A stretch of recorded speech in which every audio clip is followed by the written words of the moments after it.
Check one, two. One, two.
This meeting is now resumed.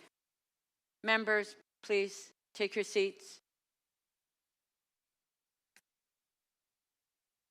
Okay, members, please rise. Please rise. If you're able, and join me in observing a moment of silence in memory of Rabbi Arthur Bielfeld.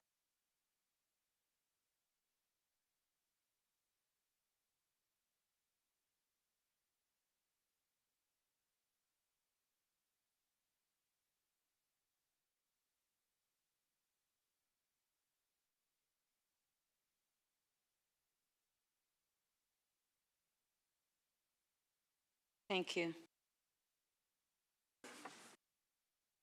And I want to thank Councillor Fletcher and Councillor Chernes-Lynn for being on time this morning at 9:30. Councillor Chernes-Lynn, you would like to make an announcement?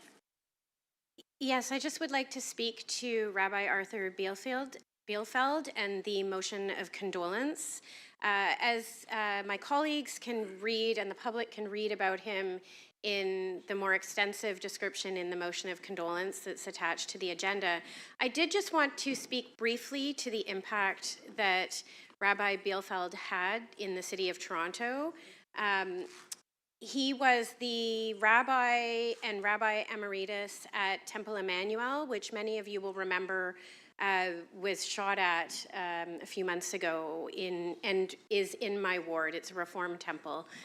He was there for 58 years in those two capacities and had a really impressive, lasting impact on issues around poverty, social justice, and caring for others, as well as peace. And he really touched every single ward in this city, and I don't think there are that many people that we can truly say this about. He was the founding chair of the Leo Baeck School, a Reform Jewish school, which really sought to implement a strong curriculum from the Ontario Ministry, but also of social justice. And that, of course, is in Councillor Matlow's ward. He was on the board of Casey House and the Casey House Foundation, which were in Councillor Moyes' ward. He was a director, board member of the United Way of Greater Toronto, which of course touched every single ward. The list goes on, but I really just wanted to speak to this tremendous lasting impact that he's had. And in terms of the city, and the city of Toronto in particular, aside from those bigger pieces, and there are many more, one of the most profound impacts, I do believe, was his friendship with Father Massey Lombardi, pardon me, thank you, Councillor Cole, who I will note, together they sat on the Committee for Race and Ethnic Relations of North York, and that was part of the City of North York before amalgamation.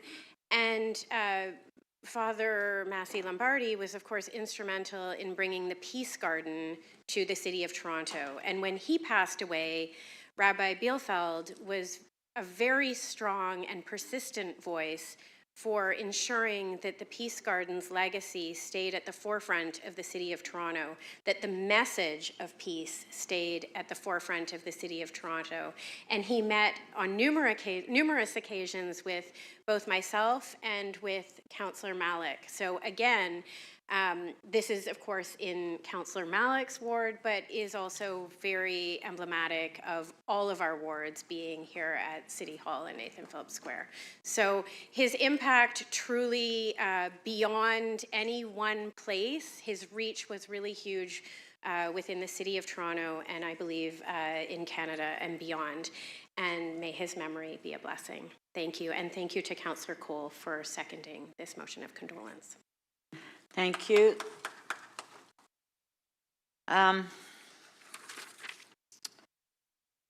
Councillor Shan, you would like to make an announcement at this time? Pardon? It was for 2. I can't hear you. It was for 2 o'clock, Madam Speaker. Oh, 2 o'clock. Oh, I didn't have it for 2 o'clock. I had it for this morning. Okay, it's all right. So you'll have to remind us at 2 o'clock because we do members' motions at 2. Deputy Mayor Malik, I believe that you want to make an announcement. Yes, thank you very much. Today is the 6th annual Rugby in the Square event, and as you will have seen as coming in this morning, it is an incredible celebration of athleticism, of teamwork, and of community spirit right out front in Nathan Phillips Square. And rugby does hold a special place in the hearts of many Torontonians, reflecting values that we hold very dear of equity, diversity, inclusion, and accessibility, and that resonates across communities in every part of the city. And it's a sport that continues to grow.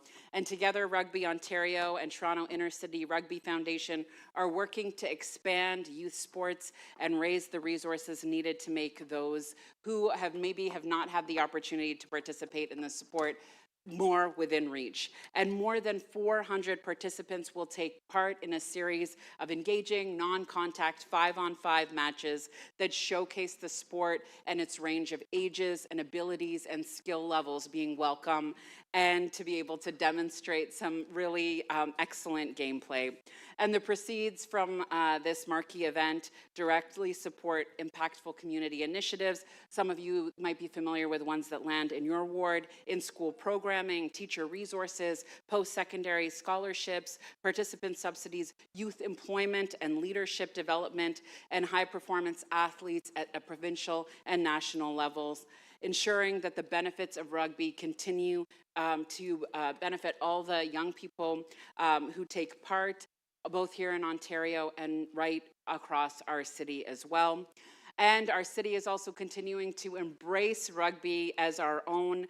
This year, on October 16th, the Canada women's rugby team will be at BMO Field for the first time in a very long while at Exhibition Place to have a rematch with England from their global tournament earlier this year as well. And on behalf of our city partners at Rugby Ontario and Toronto Intercity Rugby Foundation, it's my pleasure to invite all city councillors to join me out on the square during the events today to experience rugby firsthand and to show our support for this really important event and for the young people taking part in it. Thank you so much. Thank you. Members, we will now review and confirm the order paper. Once the order paper has been approved by council, any change will need a 2/3 vote. The city clerk has posted today's order paper online with agenda item RM 41.7, review of the order paper. There are 63 items left on the agenda, including 36 member motions. The mayor has timed a second key matter item as ZX 31.2, headed standardizing the air conditioner benefit pilot, as the first item of business this morning. Council has timed item DM 41.1, headed payment of legal expenses related to an integrity commissioner investigation, as the first item of business following the mayor's key item. Council has timed PH 29.5, headed advancing the city's affordable housing access system, as the first item of business following members' motion this afternoon. I will now take the release of holds. The clerk will open the speakers list in CMP, and you can place your name on the list if you have an item to release. Councillor Fletcher. Actually, I wish to amend the order paper, please. That would be to move DM 41.1, payment of legal expenses related to an integrity commissioner investigation, to after the PH 29.5, because I'm working with the city clerk on a motion and working with Councillor Burnside to see if we can come to an agreement here. So, Councillor Holyday, it was your item. Are you okay with changing the item to later this afternoon? Pardon? If it's the will of council. Okay.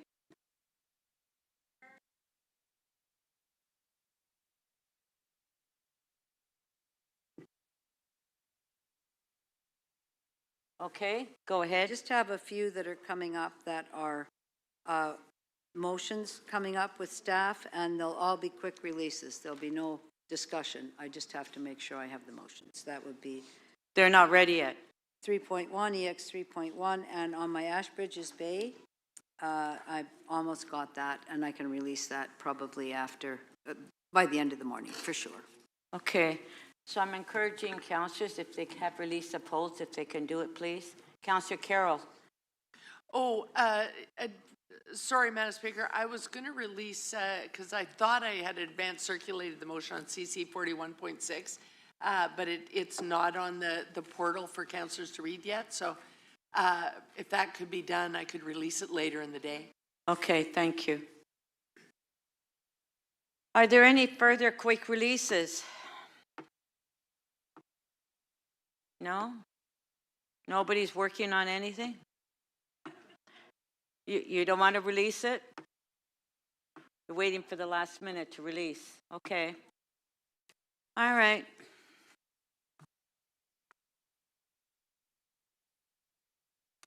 Okay, are there any further changes to today's order paper, such as requests to time items or make changes to the timing of items decided yesterday? We already did that. All in favor of adopting the order paper as amended? Carried. Members, I have reviewed an urgent motion without notice to be added to the agenda. And do we have 18 members?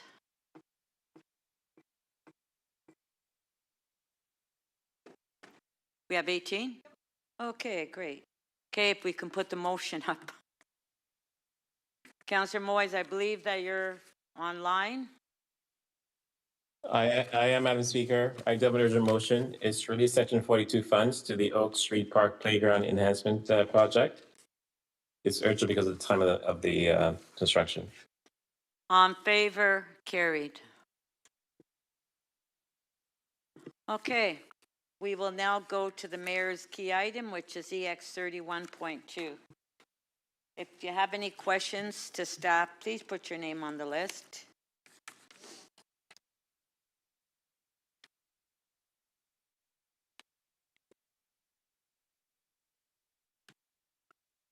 So I guess everyone's happy. I don't see any names. Councillor Holiday. Councillor Holiday, questions? Thank you, Speaker. I wondered if staff could tell me a little bit more about the air conditioners that the city bought and will buy under this program. So to the Speaker, we've contracted with an organization that is providing air conditioners. They are standard portable air conditioners. They cool a room approximately 250 square feet, and they can be attached to a window or moved about between rooms. So they are, how many thousand BTUs? Give me a second, I'll see if I can pull up that information. We'll come back to that. So the city pays for the purchase, the delivery, and the installation. Is that correct?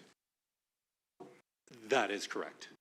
And I understand there's a second proposition here that, or am I to be corrected, that there's the ability for somebody to apply for money instead of the unit? So there's an existing program that the province has that provides $300 for someone to receive, and then they can go out and purchase a unit. Instead of receiving that money, they would receive a unit delivered and installed. So it's not the funds, the dollars, that exists already. This would be, I'll call it a top-up, but instead of receiving cash, you would receive a unit installed and delivered. Does the city receive the $300 in cash? The city receives funds from the province to deliver a variety of different types of supports, medical supports. ACs are one of them. But the delivery of a unit is alternative to accessing that program. Am I not correct? That is correct. We would be providing one or the other. As an alternative, instead of cash, we would be providing a unit delivered. Back to the units. How much do they cost per unit? So the units are approximately $450. $450. That includes the supply, the delivery, and the installation. With the delivery and installation, the total is about $550. $550. And how many BTUs are they? I'm seeing if I've got that info yet. Sorry, Still waiting for info on the BTUs.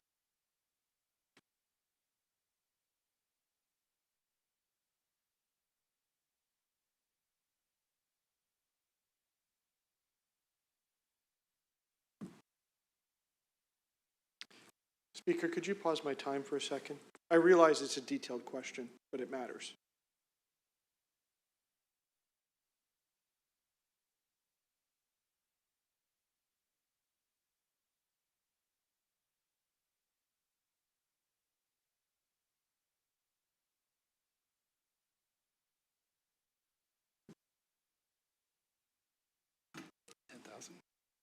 $10,000. 10,000 BTU.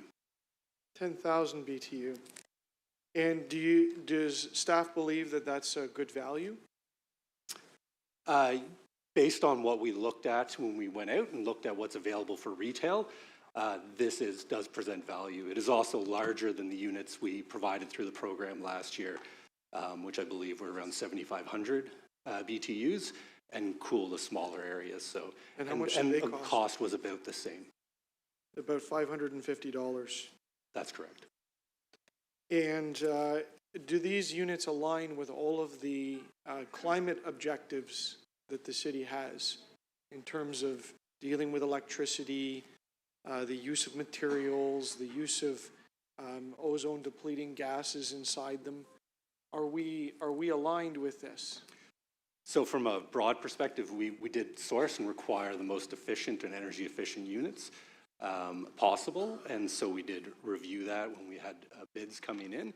Obviously, air conditioners do include ozone depleting substances. In the long run, we'd like to look at other opportunities such as portable heat pumps. Those are now coming into market. But from a climate resilience perspective, this does align with our overall goal. Are they made in Ontario?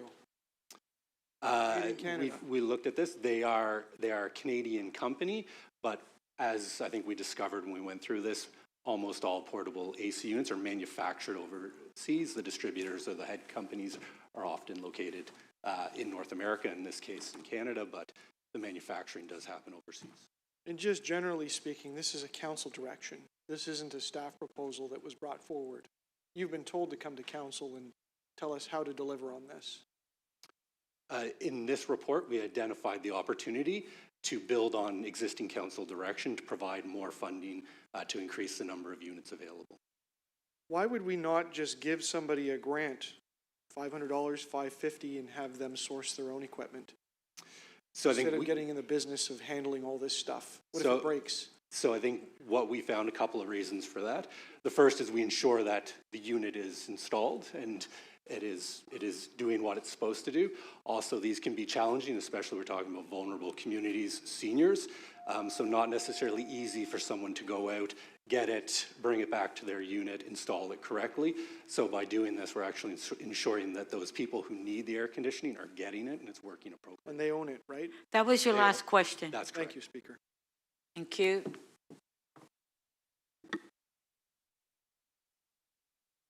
Councillor Chang. Thank you. Through the speaker, what is the brand of the air conditioning units? The units are Danby. Danby. And do they have dehumidifying function in them? They do. They provide cooling, a fan, and dehumidifying as well. Right. And what is the plan if they break down? Do we currently offer to fix them within a certain time period or indefinitely? So they come with a warranty associated with them, and the company is responsible for that, but not indefinitely. So the manufacturer's warranty would apply, and then at a certain point in time, they would either be the responsibility of the owner to get them fixed or to look at a replacement. And do we know what percentage of the recipients are in our community housing or subsidized housing? I don't have that number specifically with me, but we did make it available to anyone, regardless of whether they were in community housing or in private housing. And so as we consider the program, would we also consider the energy cost implications? So if we have let's say 50% of them are going into TCHC buildings, would there also then be a parallel increase in energy consumption in those buildings? So maybe I'll speak first to the energy costs for tenants. We do not consider the energy costs for tenants. That is something, if they do have increased costs, there are programs available through the provincial government to offset those increased costs for energy. But it's not something that we administer. It'd be very challenging to do that administratively. As it relates to our buildings, there is no restriction on air conditioning, so it is part of the overall general energy consumption in the building. This just provides the units for people to install. But they could do that anyway, but they would be paying for it themselves. Right, and is there are we tracking the distribution across the city just to ensure that there is some equity, especially some people are more looped into what's happening and programs available, and there are communities that may not even know that they could participate in this program? So I would say from two perspectives, and again, this is the second year of the program. We did do a distribution equally across community councils based on the population of, or estimated population of vulnerable communities. Based on what we're providing today, wouldn't really apply because everyone who applied for the AC and who is eligible would be able to receive one. The window is closed, so we're able to now review those applications. As it relates to getting to communities, we did a concerted effort this year to try to reach into more communities. We've activated community organizations. We've gone through our usual channels in terms of posting information. We've leveraged, for example, in-home care organizations to provide that.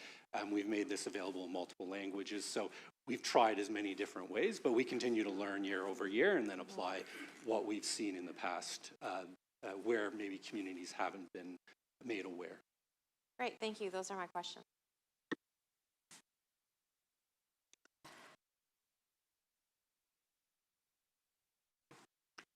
Councillor Thompson.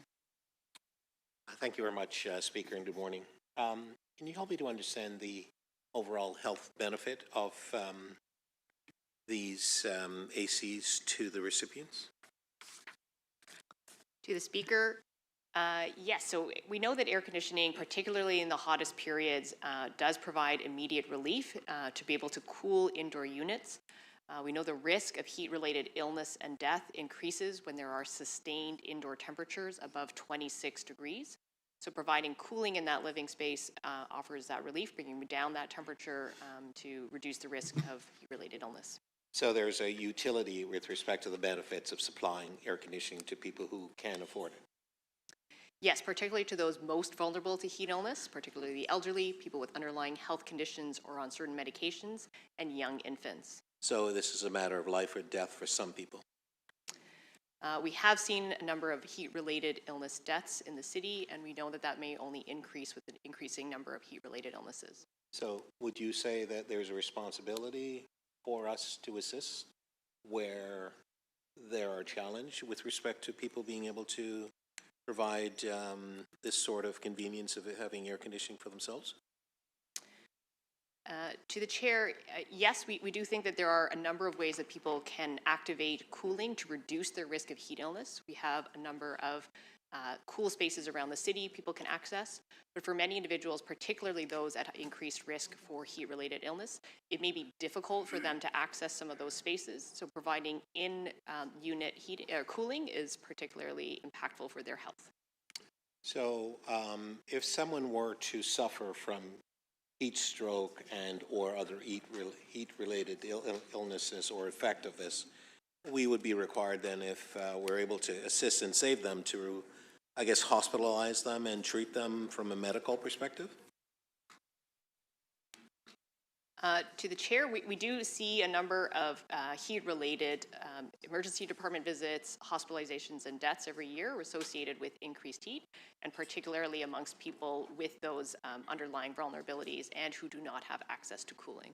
And I assume there's an associated health-related cost to that. I don't know necessarily that you would have that number, but you'd imagine the magnitude of that is quite significant in terms of the costs of hospitalizing, utilizing nurses, doctors, and so on? Yes, sir, I don't have that number offhand. I understand. But, I wasn't asking. Yeah, we do, yes, but it's certainly a healthcare-related cost associated with treating those heat-related illnesses. Right. And so with respect to this program, and I don't know if you have this answer or someone else, there's 2,400 units that are being provided. Is that the plan for 2026? So for 2026, yeah, we are looking at about 2,500 units provided, in addition to, based on our estimates from past years, about 1,000 units would be topped up based on the access to the provincial programs. So is that 2,700 or? we're looking at about 35, up to 3,500 units total, free, delivered, and installed. Right. And the overall cost of that is, again, is that 1.06 million? Or is that We received initially $1 million through the 2026 budget. This would be an increase of another $1 million, so approximately $2 million total. Okay. What do other jurisdictions do to assist people with respect to heat-related issues and ensuring that their quality of life is improved? So I'd say there's a variety of different ways, and I'm happy to kind of start on this. I also have two more questions. So I'll go quickly. Yeah, thanks. There are requirements, for example, related to bylaws. Yep. But we also see a number of jurisdictions do provide supports, such as AC programs and incentives. Portland is a good example. It provides thousands of units a year. So we're not unique? No. Okay, great. These are attached units to windows, or are they contained with respect to, would be units indoors? I've seen some AC units that are actually in the apartments themselves, and they have an extension and a sort of, I guess, an exhaust external. So that's the one question. And then the second question, because I want to make sure I get my questions in within the allotted period of time. There are apartment building owners who are asking residents to remove ACs from their windows, et cetera. How do we address that? Of course, given the fact that we're not talking about TCHC properties and or seniors building, but independent building for those who would have access. How do we deal with that as a municipality? So I'll answer the That was your last question. Gotcha. Answer the first question. These are portable units, so they're on wheels. They are fully contained within the unit. However, they vent out the window. And where there are sort of air conditioning units installed in buildings and landlords provide them, they are required to maintain them. So there may be some violations of existing bylaws as well. Thank you.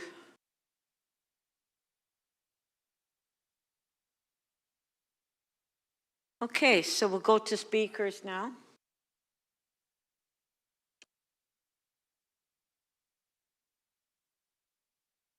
Mayor Chow to speak. Thank you, Speaker. June 2021, June 21st to be precise, there were 6 days of a heat wave in British Columbia. In this 6 days, more than 600 people died, and 466 of them were in community in Vancouver. I pulled up a chart, and it is so heartbreaking and alarming. And this is the medical journal, since the Medical Office of Health were standing there to answer questions about death. Councillor Thompson, you talked about the danger. Yes, heat can kill. It has killed. And it will continue to do so if we do nothing. So looking at that statistics, I thought, oh my God, it was a 440% increase that when there's a heat wave. Now today is a bit cooler, but last weekend, you saw the heat alert already. It felt like summer have arrived early, and it was our first heat warning of the year. Heat has become a serious health concern, especially for seniors, because if you dig deeper, it talked about seniors. But it's not just seniors, are the people that are most vulnerable, pregnant moms, little babies, family with newborns.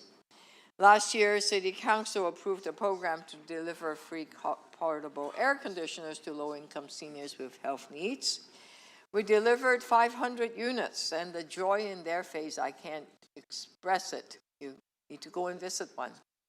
And there are seniors that could not sleep, they could not eat much. Now there's a unit in their place. My God, they say, I can finally have some sleep and can rest. Yes, we delivered 500 units, but there was a long wait list. There was a lot of interest. So in this year's budget, we doubled funding for the program, expanded the eligibility to include pregnant moms and family with newborns. Applications opened this spring. We closed last month. The interest was even higher than last year. And with the item before us, city staff has identified funding to meet that demand. And this expansion will fund the program to every single one that have applied. That is the good news. And of course, they have to be qualified. And this is at least 2,400 units. And I just heard the staff, they said 2,500 units. And that will keep seniors and families with babies at home safe through the heat. And thank you. I do hope that you support this item in front of you. Thank you.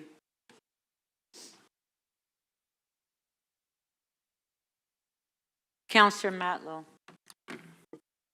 Thank you, Madam Speaker. I have an amendment to item 5 to bring a maximum temperature bylaw to the June 16th, 2026 meeting of the Executive Committee. I first moved a motion requesting a maximum temperature bylaw in 2012. In 2012. And the number of feet that have been dragged and the lack of focus and attention on this has been exasperating.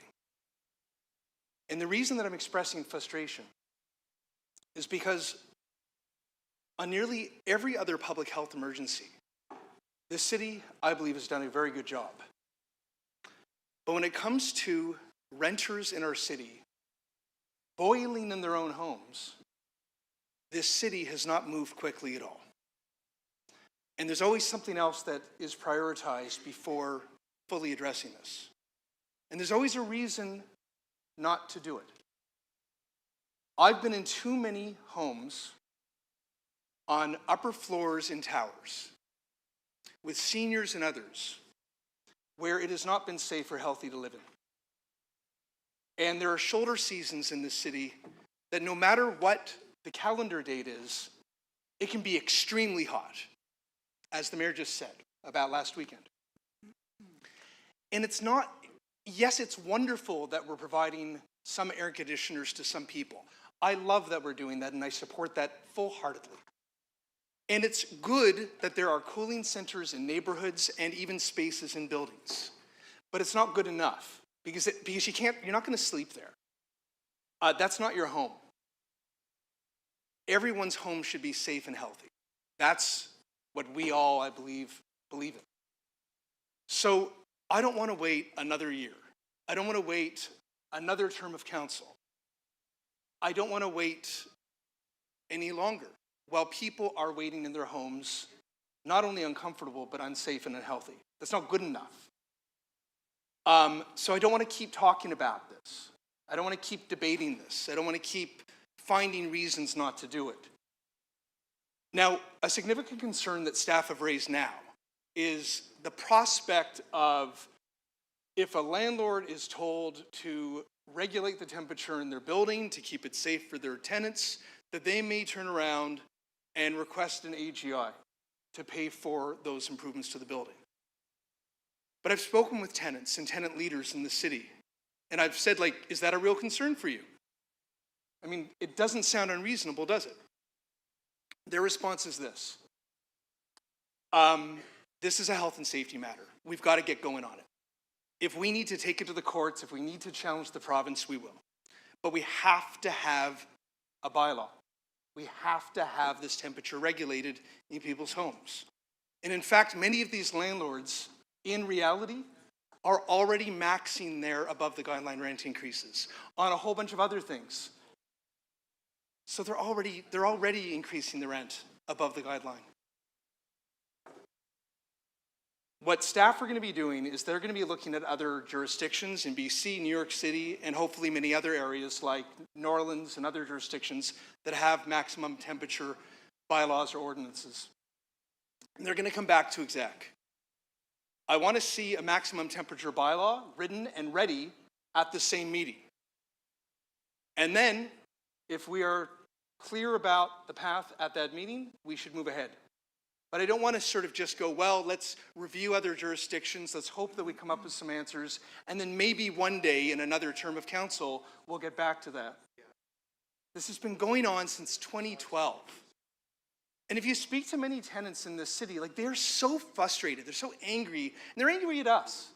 And you know what? Fair enough. Like this has just been going on and on and on and on and on. So I hope that you'll support this request.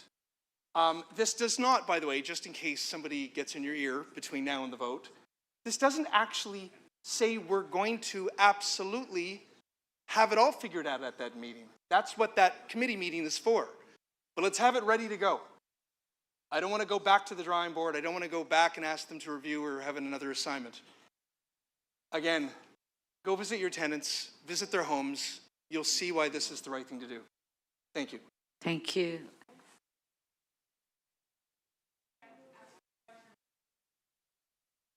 Did you put your name on?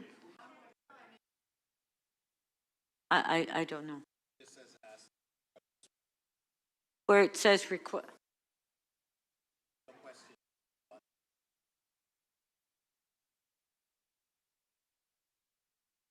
No, I know. No, yeah, just give us a minute.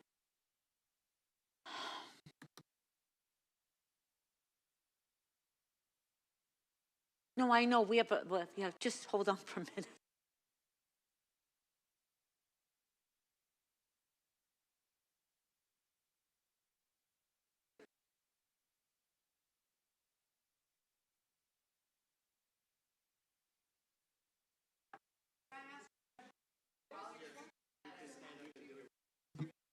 Three minutes, yeah.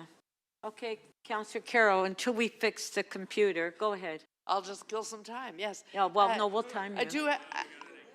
I do have a question, though. I don't have anything here. Hold on. Sure.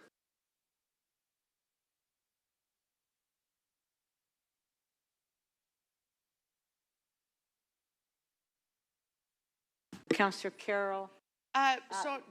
Just a sec. Hold on. Okay, go ahead. So I'm a little confused because it is in the report, more or less, and earlier reports, why we can't bring the bylaw right now. But your motion essentially asks us to do that by asking it to be an executive by June. Are you expecting the full impact statement of that, the impact on our own properties at TCHC? Bringing the bylaw in June, is it that you want to see a draft of it, or do you want it enacted, whether we have the funds to do so or not? I just disagree respectfully with the preface of how you asked the question, because the report doesn't tell us that we can't do it. Now it gives staff's advice and opinion. Yes, and we can decide, yes it does. Yeah, but we can decide whether or not we do it. Yep. I don't want us in June, as we're approaching the election break where we're not going to be having more committee meetings, to not have something in front of us that we can act on if we choose to. So they're going to be bringing us information. They're going to be bringing us their jurisdictional scan. But then I want something ready to move on if we choose to. And do you want that to include an impact statement and the cost of enacting such a thing, so that we don't make a rather risky financial decision as we're going out the door into the hustings? I want that to come. I want as much information possible to come for that meeting. And remember, like I said earlier, we've been discussing this with staff since 2012.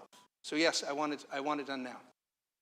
So you would consider it a friendly amendment to add to this with the full financial impact of acting on the bylaw? Sure, of course, as much And funding sources. as much information as possible. And proposed funding sources, if there are any. Well, sure, if they have any recommendations, we should look at it. Yeah, I would never say no to any information that they want to provide us, but the bylaw should be ready to move on if we choose to at exec. But we would choose to if we had funding and a funding source to do so. Well, that'll be your prerogative. I think it would be my responsibility. Thank you, Madam Speaker. Thank you.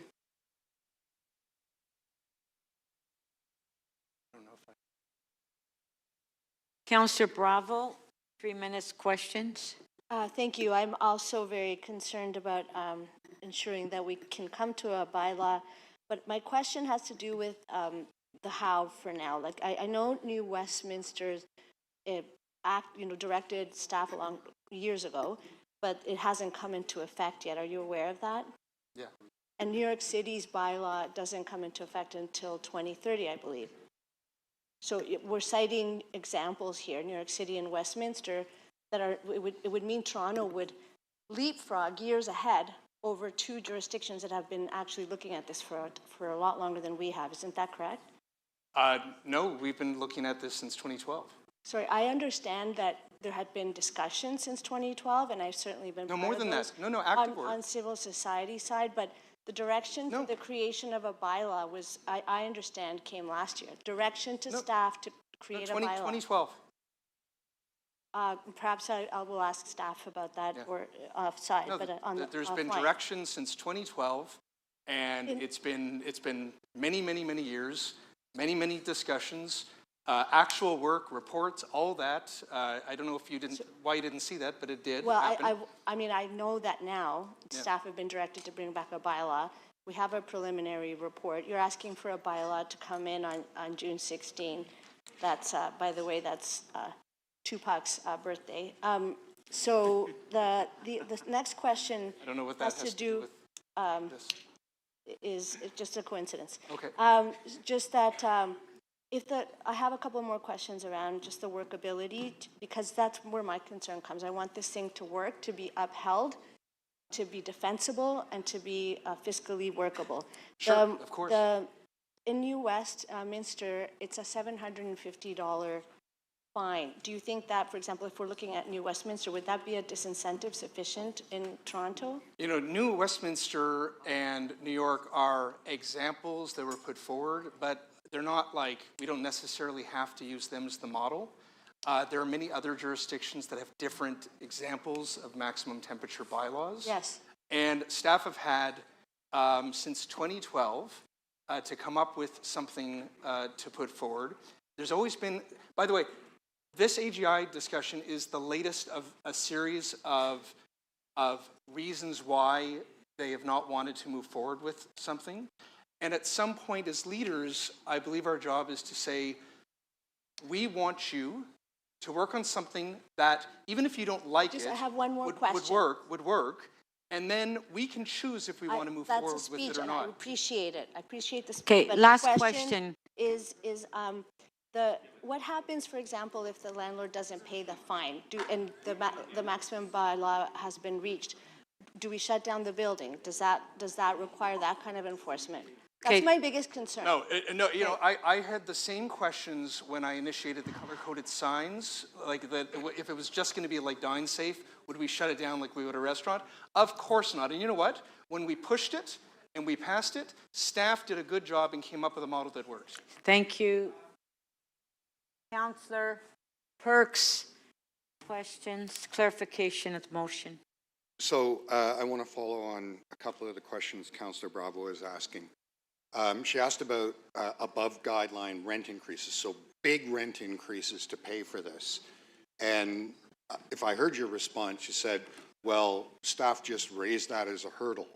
Does that mean that you're comfortable with big rent increases? No, I did not say that. You are mischaracterizing my comments. Are you comfortable? Are you comfortable with tenants paying massive rent increases to make this work?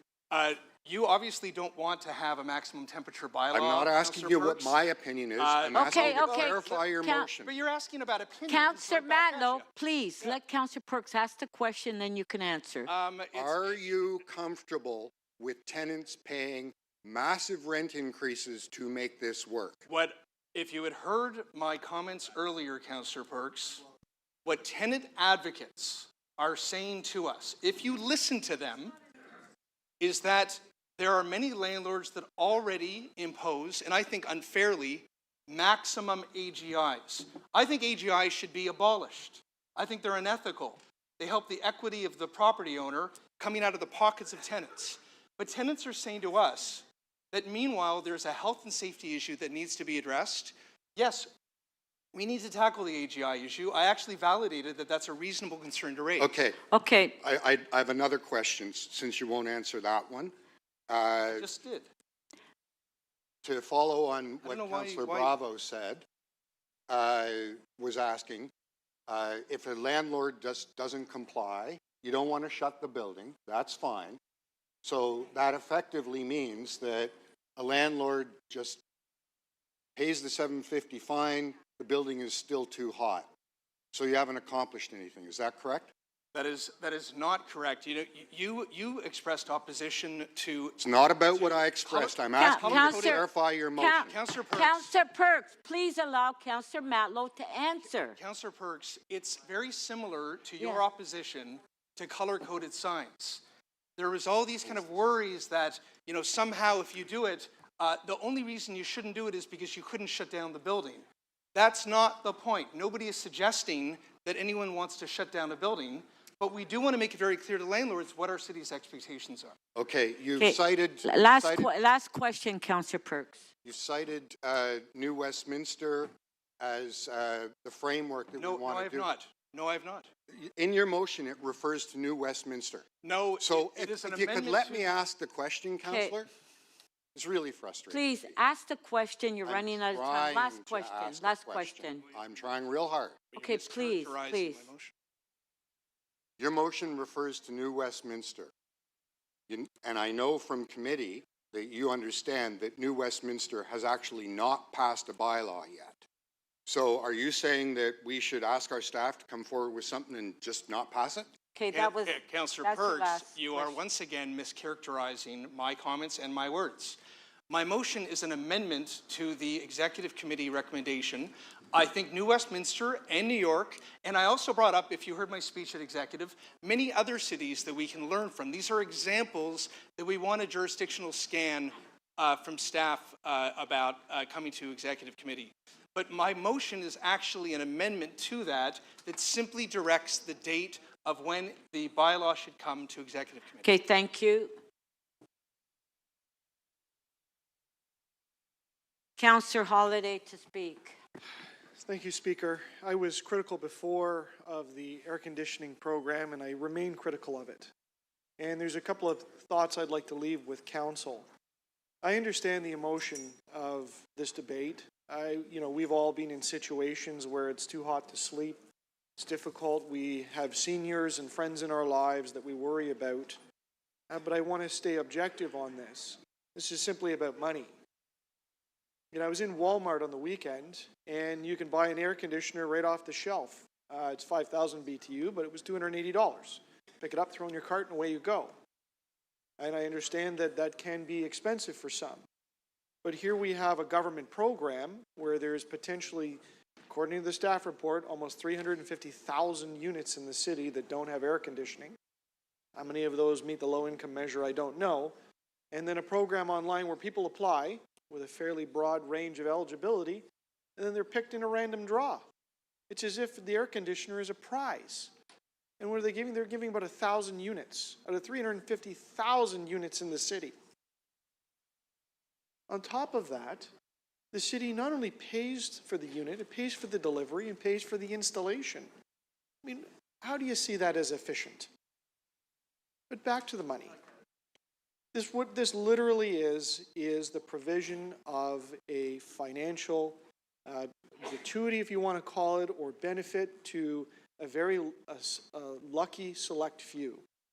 And what's happening in their life, we don't really know whether or not they've chosen to buy an air conditioner or chosen not to. Is this a second one for the unit? We have no idea.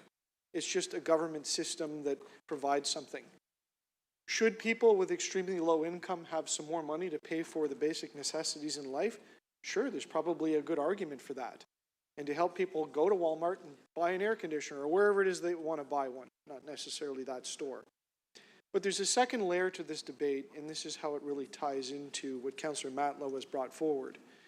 With the government getting involved with this and progressively more involved in the situation of cooling in people's apartments, it starts to raise the question as to whether or not this fits within the definition of adequate housing.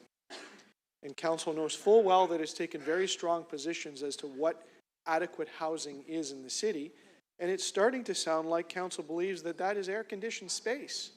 That's whether or not it's necessary for the unit or necessary according to the individual that lives there, but that's what it is.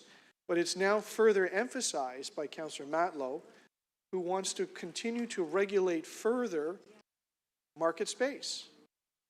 Now, I will put to Council, somebody always pays. Always pays. Now, whether it's the air conditioning pilot and the $1 million that's probably being paid through the tax base, through the budget, somebody always pays for this. But imagine the impact when units across the city are mandated to have a maximum heat, which really implies that it's going to have a cooling system. And who's going to pay for that? Do you think the landlords are going to print some money in the basement and make it happen? It's going to trickle back to the people that live in those units. And especially the burden's going to be placed on the newest tenants there where the market rents go up. And somebody will always pay. And unless it's the taxpayer through some scheme through the city, I don't know. We have yet to see what that is. So these are very, very serious positions that Council is taking. As subtle as this sounds, and as emotional as this argument is about heating, we can all relate after a warm weekend. But what this really gets into the heart of the role of government and the role of regulating the conditions of housing. And it will end up costing dearly, because these are massive changes to buildings that a heat bylaw suddenly implements. So I would urge you to think very carefully about what you're doing here, especially with the very limited information that we have. Thank you. Thank you.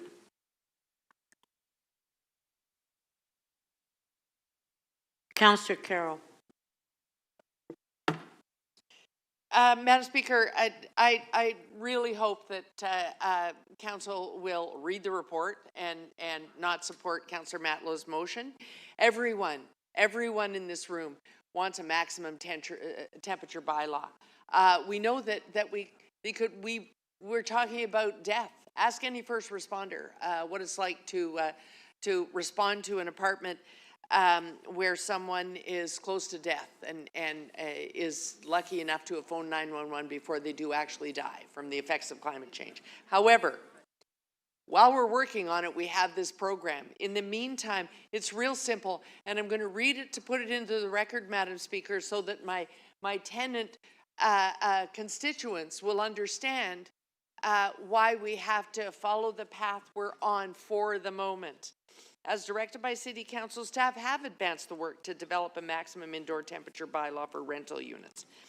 But additional information is required before such a bylaw can be brought forward, particularly as it relates to any possible measures to protect tenants from above guideline increases and an assessment of specific implementation measures and activities related to mandatory cooling requirements in this jurisdiction. Most of that information is not yet available. Consultation led by City with private market landlords indicated that 90% would immediately pass these costs along to their tenants, which would likely be permitted under the existing Provincial Residential Tenancies Act, and would result in housing affordability and stability vulnerabilities for tenants who must be mitigated in the development of a maximum indoor temperature bylaw. We don't have the funds, and we don't have the wherewithal, the human resources to do that mitigation that will be necessary. We have to figure that piece out. That's what cities like us, those quoted in the report and others, are grappling with, all grappling with now, in a race to mitigate for the rising temperatures worldwide. But we have to get it right. Creating a dog's breakfast will just make extra work when we're trying to get it right. And so I implore you, don't ask staff to do this right now. Ask them to keep working in the way that they are keeping on working, and avail yourselves by adopting this item of the funds we're getting from the provincial government. The provincial government knows we need this. Everyone's working on getting there, but we are not there yet. So we have this program, the Air Conditioner Benefit Program, the two governments are actually putting funds into to get us where we need to go. So adopt this item today, and I ask my colleagues not to support Councillor Matlow's motion because it would distract staff from the important work they must do to get us where we need to go. Thank you. Councillor Bravo.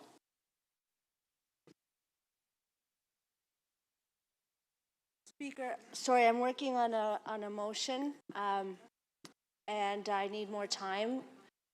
So if you'd like to speak, and if any of my other colleagues. Councillor Chernes-Lynn. Councillor Sure. Chernes-Lynn. Thank you very much, Chair.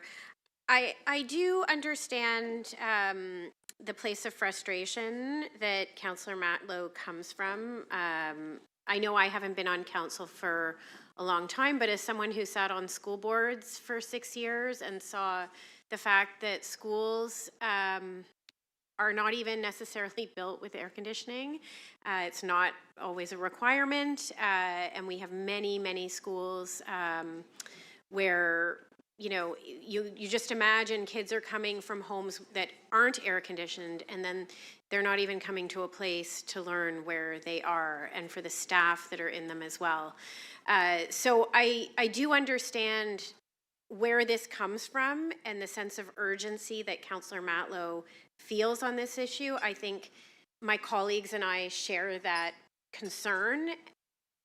That said, I do believe we have to be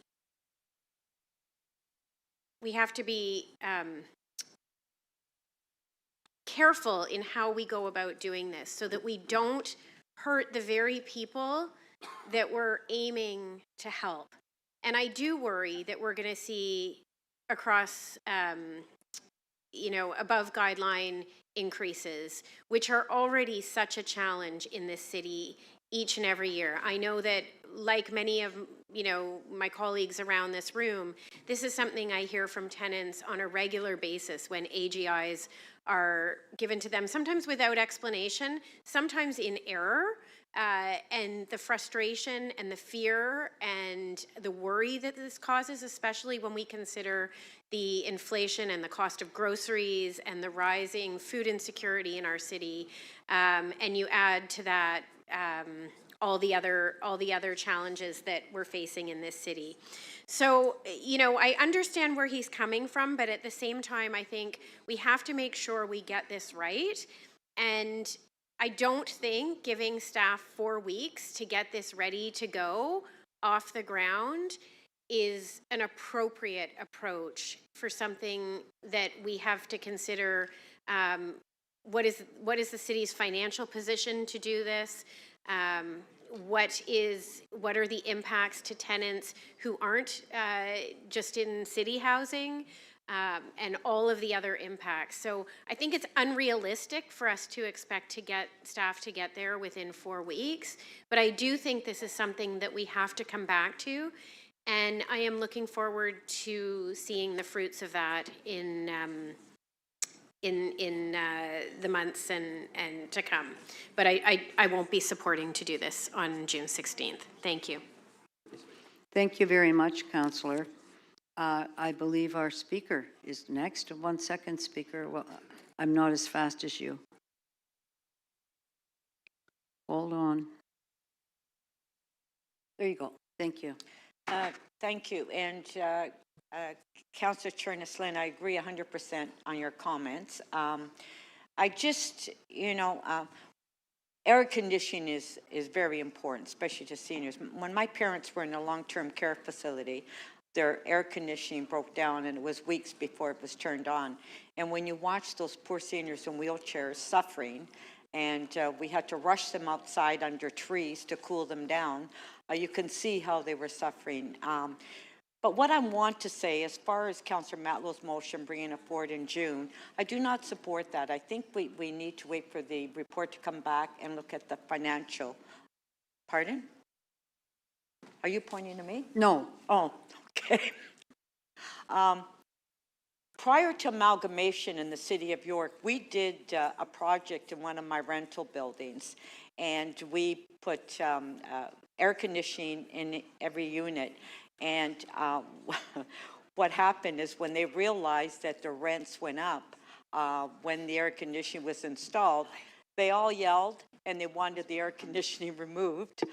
So we did that. We even tried to speak with Toronto Hydro. At that time was York Hydro because we were a city of York. So we have to be very cautious of that because that's what we don't want with our tenants coming back that their rents have been increased. I think we need that report back, and but having it back in June, I don't think that the staff will be able to bring that financial report back in June. I think that we need to wait a few months and start the pilot and then come back to the project at a later date. Yes, there's an election, but we can't rush these issues without knowing what will happen to our tenants and the financial impact. Thank you. Thank you, Speaker. Councillor Candeval, hang on, please. You're on. Thank you, Madam Speaker. Wanted to provide some food for thought as I was listening to the back and forth and the questions with Councillor Matlow. I don't think in my reading and speaking with him is his intention to have a definitive bylaw initiate in the coming months, but rather a commitment that whether it's 2030 or even beyond, that there is a signal to our tenant community that this is an issue of concern and there's a commitment to it. So I just wanted to add that food for thought, that this is looking to seek a commitment rather than a hasty approach, because I think the arguments made by Councillors Bravo and Perks and others in Chernos Lynn have tremendous validity, and that there needs to be tremendous research and consultation to ensure that the tenant voice is in fact for this and potential implications on their rent. Thank you, Madam Speaker. Thank you. Councillor Fletcher. Thank you, Speaker. And I really want to thank all of our councillors and the mayor who are very committed this term to tenants. And also say, Councillor Matlow, there's nobody who can be upset in any way with you because you're always advancing these issues. It's constant. However, I just want to be very clear about what happens if we kind of what I'll call walk on a bylaw in this council chamber. This is May, quick date, 21. And now we're saying in 1 month, have a bylaw. You weren't here, many of you. I don't know if you were here, Councillor Pasternak, when we had the let's get rid of plastic bag bylaw. You're nodding, yes. You were one of the remembers for that moment, where in our excitement and our desire to get rid of plastic, we said, bring the bylaw, do the bylaw, and because it wasn't a thoughtful bylaw, it was council imposing it, rather than letting MLS bring the bylaw back and legal bringing the bylaw back. Well, it went to court, we lost, and then we had to charge 5 cents, I think, for a plastic bag. So good intentions are always good. The heart is always good. It's whether or not the head is matching the heart. in this circumstance. And while I would really like to have a bylaw immediately, I can see, Councillor Carroll can see, Councillor Pasternak can see, Councillor Thompson can see, Perks can see, and actually you did move that motion, Councillor Perks, so there might be a mea culpa here for you, that brought a different result than what we had intended. The same with the renovictions bylaw. We had to ask that the bylaw be well crafted because it had to withstand any court challenge. It's one thing to say to tenants, we've got your bylaw, but I don't want to say to tenants, we've got your bylaw, but guess what? We didn't craft it properly. We didn't take the time to make the right bylaw, and now we're all going to wear that. So as much as I would like to support that, as much as I would like to do this immediately, my experience here has been, in order to defend tenants as strongly as possible, we need to say, as we have, go away, think about that, bring it in. And I want to remind you all, and remind ourselves all, that with a bylaw, just by having one, it takes a year of education. We never just bring in a bylaw and implement it that second. We have to have a period, and the city solicitor would agree with this very strongly, that people understand that's happening, that we've consulted on the bylaw, or else it is subject to legal challenge. Councillor Perks, I don't know if you heard when I said on our plastic bag bylaw that you and Councillor Shiner, you had to have it right away. We had to do it that day. And oh, the rollback started the second after. So that was a heart move, not a head move. And today, Councillor Matlow has a heart move where we're all with you in our hearts, but we need to vote and think with our heads in order not to have a problem with this. We're intentionally trying to help tenants, and then we'll end up not helping tenants because it will be mired and be a pushback and not be successful. So that is my experience here. I think Councillor Nunziata, you were here as well. We kind of remember that. Even the pesticides, remember and the that bylaw? Yes, so it's great. I understand the desire to move quickly. I've been there. But I've listened to Councillor McConnell, other councillors that said, we can't do that. Our city solicitor, 5 do seconds. it like this and we'll be successful. We need to be successful here, and that's why I will be unable to support your motion, Councillor Thank you. Councillor Cole. Yes, unfortunately, we, as a council, sometimes try to destroy good things. I mean, we're here, the main motion here to essentially put in a very needed program of supplying air conditioners for vulnerable seniors and expectant mothers that can't tolerate the heat. And that is something that I think most of us support.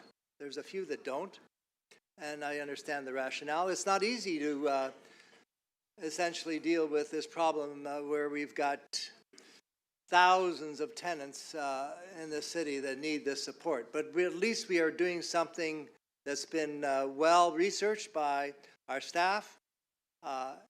They've costed it. Sure, there's going to be a cost to this.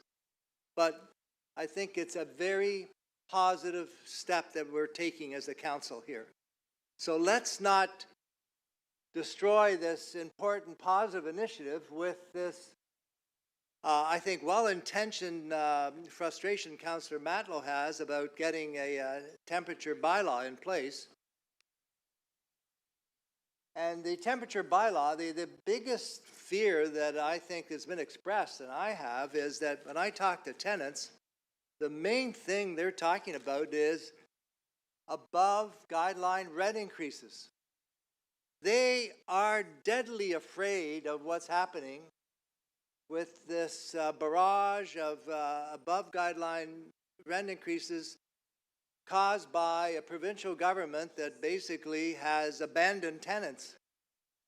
So why would we all of a sudden add another threat to these tenants who have to live with the, look at the cost of a loaf of bread now. You got to pay $5, $6, $7 for a loaf of bread in Toronto. That's what tenants are facing. Everything, just go to your local grocery store and see what everybody's paying. And now the tenants are saying, I'm worried about shopping, price of milk, the price of bread. Now, there's this other thing that, yes, I would like to have above guideline, or I would like to have this temperature control bylaw. But the proof is that this temperature control bylaw doesn't exist anywhere in the world. Where is it? These places have looked at it. Where is it? Is there a jurisdiction that has one? So let's not, rush in a reckless fashion when we're dealing with these vulnerable people in Toronto that, through no fault of their own, are being hit with the cost of higher rent, cost of higher groceries. We won't even talk about the cost of gas. Look whether you got to pay for try putting gas in your car. So again, let's be very conscious of the cost of living crisis that our tenants face. And yes, they would love to have this bylaw put in place, but not at the cost, as the Councillor Francis Nunziata said. They took the air conditioners out of their windows in the city of York because they were hit by rent increases back in the day. You can imagine what rent increases they would face now because they would pass on to tenants. So let's not be hasty. Let's be deliberate, thoughtful, and predictable. And let's look at why this temperature control bylaw isn't in effect in New York or New Westminster, wherever New Westminster is. But anyways, let's find out why they haven't done it. Thank you. Thank you. Councillor Bravo, I believe you're ready with your motion. I have a motion. It has two parts. The first part is essentially a technical piece that has to do with fixing some language around supply and procurement. But the second part specifically has to do with the question of how we move forward. How we move forward is really important here. For many of us, questions of tenants facing very high temperatures in their apartments isn't something we have to go look for. It's something that is in our community, in our family, among our friends, in our own lives. So let's not assume that everybody that sits in this chamber just lives in an air-conditioned house and is exempt from having relationships with tenants and being embedded in those communities. I want this to move forward. I want this to move forward in a good way, and I think that we should recognize that staff have never been given this kind of explicit direction to come back with a bylaw that's workable, enforceable until now. My motion essentially asks staff to come back to City Council at the next month in June with a framework that has the elements of what a bylaw could contain and that looks at New Westminster and New York City and looks at what they've considered, how they're thinking about implementation. The how we do this is just as important as the when we do it because they go together. We cannot answer one question without answering the other. Why do we have the obligation to make sure that this is workable? Why do we have to make sure that the obligation, that it doesn't have unintended consequences, that it's defensible? Because what we're bringing in is legislation, enforceable legislation. We cannot make this up. The kitchen sink is not the place to create this kind of policy. And we have seen time and again here when we don't do things in a studied, measured, considered way, we can make really serious mistakes. I think every one of us here is concerned about people facing extreme heat in their apartments. I think everybody here understands that climate change has created conditions in which more people are suffering from health impediments, being harmed, and even dying by heat exposure. We are all grappling with that, and it's going to get worse. Of course it's going to get worse, and we have to get ready. I understand that there are many organizations out there with important expertise who've brought this forward, who have put this on the agenda across tenant advocacy, environmental groups, legal groups.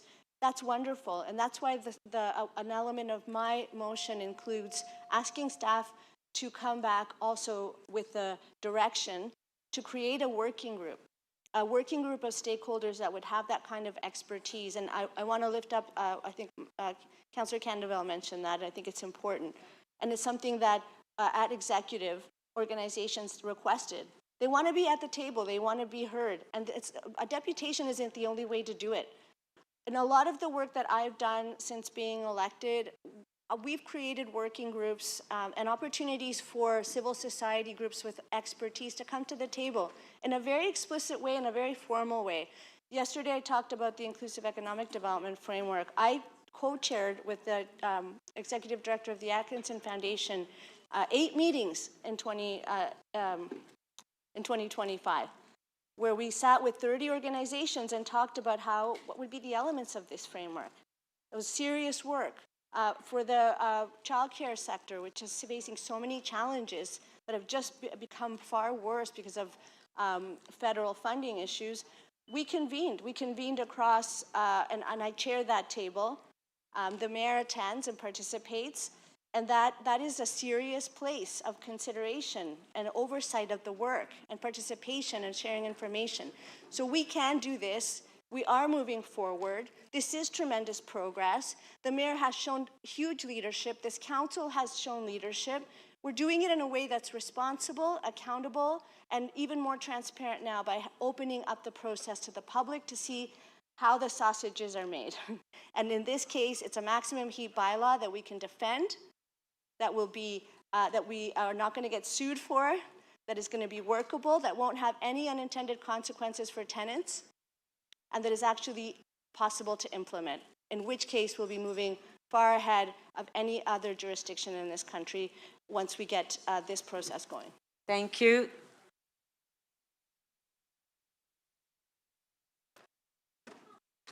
Okay, just give us a minute.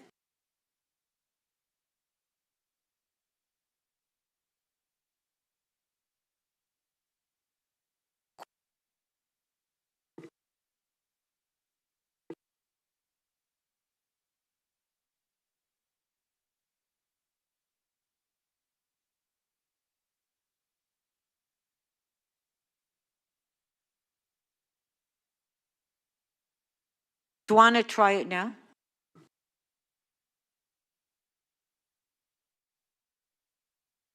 Okay. Okay, I have it. I have it now. Yes, I have it now. Okay, Councillor Holiday, 3 minutes question to the mover. Yeah, thank you. So there's a line at the end of the second motion that just says the Ontario government approve an exemption to above guideline rent increases for any costs incurred in alignment with future maximum heat bylaw, and on and on. What does that mean? Does that mean that tenants could face something that is more than above guideline increases? I think that it means that we would request the Ontario government to provide an exemption for this program so that tenants are not facing increases that are above the guideline. Okay, so it's the other way around. I just want to make sure I understand this right, because it's important. So the Ontario government would not allow landlords to charge back the cost of these changes in above guideline increases. Is that how I read it? Yes. So who's going to pay for it? it would become a condition of being a landlord to be able to provide the amenities. Okay, so Monday night, I live in a bungalow, it was 27, right? So early in the season, you know, it was a tough night for everybody. Landlords know they need to comply with 26 degrees if that's what's passed. I would suspect that most landlords would be putting in systems to make sure that they don't fall out of compliance, just in case. So how could all the buildings and the landlords in the city possibly be able to do this? We are therefore bringing this framework forward so that we can answer those very questions. But landlords currently have to provide smoke detectors. They have to provide all kinds of, they have to provide heating. These are just it just becomes part of the conditions in which it is safe to live. And if you remember the questions from Councillor Thompson, it's about, I got it, but this is a significant capital upgrade. So this motion says the landlords would have to do these significant capital upgrades, but they couldn't charge it back in rent.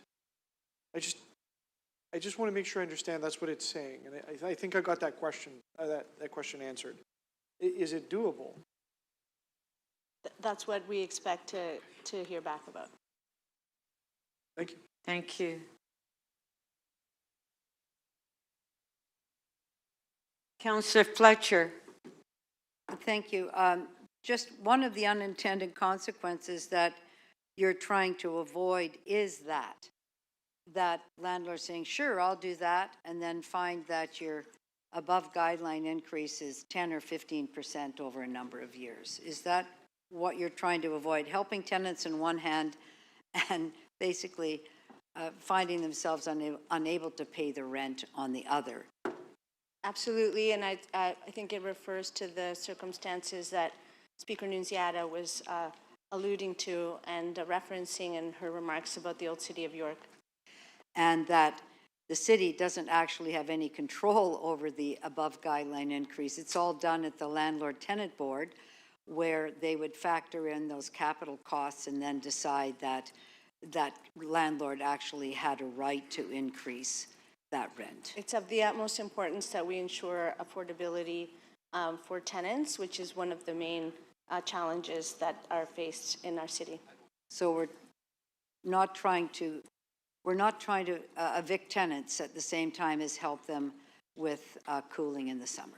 That's the intent. And that would be one of the major unintended consequences of not having sufficient study and planning going to a bylaw. And I think you may have heard my questioning of Mr. Rollins at the executive that Wood Green was able to get some sufficient dollars for a seniors building that they operate from the federal government, from a special fund that allowed them to retrofit their HVAC to make sure seniors are cool in the summer. Is that one of the things that you would be expecting our DCMs and city staff to very much go after, and the city manager as far as intergovernmental? What kind of basket of money is there for that? I think you're speaking to something that's fundamental in this conversation, which is that climate adaptation. Getting ready for the climate of the future is something that should be a shared responsibility from all orders of government, and that we need to ensure that we have the space for federal and provincial governments to step in.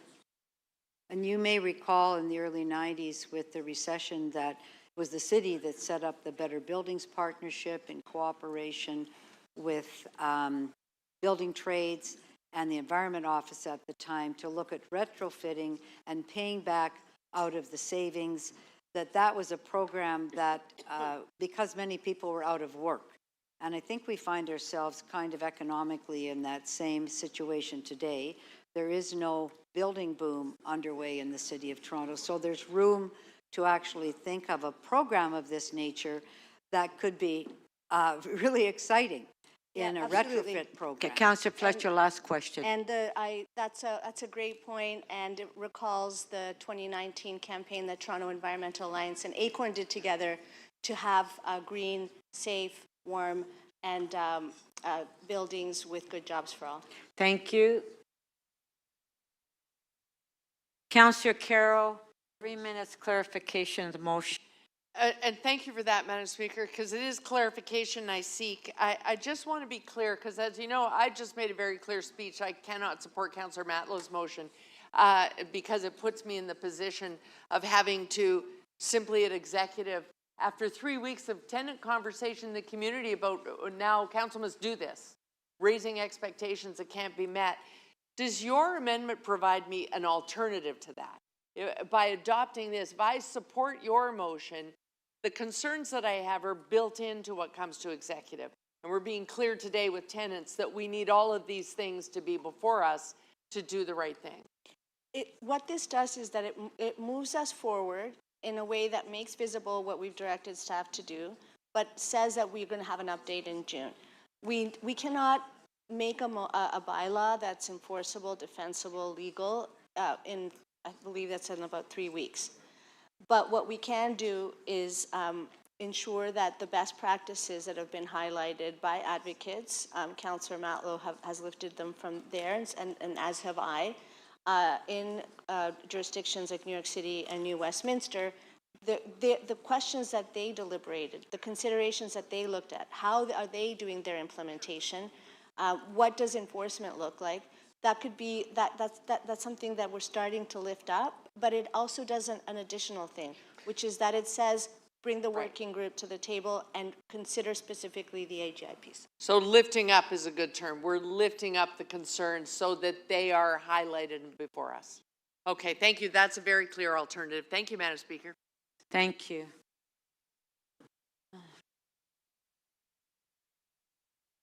Councillor Candeval, 3 minutes, clarification of the motion. Thank you, Madam Speaker. Thank you, Councillor Bravo. I think my read is that this builds on Councillor Matlow's signal to tenants in our city. To clarify, is your sense that staff would come back to June Council with a specific timeline in mind? So I think 2030 was referenced with New York City. Is that the intention of this? No, though it just, if we're going to turn to other jurisdictions, in my questions, I mentioned that because we can't just sort of copy paste other bylaws. We have provided our own direction to staff. They're doing the work, but if we're going to look at those as good practices, then what do they contain that could be workable? What would staff be looking at? Right. A framework for, I think about like a framework for the community benefits agreements, so a conversation that you have so that you set the terms. What are the principles? How do we move ahead? And it has the further benefit to address what you said, which is that we have expertise in civil society. Can they be part of a working group? Mm-hmm. Can they, and I think that by requesting this, mm-hmm. we're lifting up that work that staff are doing and right. creating the dialogue space to move forward. And to that point, do you think there's value that this returns to exec or another committee to allow that voice to be heard in the framework, in the buildup of the framework? Executive is or a committee is an opportunity to comment on a policy that's already done. This is a bit different in the sense that, as I mentioned with the Inclusive Economic Development Framework, you have meetings with stakeholders where you deliberate outside of the rules of procedure, in which it's only kind of a one-directional. There's a presentation, people can ask, can speak. That's about it. It's a different thing when you look at and you bring a question. Okay, here's a big thorny question. How do we address it together? It's a different kind of work that we do, but we do it at the city, and it's done very well. And I can particularly speak to what social development has done. And finally, do you think there may be value in that there is a timeline given that we have a committing to a certain year that something's going to be developed when this comes back in June? Do you think there's value in having some level or range of specificity? I think that that's something that we can look at in June. We will know more. It's not for me at this time I don't think what's before us is to put a deadline on how to do the work. What we heard at executive is that the work is proceeding and there's some really important questions to be answered to make sure that it actually has the intended outcomes. Thank you. That was your last question.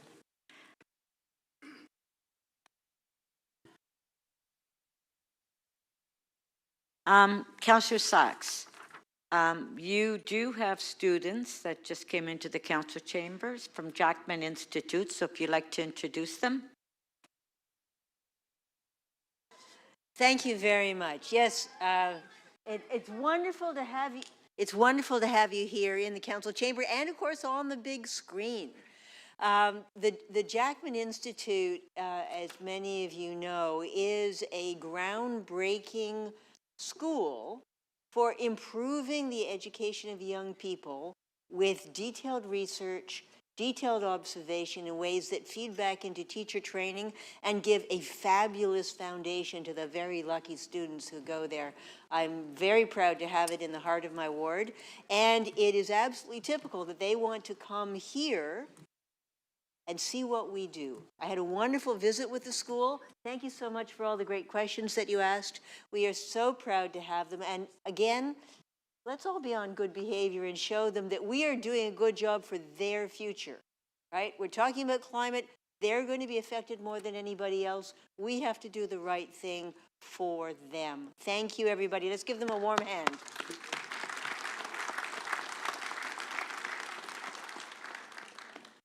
Councillor Sachs, at this time, did you want to make the announcement for? I would. Actually, I would like to also congratulate our fire chief.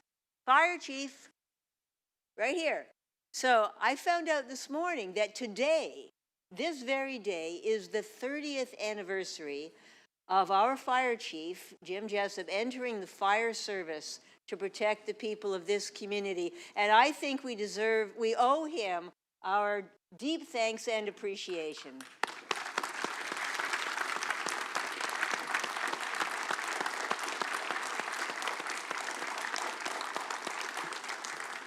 He's emblematic of the extraordinary civil servants that we have in this city and who do not get enough appreciation. So thank you, and to all your team. Thank you.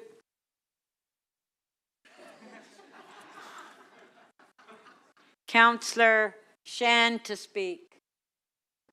Thank you, Madam Speaker. I want to begin by thanking Councillor Matlow for bringing the sense of urgency to this conversation. It was absolutely felt at the Exec Committee as well from community advocates and tenants. Two things can be true at the same time. One, definitely the community, particularly tenants, are concerned about their health, but they're also concerned about their economic sustainability as well. So, I looked at that motion and I was leaning towards Councillor Matlow's motion because in the absence of that motion, there was no definitive path forward in a structured way. But I do think Councillor Bravo's motion helps to move that along a little bit further, signals that we are not dragging our feet on this issue. We are committed to this. And there was a question raised whether maximum temperature is something that a municipal government should be involved in. Absolutely, yes. It is a public health issue. We have public health jurisdiction. We have jurisdiction over how people live in our city and how much health they can be afforded, regardless of how much they can pay.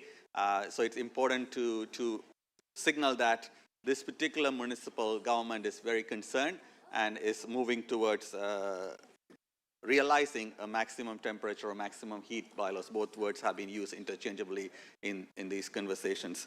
I do want to say, though, I think it is important when we come to this June meeting, there is clear path forward around timeline. Timeline that looks at ways in which the bylaw would be actually crafted, the way in which all of these concerns that have been raised. There might be hundreds of reasons why we cannot do this, but there's also probably much more reasons why we should be proceeding. And that's why all of us who spoke are committed to this. So how do we mitigate those situations? There's a section about asking the provincial government for something here. Asking provincial government for something is always aspirational from this council, but we got to ask. We got to put the pressure on the other levels of government that can come forward and support on this, and they should be put on the map, put on the agenda to come forward and support this, because I think one of the dangers for us is that try to do all of these things on our own without the necessary involvement of the other two levels of government, particularly proactive, positive involvement as well.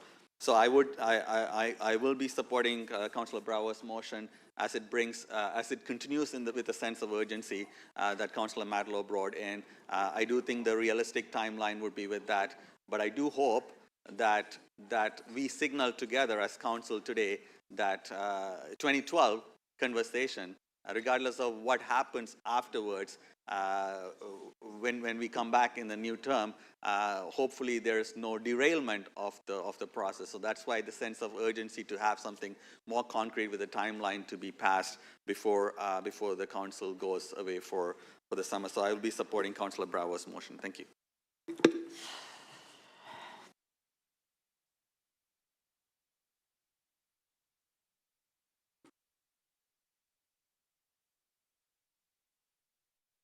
Councillor Perks. Thank you, Speaker. I want to start by saying this is not a new issue. And, you know, Councillor Matlow said some things about how we've been discussing this for a while. Actually, we've been discussing it for a lot longer. I can remember former Councillor Howard Moscow over 25 years ago talking about the urgency of protecting tenants because we were starting to see real loss of life. And Council did not sit idly by.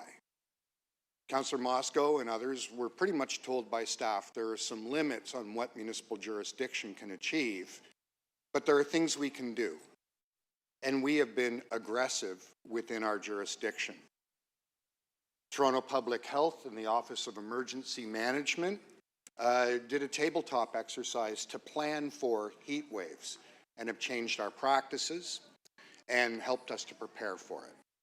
We've created a network of cooling centers. We've created a registry of vulnerable adults in buildings where there's not adequate electricity to be able to cool all the units. So during a heat wave, community members and landlords check on folks. We've created Transform TO, which is the most ambitious climate mitigation program of any municipality in the country. We have informed tenants about opportunities for cooling. We have asked for cooling rooms. We are today creating an air conditioner program.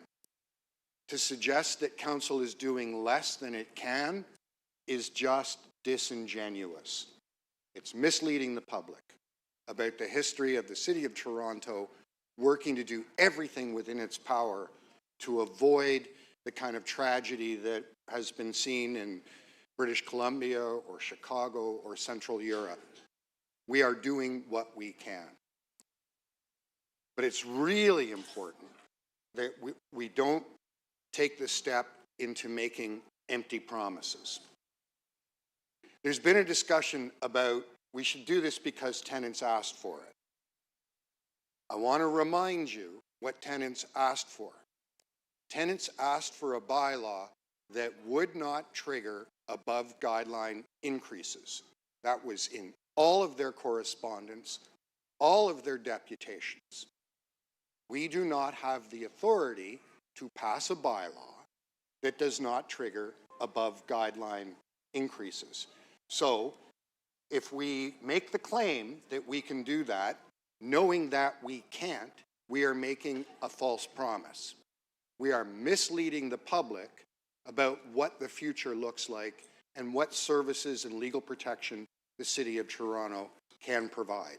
That is the very worst thing a government can do, because if you pretend you can do it and then it turns out you can't, all you have done is tell a lot of Torontonians don't believe in government, they lie to you, and they won't solve your problems. The other aspect of making sure we understand we're not making an empty promise, if you listen to the debate, and I know Councillor Matlow and the rest of us on executive heard the debate, we were told by city staff that the Ontario Building Code prevents us from requiring a landlord from making major investments on anything outside of what the building code describes.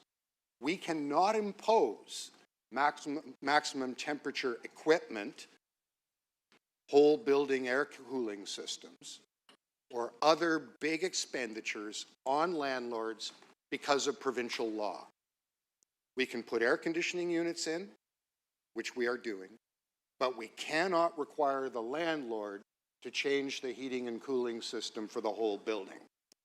If we give people the impression we can do that, we are again making an empty promise. We are giving people false hope, and we are setting people up to be disappointed and believe that governments lie to them. There is no more solemn duty than we have than to be honest and straightforward with our constituents about what we can achieve and when. And for that reason, I'll support Councillor Bravo and not Councillor Matlow. Thank you. Okay, last speaker, Councillor Morley. I will keep it brief. I do want to thank my colleagues for all of the important work that's gone on related to this item, and I do also want to acknowledge and thank the advocates who have been consistent in sharing their voices with us here at City Hall on the importance of this issue. I am a renter in the City of Toronto, like more than I believe half of Torontonians are, and I live in an older building. So I have experienced when the systems within my building have gone down during extreme weather and sitting through very, very hot temperatures. Luckily for me, I'm not a senior, I'm not a vulnerable person, and I know how to cool a cloth and put a fan in front of me and sort of figure it out in those moments. But not all Torontonians have that ability. And I really want to lift up what's before us here today, which specifically is the standardization of our air conditioning program. We know the underlying need for this work is, in fact, a maximum temperature bylaw, which we've heard at length, and we know our staff have been engaged and seized with this really important issue, and will continue to do the work necessary to get us to a good place on that. But what the item before us does, and what it lifts up, is an opportunity to directly intervene in the near term for those that are most vulnerable. People that it's a life and death situation in their units, whether or not they can survive an extreme temperature event. We know that this program has been very welcome, has been oversubscribed, and has achieved a purpose. We heard from our Deputy City Manager at committee about this being a near-term intervention that is within our purview, that is making a difference. And I want to acknowledge that work from staff and the work of council to do yes and. Yes, we are seized with this very important issue, and we want to get to a place where we can proceed in a good way. And we are intervening in the near term for those most vulnerable and those most in need who can't pop over to Walmart and put a $300 air conditioner in their cart because they're making decisions between medicine and food today. So I'm really, really proud that this council continues to move forward in a good way. We do remain passionate and aligned with our constituents in terms of the need for this work, but we are working pragmatically and practically towards a long-term sustainable solution, and that's what I believe we should continue to do. Thanks, Madam Speaker. Thank you. Okay, we'll start with the votes. Councillor Shan has informed me that there's refreshments at the back for those members of council that want something. Okay, let's put the motions on the screen.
Okay, motion on the screen, motion 1 by Councillor Matlow. Recorded vote? Recorded vote.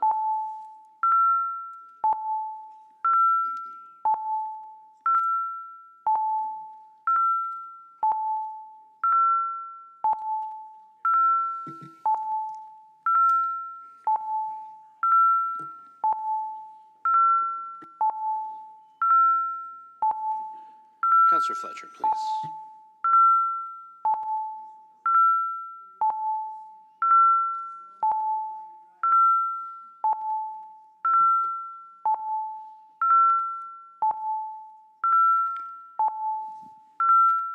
Councillor Crescenti, are you able to vote? Thank you.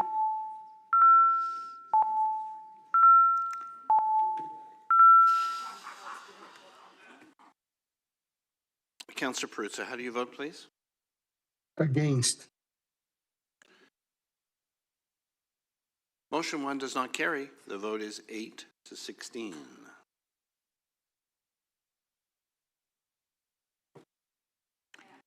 Okay, next motion.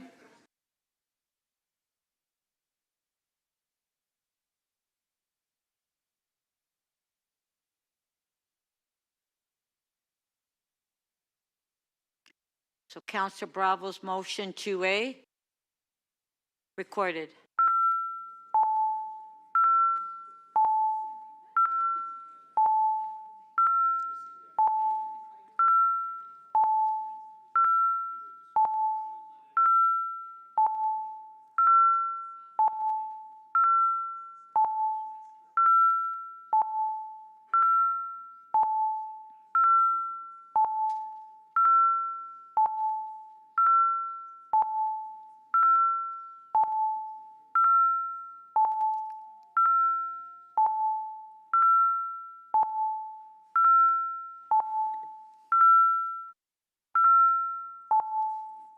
Councillor Perruzza, how do you vote, please?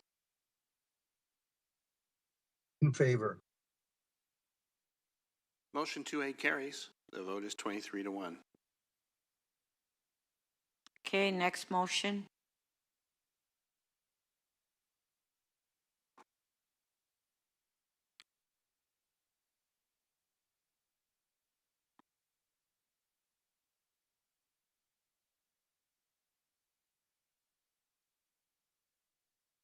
Motion 2B by Councillor Bravo, recorded vote.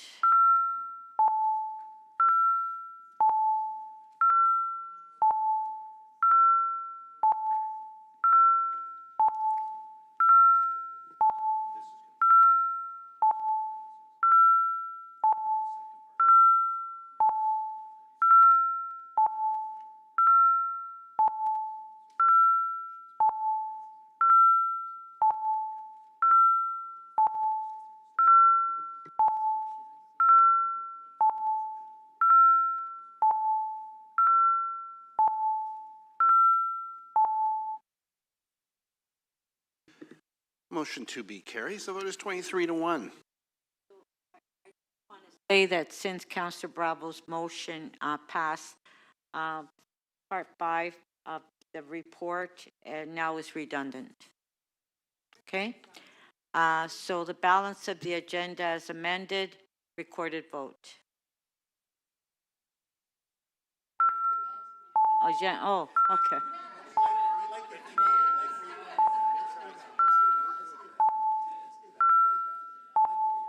On the item as amended. It's not easy sitting here, you know that?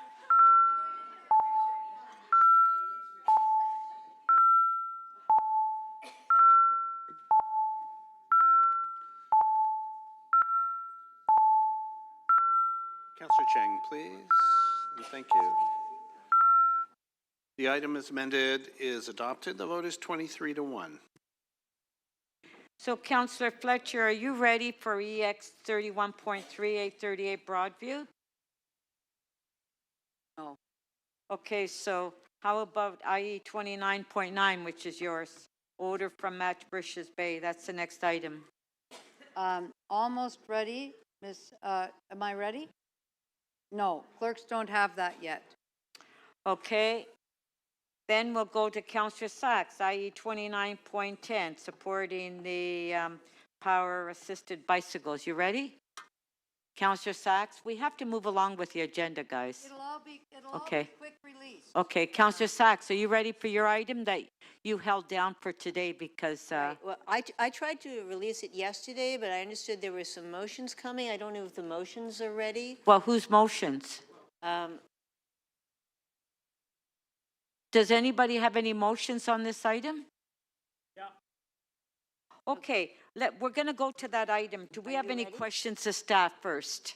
Are there any questions to staff on this item? IE 29.10. Any questions? Okay, Councillor Holliday, you have questions. Go ahead.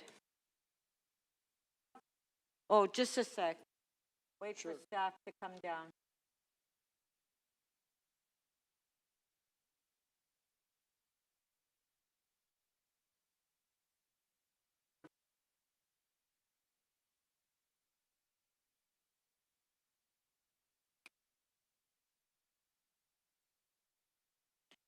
Okay, Councillor Holliday, questions to staff. So thank you. I wondered if staff could just explain to me where they think the legislation and the regulations are headed from Ontario in dividing e-bikes into two groups. It seems like this letter articulates Class 1 and Class 2. What's a Class 1? Through the speaker.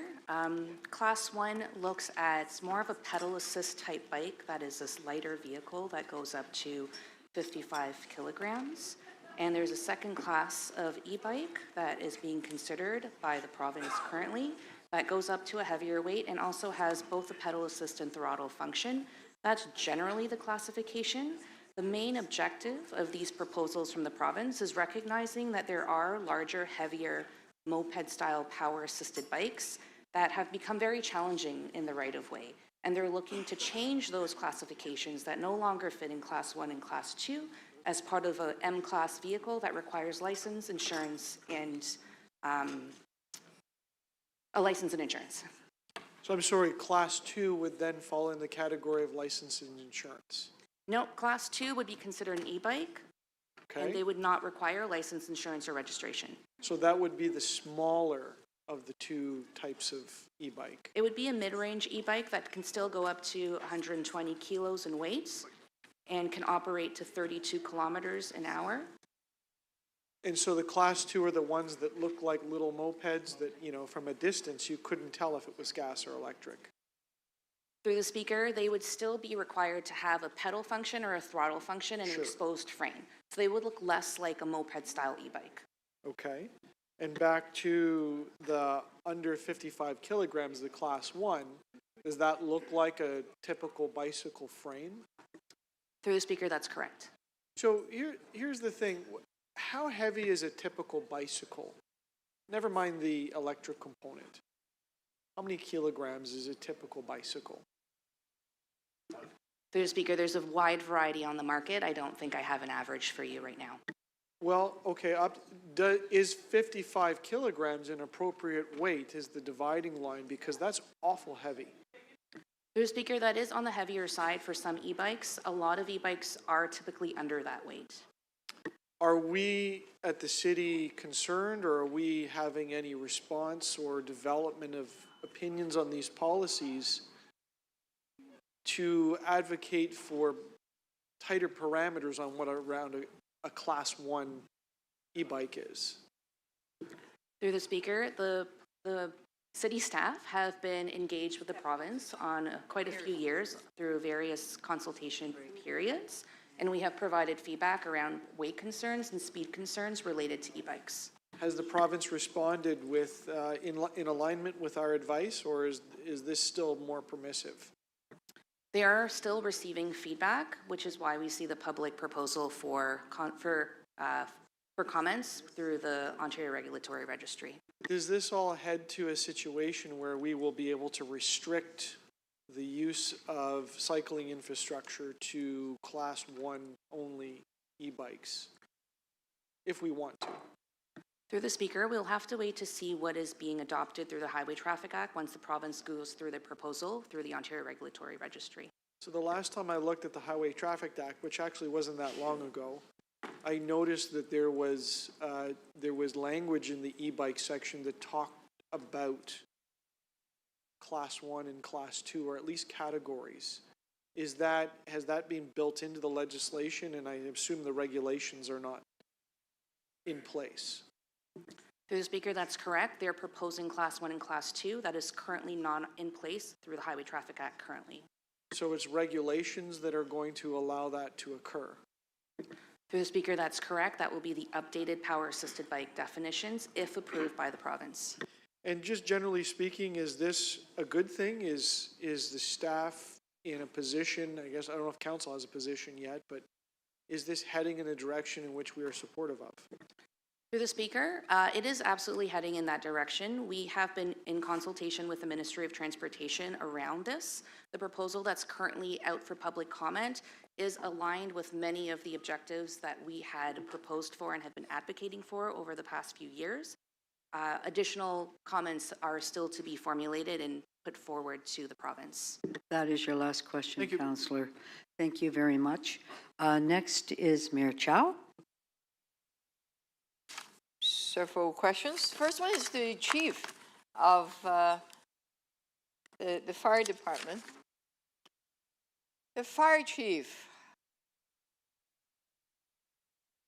Chief, you and I have had several conversations, fairly extensive one, about dealing with the fire that are caused by the batteries of this, of some of these e-bikes, especially those that have been, how shall I say, they've been tampered with. And I have noticed that you've taken a series of action. Maybe you can break it down. The intergovernmental push that you and I have been pushing for. Can you give us an update where things are at, both for the federal and the provincial government? And then I have a few more questions. Certainly, Chair. As directed by Council in October 2025, I have written to the federal government, both the Transport Canada and Health Canada, as well as the Solicitor General's office through the province of Ontario.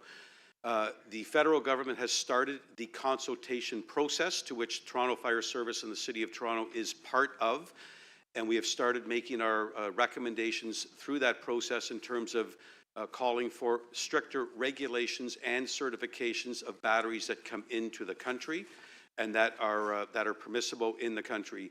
The second piece of work is through the province and the Solicitor General's office, specifically the Fire Marshal's office, and that is potential amendments to the Ontario Fire Code that could deal with issues such as storage and the quantity of these types of mobility devices in residential buildings.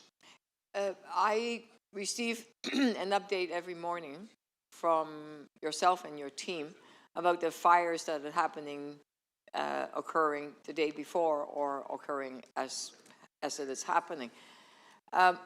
And I have noticed that there is a huge number of fire caused by these batteries.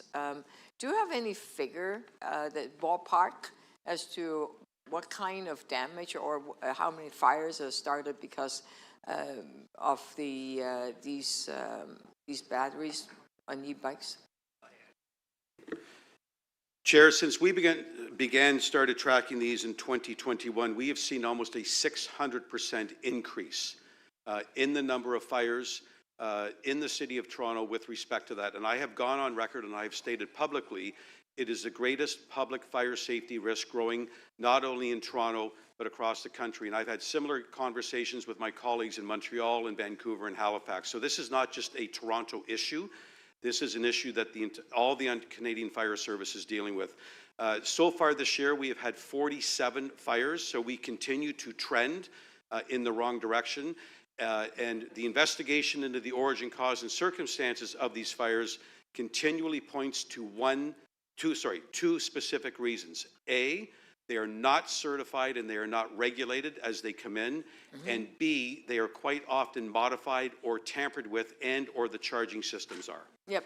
I have been to your fire safety day or week or month that you try to educate the public and re-identify this as the top priority. I noticed some of your public education effort. Perhaps you can describe some of the things you've been doing lately.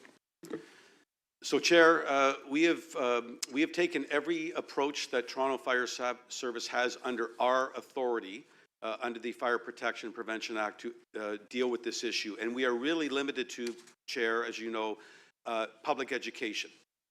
So we have invested all of our resources.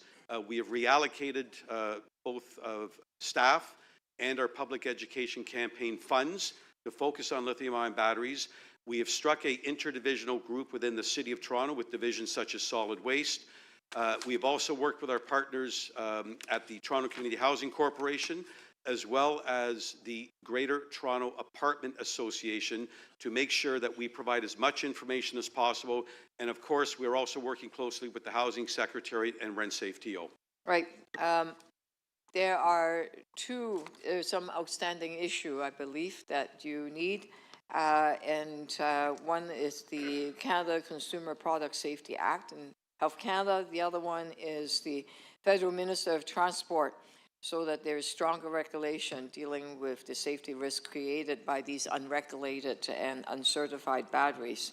Are there some of these outstanding issues that you need sort of more council support? So, Chair, I work very closely and keep the Deputy City Manager updated, and I know she does the same. So intergovernmental work is absolutely going to be the key in dealing with this. Toronto Fire Service has done everything we can do at this point to deal with this growing safety risk. We absolutely need the federal government and the provincial government to come to the table and amend regulations for the fire code and introduce regulations for Transport Canada and Health Canada. Thank you. Thank you, Mayor. We now have Councillor Cheng. 1 second, please, Councillor.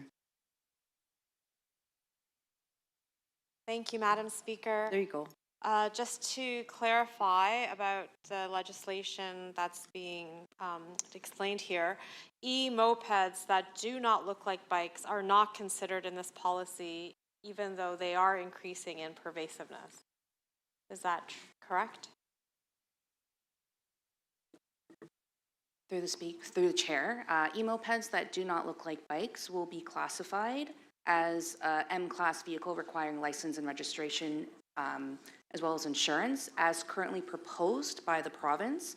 Until that's approved, then that will become legislation. And what are we considering with regard to e-scooters? Are they part of what is being analyzed here? Could we group them with the Class 2 to necessitate licensing, insurance, and age minimums? Through the chair, e-scooters are not in scope of this proposal. E-scooters are a separate definition of vehicle, and that is currently under a pilot. Currently, that is banned through the City of Toronto, and Council has voted on that. So the province is considering all of these policies with e-bikes, with e-mopeds, but is silent on the aspect of enforcement, licensing, insurance, and age limits on e-scooters. Through the Speaker, the province is proposing an updated definition of power-assisted bikes, which are part of the legislation of the Highway Traffic Act. E-scooters are currently under a pilot, and it is out of scope for this proposal. Right, so the pilot that the province is running on e-scooters does not consider licensing, age limits, such that is what is being considered for e-bikes here. Through the chair, that is correct. That pilot will run until 2029. So if these become licensed, who would be enforcing the associated bylaws, checking to see who has insurance, ensuring that they meet the speed and weight classifications? Through the Speaker, the proposal from the province currently states that there will be a 12-month transition period where there will be education and enforcement. They have been engaged with Toronto Police Services, and Toronto Police, as well as other police forces, will be part of that process. Is there a cost estimate of what that enforcement will look like? Because this will add to the responsibility of Toronto Police Service, which is already very stretched with capacity and responsibility in terms of enforcement in our city. Through the chair, that is unknown to me right now. That assessment has yet to be taken place. And who would take lead on that? Is it the province that would make that analysis of what they predict enforcement costs to be, or is it our job as a city, or is it Toronto Police Service should do a study in order to have a prediction so that we have a clarity of how we're going to move forward in terms of financial impact and sustainability? Through the chair, MTO has been engaged with police forces across Ontario. They will work collaboratively to understand these questions and understand how that will take place through any potential transition period once this proposal has been adopted. I'm concerned that their discussions might be primarily focused on processes and not so much on capacity and cost. And so could we find ourselves in a situation where we just have more things to enforce, but no way to actually fund that capacity to ensure that it is being enforced? Through the speaker, I have not been as part of the conversations with Toronto Police and MTO. I'm not sure if Paul, you can speak to that. Yeah, through the chair, we've had meetings with the provincial government, however, or MTO. However, we haven't discussed cost associated with these changes. We typically don't. So currently, e-scooters are illegal in the city of Toronto, and it's brought a lot of frustration to people to see them everywhere and with very little enforcement happening. How can we be confident that as we move forward with an additional, bylaw, that we'll be able to enforce these new laws and new regulatory framework? Yeah, again, like any change in bylaw or legislation, it does impact our capacity as a police service to enforce, but we do the best we can when we're available to do it. So would there be consideration of analyzing the cost of licensing, the cost of fines to balance the cost of enforcement? Through the speaker, I don't know if that can be done. I'm not sure if it can be, if we can actually put a cost to it. I'm not sure. Okay, thank you. That was your last question.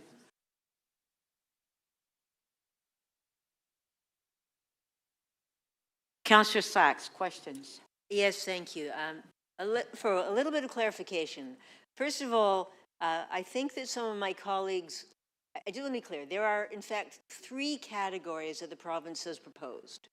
A class 1 and a class 2 bicycle and all the other stuff. Is that fair? Through the chair, that is correct. Right. And basically what the province is proposing is that all the faster, heavier things, the mopeds, the little motorcycles that are bombing down our roads and our bike lanes and our sidewalks, they will finally have to be licensed under the Highway Traffic Act and insured, right?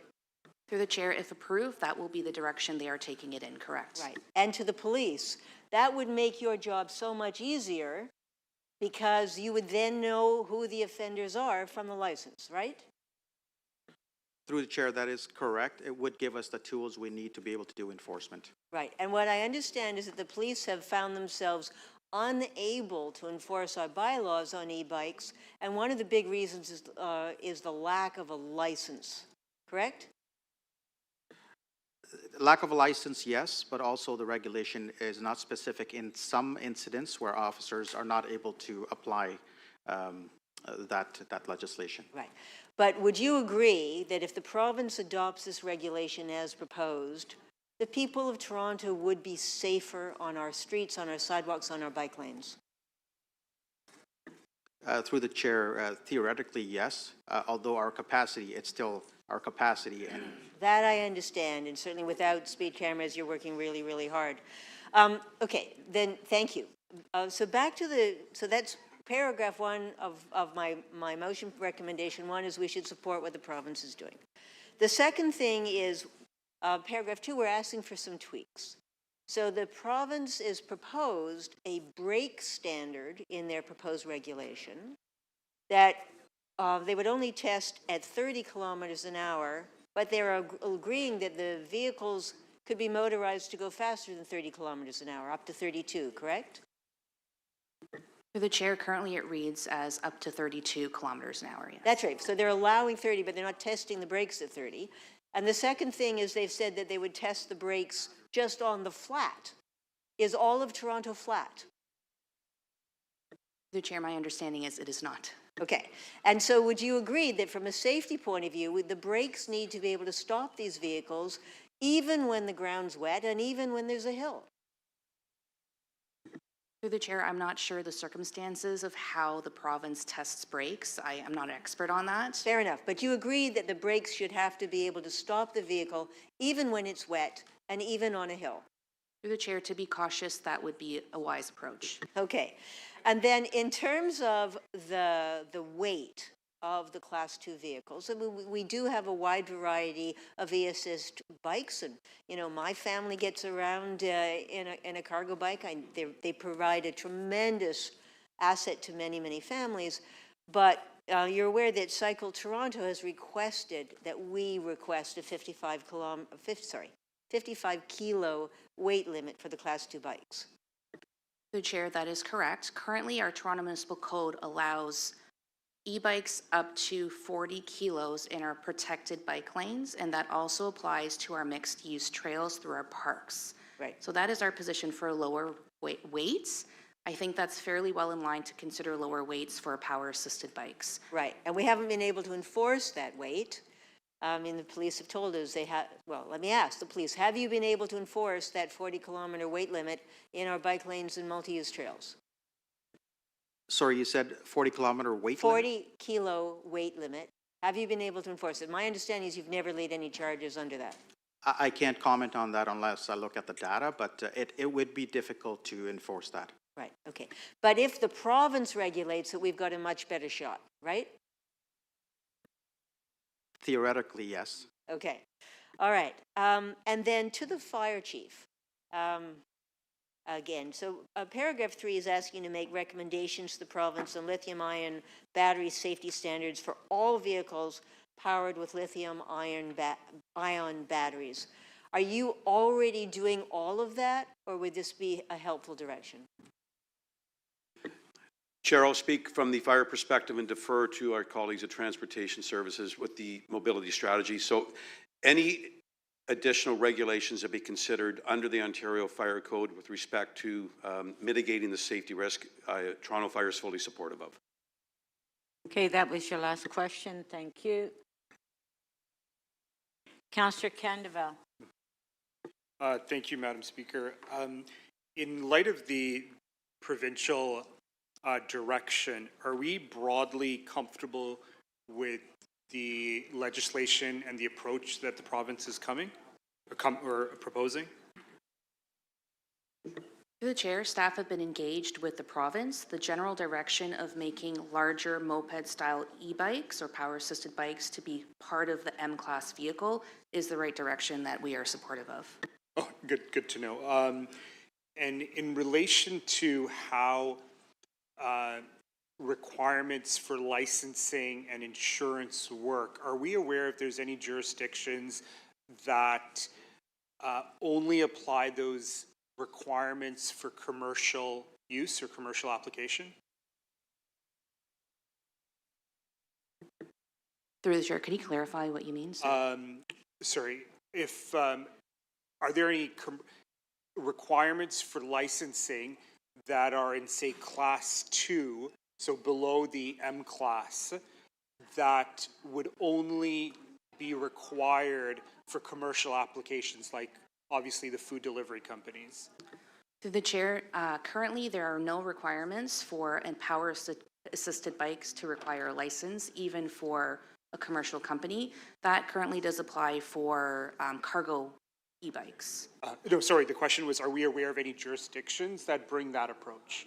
No, not aware of any. Great. Not in Canada. And currently, do we have any requirements for safety inspections, safety certifications for food delivery companies for their couriers? Through the chair, my understanding for gig workers, they are not considered employees of app-based delivery companies, which is why there are no standards or expectations through the province to have any type of regulation or certification or licensing for them. Is it within our jurisdiction and framework to require food delivery companies to certify their gig workers' vehicles? To the chair, no, there is none. No, sorry, the question is, could we? Do we have the jurisdiction to demand or require food delivery companies certify the e-bikes? Through the chair, that is not part of a municipal jurisdiction. Oh, good to know. To follow on that with Fire Chief, your comments earlier indicated there's some level of modifications to the batteries. Do we have a sense of how far, the extent, the frequency of these modifications? Chair, the investigation into the origin, cause, and circumstances of all of these fires, as I've said, predominantly result in two things. Either A, the batteries are not regulated or certified as they come in, or B, they are modified. We have seen charging stations modified. We have seen internal pieces of the battery modified.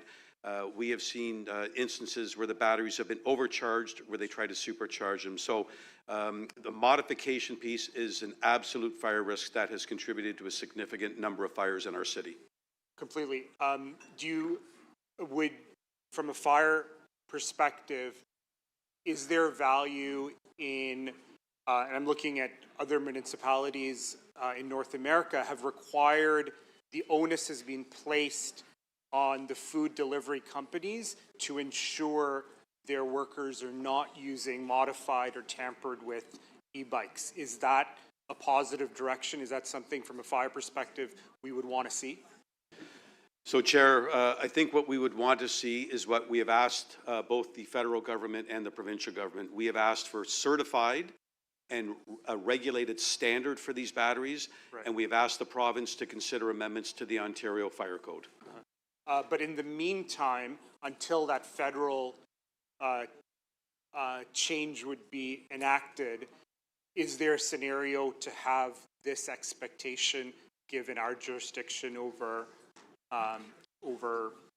potentially over food delivery companies? So, Chair, that's something that Toronto Fire does not have jurisdiction over. Oh, thank you. Thank you, Madam Speaker. Thank you.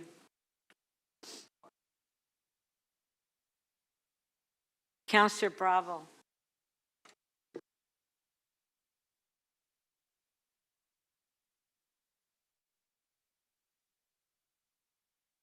Thank you. I'll keep these questions to yes and no. I know we're trying to save time here. Does the city already have the bylaws that prohibit e-scooters and e-motorcycles going faster than 32 miles per hour in our bike lanes and sidewalks? Through the chair, they are not permitted in our cycling infrastructure. Okay. Do police already have authority to take action against drivers of these kinds of modified illegal vehicles? To some degree, we do, yes. Okay. The legislative changes that the province is considering, would they address many of the concerns about what is and isn't an e-bike and where they should be allowed to go? Through the chair, if approved, it does provide a tremendous amount of clarity. Okay. On the maybe I'll leave the fire safety until the end, but many of the concerns that I have, that many have, are in relation to these bikes being used by delivery drivers, where all of the liability and all of the accountability and all of the pressure goes to the driver and not to the app companies. Should the companies take more responsibility because they have their inherent model, it requires that drivers go faster or they don't get paid? Through the chair, I can't comment on what the requirements are for app-based delivery companies, but what I can say is that these vehicles are typically used by gig workers, but they are accessible for many other cyclists or anyone who wants to use micromobility devices. It is not limited to this industry. Correct. A lot of the drivers, however, that are exceeding speeds, needing to make modifications, there is an economic driver for them, is there not? That if they don't make the app actually tells you, you have 5 more seconds. Some of these workers don't get paid even minimum wage. And so their livelihood depends on going faster. Is that a big gap here, that we do not have a way to ensure that those workers are protected from the app algorithm, which actually incentivizes the kind of driving and speeding and use of these vehicles and modifications that are creating danger on our streets and sidewalks? Through the chair, there has been discussions and a narrative from gig workers that there are time pressures, but I cannot speak to what the algorithms are for an app-based delivery company. Right, because at this level of government, we're having some challenges looking into algorithms. It's the same with personal transportation vehicles and companies. And so are you aware that there are groups like Cycle Toronto, the Bike Brigade, and Biking Lawyer that are giving workshops to these workers so that we can, that important piece of creating some points of dialogue so we can understand the conditions that are, and the economic and social pressures that they're facing? Through the chair, yes, we are aware of those consultations taking place. Great. So I wanted to ask about the, I moved a motion in 2025, and had the privilege of working with Chief Jessup on this. And as the chief comes down, I just want to highlight how great it is to have that partnership, because of seeing the concerns and the escalation. Is it accurate to say that you've identified that a lithium-ion battery fire can consume a room in 90 seconds and even melt firefighting equipment? Chair, that is correct. The research that we have done over the last number of years has absolutely confirmed that lithium-ion batteries, specifically those that are either tampered with or that are not certified or regulated, go into what we call thermal runaway in less than 90 seconds and will result in flashover in a room at a time frame that is something we have never seen before. And can you confirm, Chief, that this council, and certainly at our committee, Economic and Community Development Committee, at yourself, myself, that the motion that I moved was calling for the federal government for stronger regulation on lithium-ion batteries and asking for amendments to the Ontario Fire Code, and that was in 2025. Is that correct? Chair, that is correct. Thank you. Thank you. Councillor Myers. Thank you, Speaker. Through you, my first question is as part of the recommendations to the regulations, will you be making any recommendations on whether or not the battery should be removable from the bikes themselves? I say this as we're starting a pilot at the TTC so that people could potentially bring their e-bikes onto the transit system without necessarily bringing on the batteries, which are what's causing the issue. Through the chair, we are continuing to work with staff, including Toronto Fire, and that will be understood for our proposal that we'll be submitting before the June 8th deadline. So that will be part of the proposal, looking at making sure that the batteries can be removed? Through the chair, we're still going through that assessment. Okay. And has there been any movement from the federal government on the importation or the restriction of importation of certain types of batteries, which are disproportionately responsible for the number of fires related to e-bikes? Through the chair, my understanding that although we have advocated for that, we haven't seen any movement from the federal government for market regulation. Okay. And final question, as part of the regulations that Ontario is currently studying, are they looking at who can sell these batteries? Right now, anyone can basically sell an e-bike or the batteries. Would they look at licensing who can actually sell these types of vehicles? So through the chair, that will be part of the market regulation aspect. I don't believe they're looking at who can sell these devices. Okay. That's out of scope. Thank you. Thank you. Councillor Bradford, questions? Thanks, Madam Speaker. Through you to Toronto Police. What are some of the challenges that you have doing the enforcement today? Because we have the bylaws on the books, but the track record of enforcement proves to be challenging. Yeah, some of the challenges I think we have are just the confusion between the different classes or the different definitions of the different mobility vehicles. Also the jurisdiction where in Toronto, one of them, the e-kick scooters, are prohibited. However, they are legal in surrounding jurisdictions. So those tend to be challenges, not only for people, but also for officers in being able to differentiate between the two. How are these types of vehicles and the different classifications currently distinguished? Are you looking for a marking? Is it the weight? Is it the fact that it's throttle driven versus pedal assisted? It's a combination of all these things, and certain things in terms of enforcement can be enforced, and other things are very hard to prove just on its face because officers are not experts. Is there a specific unit within traffic services, or is it NCOs, or who's actually out doing the enforcement on these types of vehicles when they're in a bike lane, for example? Sidewalk's pretty clear. We know that's not permitted, but when it's in a bike lane. Through the chair, really every officer is expected to do enforcement, any type of enforcement on any vehicle on the road. Do we have specialized units that are trained? Because you pointed out that it sort of sounded like when you said it there that there might be a training gap, or it's not everybody knows or is super familiar with, and I can appreciate with the frontline force of maybe 7,000 officers, maybe there's different levels of understanding on things, but is there a unit or a team that is subject matter expert in this, perhaps in traffic services or something? We have created and we have done training for officers specific to traffic services, but also across the city with all the other police officers as well. But there still is a gap in terms of identifying and also laying the charges appropriate for those vehicles. There is no specific unit in charge of looking after this type of enforcement. And when you say that there are challenges in laying charges, where do those challenges come from? Is it being able to say, oh, this bike goes more than 32 kilometers an hour, you'd have to have a radar gun out there or something? Or is it, we know with this amount of wattage on the motor and this weight that bike is characterized or capable of doing that if it doesn't have a governor in place? Like, what are those challenges for doing enforcement? Because when I see one of these riding on a sidewalk, that's pretty straightforward. Yeah, I think you've described it very well in terms of the challenges. All of those things you have said are a challenge, including being able to provide the evidence needed in court.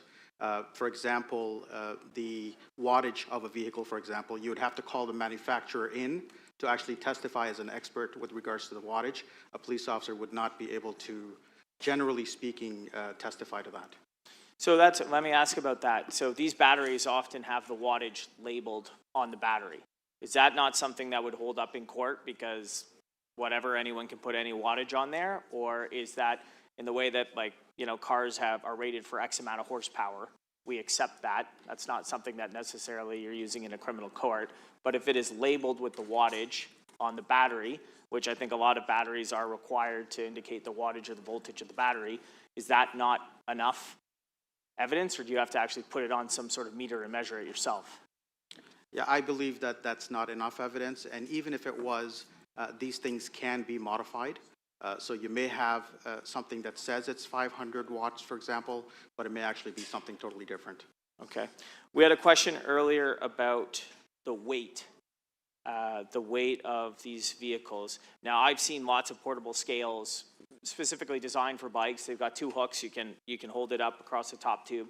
Now, some of these bikes are so big that they would probably break that, but are there devices or scales that Toronto Police has or could acquire that would help with the weight restrictions and measuring that? Because that's something you could do right on the spot. Currently, we don't have anything issued like that to weigh bicycles or any device such as that. Yeah, I guess like my point is it doesn't have to be like a transport truck weigh station. Like there probably is something that we could, is that an idea worth exploring if we're putting a weight limit on it, or the province is going to? Would you then you would need something to be able to actually check what the weight is of the vehicle? That was your last question. Yeah, to the chair, that would still be challenging. I think having a device is a good tool to have. However, how practical it is, I don't know. As you can see how I'm dressed, I'm actually the least dressed police officer on the road. There's so much different equipment that we have. that some of these things, again, if they're available, potentially could be a good tool. Whether it's practical is a different story. Thank you. Speakers, Councillor Sachs. Yes, thank you very much to my colleagues. As I think you know, this is my third try to get some action on this problem of the motorized micromobility vehicles that create safety hazards on our sidewalks, on our bike lanes, on our multi-use trails. And the staff have looked at the issue, we've talked to the police, we've talked to transportation, and frankly, we've got nowhere over the last 3.5 years because the fundamental job of the province they haven't done. So they gave themselves legislative authority to adopt regulations. They've come forward with regulations uncharacteristically for the province. The regulations are pretty good. The basic concept that we should distinguish between electric assist bikes and motorcycles is important and overdue. The basic concept that every motorcycle-like device should be licensed and insured is essential and overdue.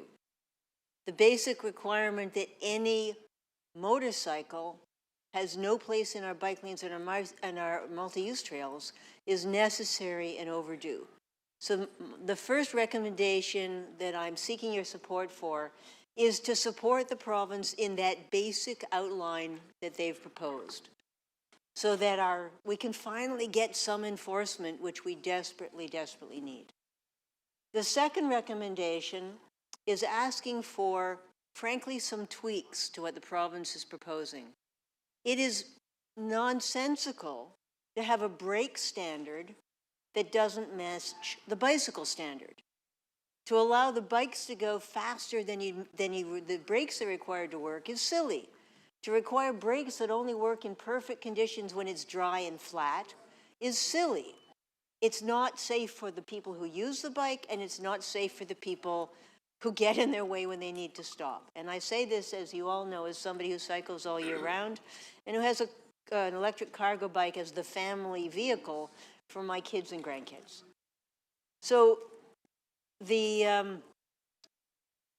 I worked with Michael Longfield of Cycle Toronto, who is right here. Thank you very much for the hard work on that recommendation number 2.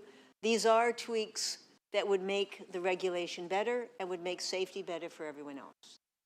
The third recommendation that I'm seeking your support for is reinforcing the work that our fire chief is already doing.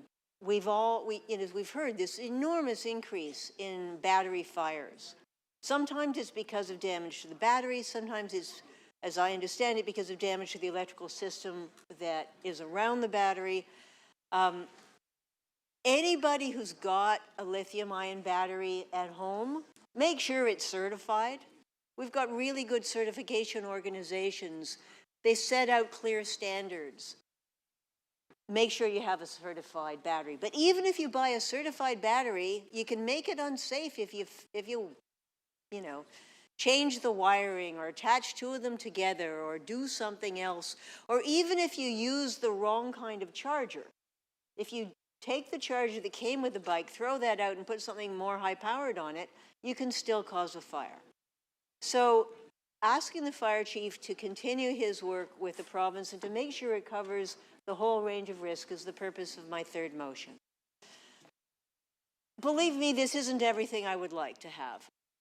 I've spoken in this chamber already. I don't think anybody belongs in the bike lane on anything that doesn't require continuous muscle power. I don't like the Class 2 vehicles if they can just go on a throttle and zoom down. But I'm not going to argue with the province when they're actually doing something constructive. What they're proposing will make things better.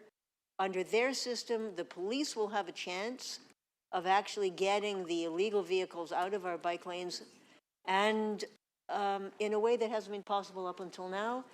And if we can't make the app companies pay attention, but we can ask, and I will ask again to the app companies that they make sure that their drivers are aware that anything that doesn't meet the Class 1 and Class 2 vehicle requirements shouldn't be in our bike lanes. I had some success 2 years ago in embarrassing Uber into telling their drivers for the very first time not to ride on the sidewalk. Maybe we can get somewhere once there are clearer rules. But the first step is we get clearer rules. Yeah, you're Thank you. 5 seconds. Thank you. Okay, I understand that Councillor Bradford's motion is not ready, so we'll go to Councillor Bravo. And Councillor Bradford, you'll speak right after lunch, correct? Okay, Councillor Bravo? Go ahead. Thank you. This is really important work, and I want to thank the committee members and the staff for advancing it. This is a huge concern in Davenport, in all across the city. I have often gone to the McDonald's at Dufferin and St. Clair to talk to the drivers. Sometimes I'm walking by there at 7 at night. There's the only place that they can stop to rest. So the bikes are all lined up on both sides of the sidewalk, and it's a narrow sidewalk. And I asked them, like, why are you here? Can't you put your bike somewhere else? You know, what's going on with you? And they tell me directly, because I talk to them, that there is no place that they lock it up, and it's the lock is broken and they lose the bike. They're actually sometimes leasing the bike from the app company that employs them in reality, but has set up an algorithmic model that ensures that they have to go fast, they have to break the rules of the road, they are forced to try to find vehicles that go faster and are modified. So I just want to start by saying that the volume of this problem increased when this society became dependent on delivery, and we accepted an economic form in which an algorithm, which is owned by a company that's transnational and has no headquarters in Canada, does not pay taxes in Canada, does not pay taxes to fix the road, or to even consider having this debate, and downloads onto an individual person who makes less than minimum wage most of the time, which should be illegal, and misclassifies them under provincial legislation as self-employed. So this is not just e-bikes, it's also personal transportation companies like Uber. The algorithm demands that you go faster, that you give the customer what it wants, and we are also contributing to that when we use the app. So we have to figure out and crack the code about how to hold them accountable. But returning to the questions of road safety, I really think it's important to figure out and to continue to push for and advance the agenda in which we're actually able to demonstrate that we can seize vehicles that are and enforce vehicles that are enforced against drivers, and seize vehicles that are violating the Highway Traffic Act. That's really important, and that we have the resources to do that enforcement, because it's causing real harm. People are getting hurt, and it's creating chaos on the roads. On the question of the lithium-ion batteries, this is something that's been really important to us for a long time. And I just want to highlight again, as I said in my questions, how great it has been to work with Chief Jessup and Toronto Fire Service. We brought that motion forward in 2025, requesting the very things that include going to the federal government, asking them to regulate at the level of importation, because we're allowed to bring into this country e-bikes and batteries that are extremely dangerous, flammable. They can go thermal, as the chief said. Within 90 seconds, consume a room or a subway cart. They can also melt firefighting equipment. So this is a huge public health concern. It's a risk to life, and that's something that I'm really pleased to see that our Toronto Fire Service and our chief is being invited to advise on the technical aspects for at the Ontario level, and also that we have the opportunity now at the federal level, where the federal government recognizes this problem, and that we can submit our suggestions for regulations under the Notice of Intent to regulate these batteries. There has been great work done. This isn't the first time that we've considered these questions, But I think what's clear is that this is a multi-jurisdictional challenge, and the main jurisdictions that have purview here are the federal and provincial government. So again, from the ground up, from the municipal level up, we are contending with the conditions that we have. And I would say that we don't get the resources that are required to deal with the pressures. Just like we have so many Ubers driving around, we have so many of these app company e-bikes all over the place, and now we have the fire risk piece. So thank you for all the work. We're not new to this show, and this city has demonstrated leadership, and none the least from our Toronto Fire Service. Thank you.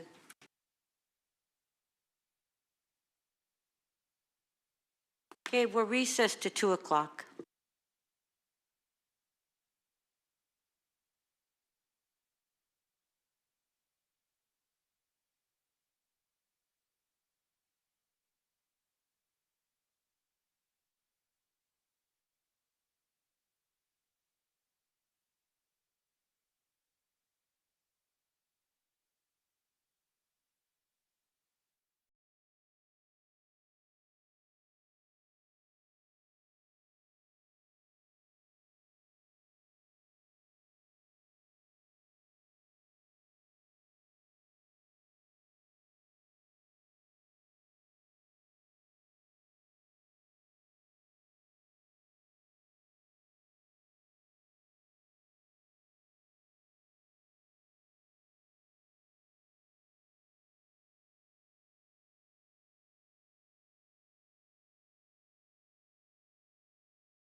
Members of council, please come to the council chambers.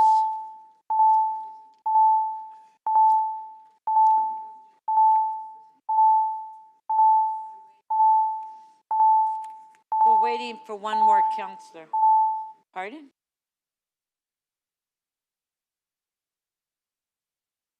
Who just came in? We have 15? Okay. This meeting is now resumed.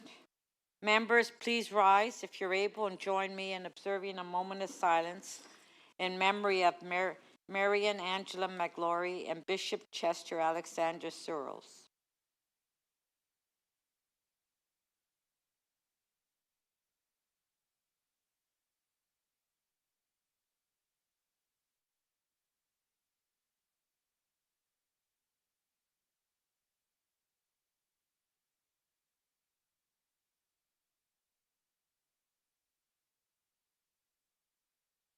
Thank you.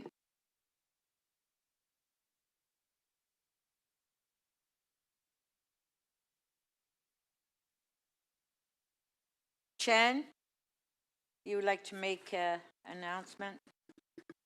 Thank you, Madam Speaker. I rise today to speak about the Tamil genocide remembrance related activities that we've had here in the city of Toronto during the last week.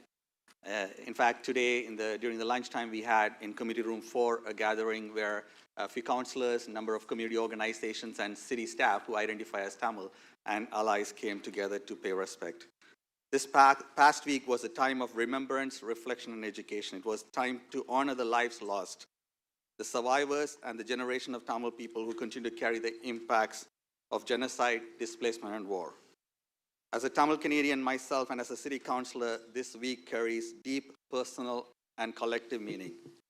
Representing one of the largest Tamil communities from Ulam in the diaspora, and as a survivor of Tamil genocide myself, I've seen and experienced firsthand the strength, grief, and resilience of our community that continues to carry us across generations. Many of you who are old enough know in 2009, not too far from here at University Avenue, we were there every single day in tens of thousands of people together as human chains, as people in front of US Consulate, in front of Queen's Park and other places in Parliament Hill. And we were told to remove any signs that had the word genocide as a way for elected officials to come and address us.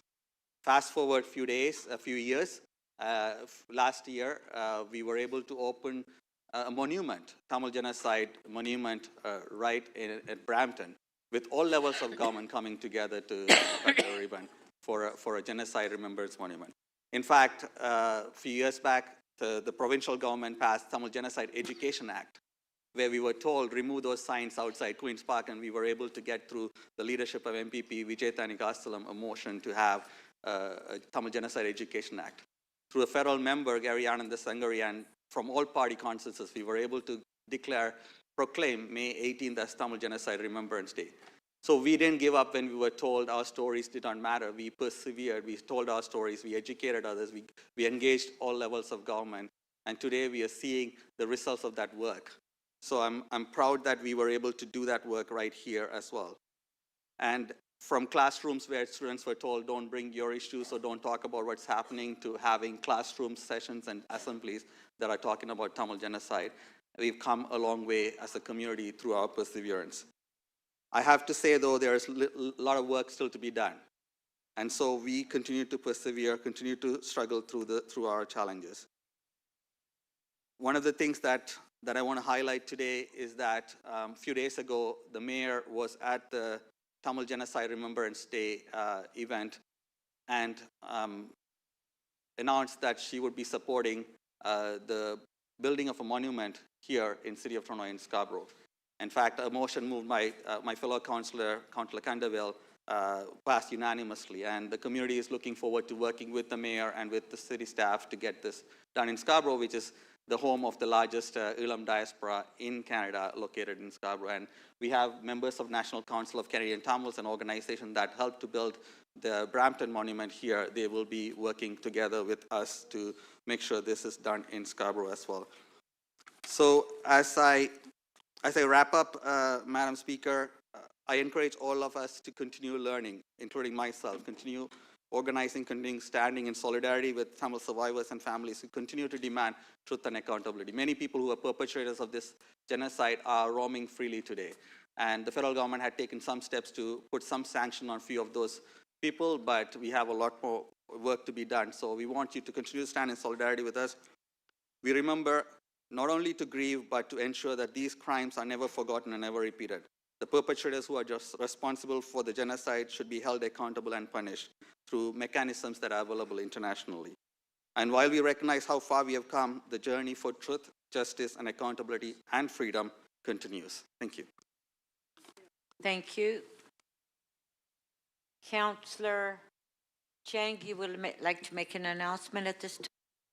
I rise to celebrate Asian Heritage Month. We all enjoy the many wonderful cuisines across our city: Thai, Japanese, Korean, Chinese, Filipino, Indian, Vietnamese, Cambodian, and many, many more. And they really enrich the fabric of our city. I'm grateful that we had a fabulous Asian Heritage Month celebration at Mel Lastman Square on Mother's Day weekend. And we saw so many artisans come out. It was really meaningful to see even elderly entrepreneurs who painted Hong Kongese bubble tea and pineapple bun stickers, and they have become entrepreneurs, printing their stickers and selling them. And so it's just so wonderful to see that diversity. And we all know that representation matters. Each of us who are here who represent a different demographic, we know the weight of that representation and what it means that we are sitting at these seats. And so let's just take a moment to uplift all the Asian cultures that are part of our city and celebrate their contributions. Thank you. Thank you. Councillor Cole. Yes, I just wonder if you can put that photo up, please.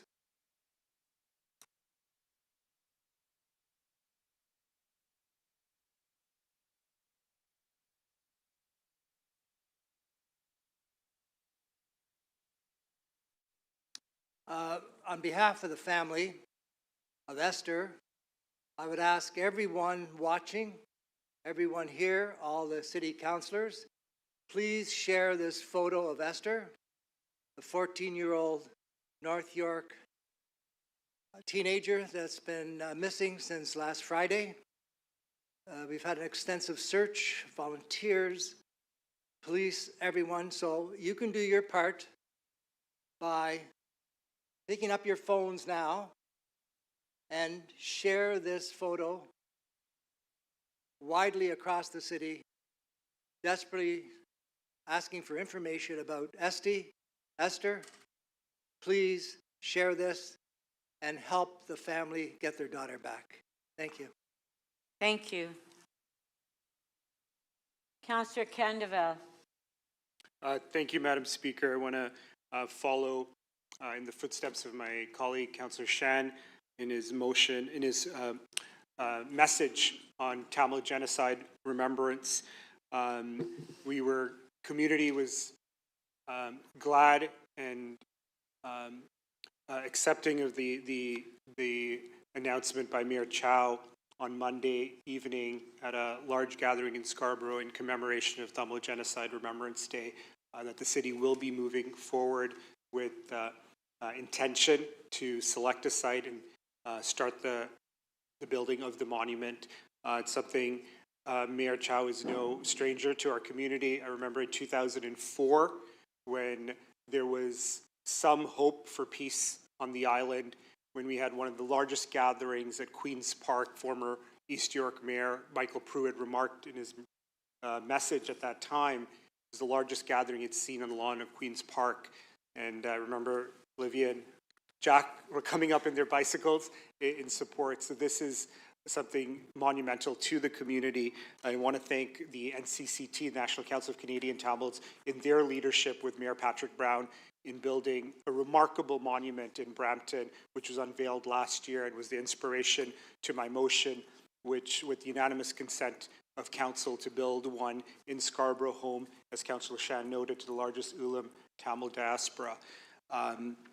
For those who are not familiar with the conflict, I'd encourage a novel called When Memory Dies by Ambalavana Sivanandan, who was a renowned British public intellectual. He was the executive director of the Institute for Race Relations. He was the editor of the seminal academic publication called Race and Class. And in his novel, based on perhaps his life story of 3 generations of his family and the impact that genocide has, is a read for anyone interested in this, in what is considered one of Asia's longest running civil wars, or at least was.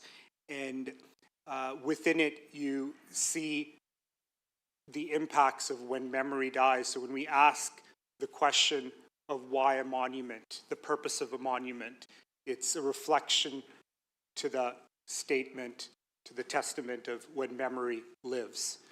Thank you, Council. Thank you, Madam Speaker. Thank you. Members, we do have a presentation this afternoon to recognize the 2 Global Production Awards that the Toronto Film Office recently received. I would like to call upon Mayor Chow to give the presentation.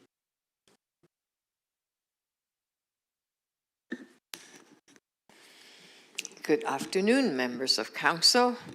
We are, as you see, joined by members of the Toronto Film, Television, and Digital Media Board, members, film lovers, content creators, also Pat Topin, General Manager of EDC, and ED staff from the Film Office. Welcome to all of you. Of course, the Chair of the Film Board, Paula Fletcher, and our Economic Development Champion, Shelley Carroll. We collectively like to share some exceptional news for Toronto, and we are mightily proud of it. This weekend in Cannes, our city was recognized with 2 of the film industry's top global awards at the Global Productions Awards. City of Film. Yes. Award number 1, award number 2. Film Commission of the Year. You can see these here, these awards. These awards demonstrate that Toronto is leading on the world stage as a place to make films and as a city that knows how to support them.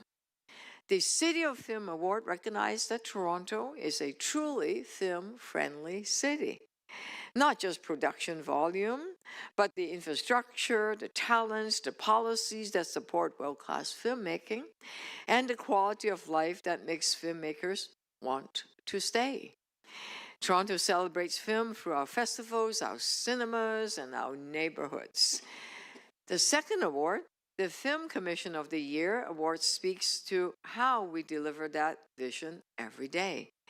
It reflects a film office that is fast, coordinated, reliable, very friendly, where productions know they can get answers, get permits, and get to work. In fact, our 48 hours permitting standard is now seen internationally as a benchmark.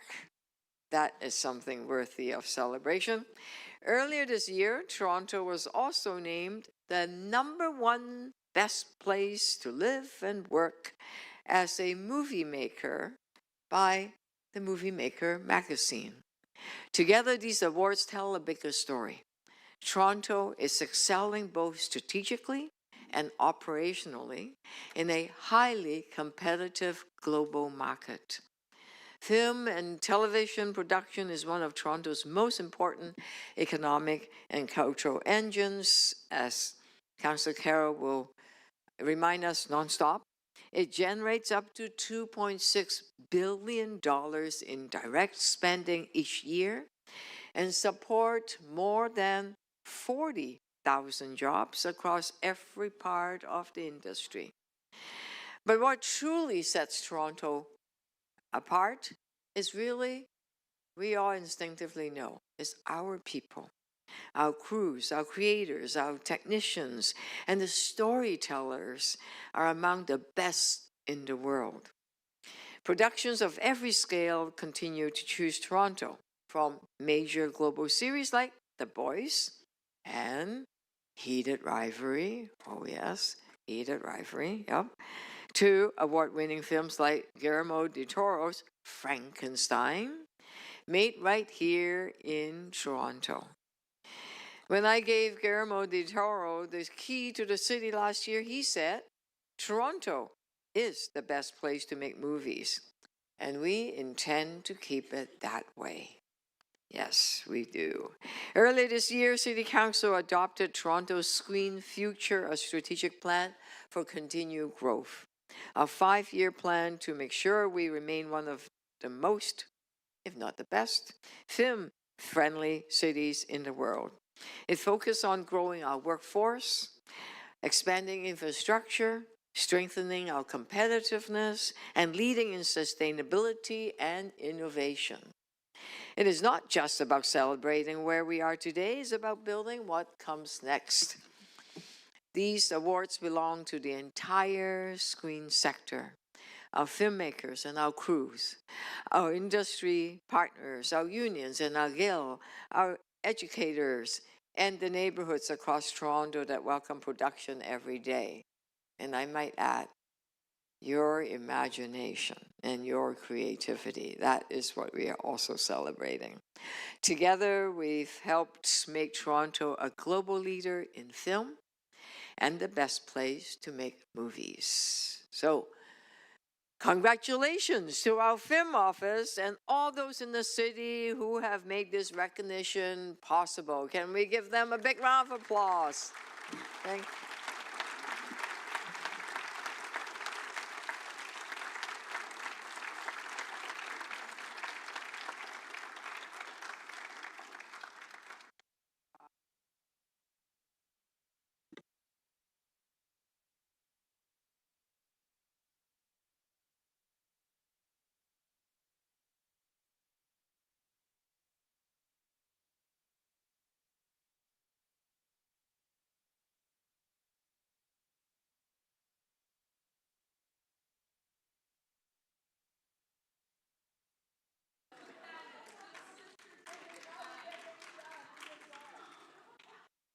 I didn't see anybody stand up to help. I don't know. Well, thank you. I was making that as a sidebar, but it's really true, and I just want to take a moment to highlight it. These awards, it really is, and I don't think any of the men in the industry that are present, or Mr. Tobin will mind my saying, that one of the things that makes this such an attractive film city is it really is women at the helm, women leading this work and getting it done. It's understanding. That's the main thing when you're trying to help a sector, is understanding it, then strategizing, then acting.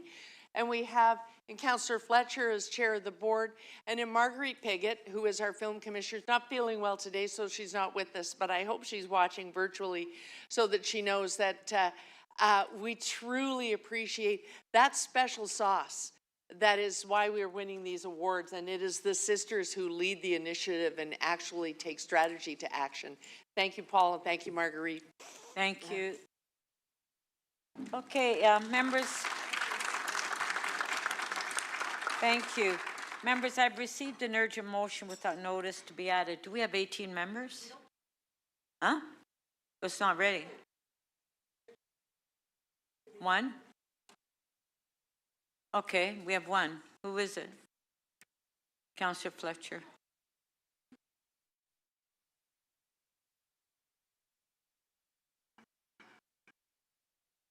Okay, there you go, Councillor Fletcher. Thank you. I'm moving this with the support of my good friend and colleague, Councillor Carroll.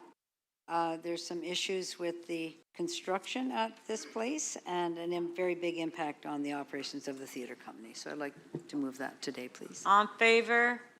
Carried. Okay, members, at this time, I would like to ask for the release of polls, if you have any.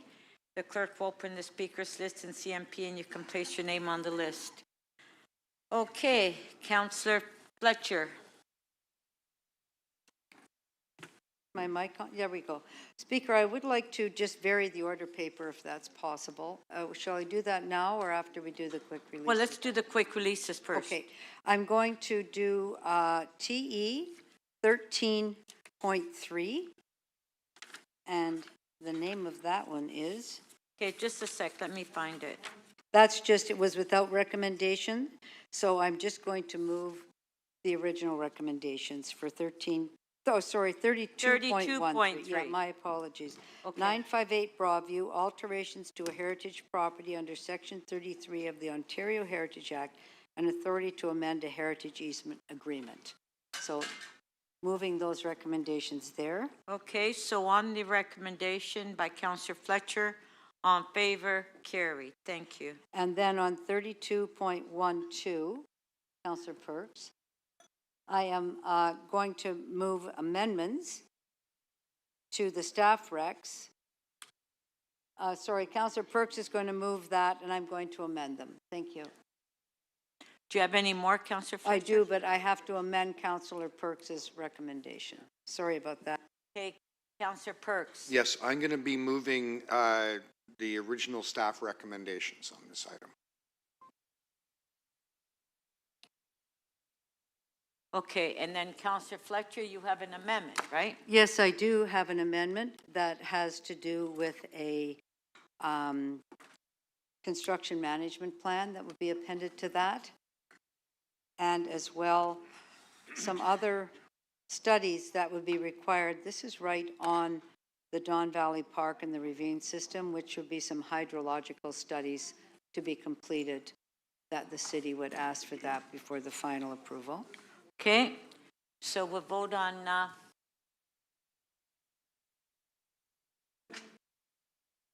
Yes, please. We're going to vote on those, and then I'd like a recorded vote on the other one. okay, on Councillor Fletcher's motion first, all in favor, opposed if any, carried. Then Councillor Perks.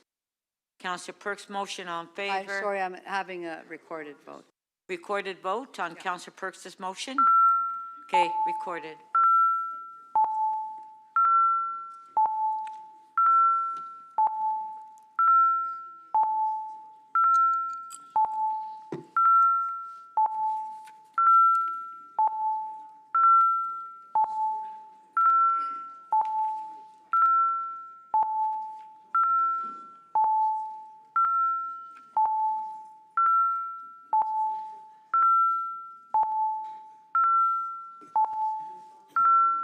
Mayor Chow, please.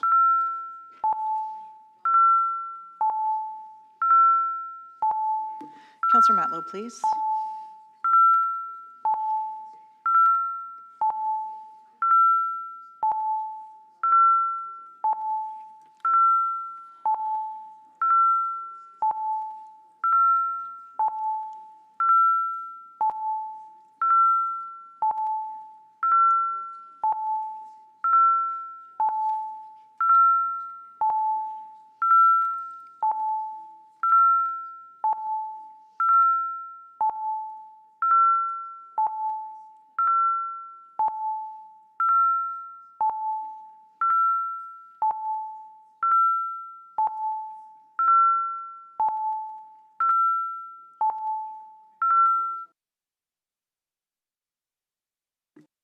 Councillor Matlow, how do you vote, please? Yes? No. Motion 1 carries. The vote is 20-3.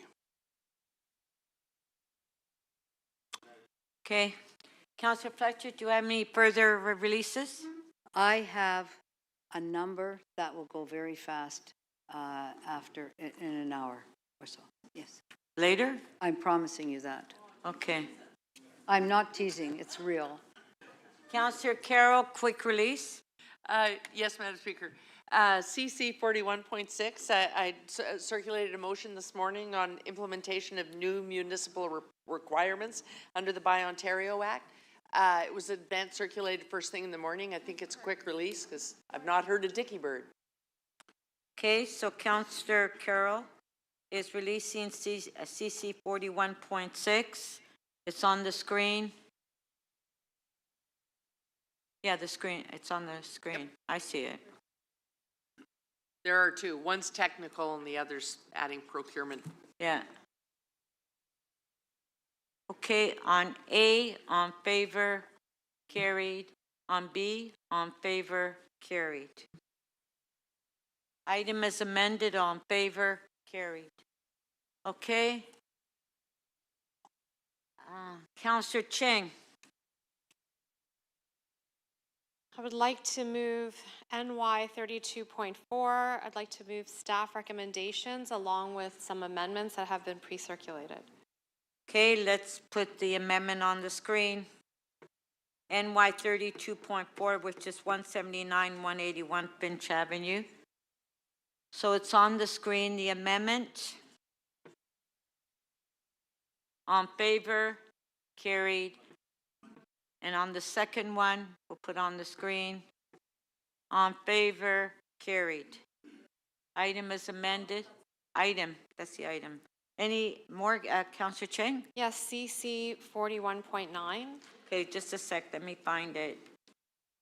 CC 41.9. It's 5051 to 5061 Yonge Street. Yes. You'll release that?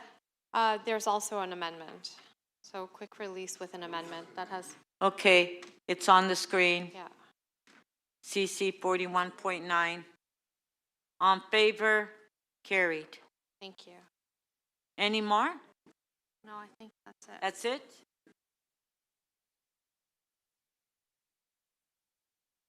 Councillor Matlow.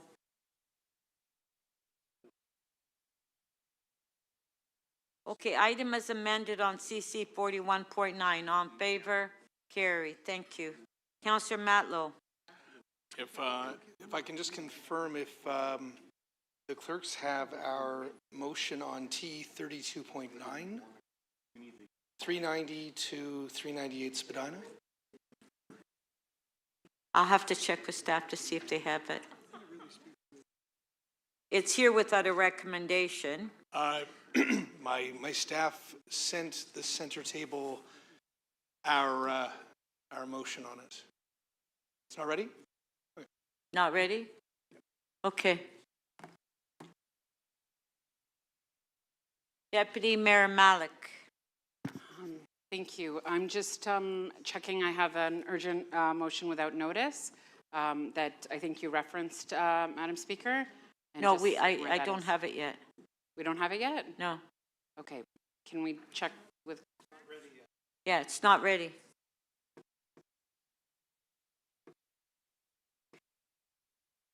So, Councillor Cheng, you still have the North York one for 32.5, correct?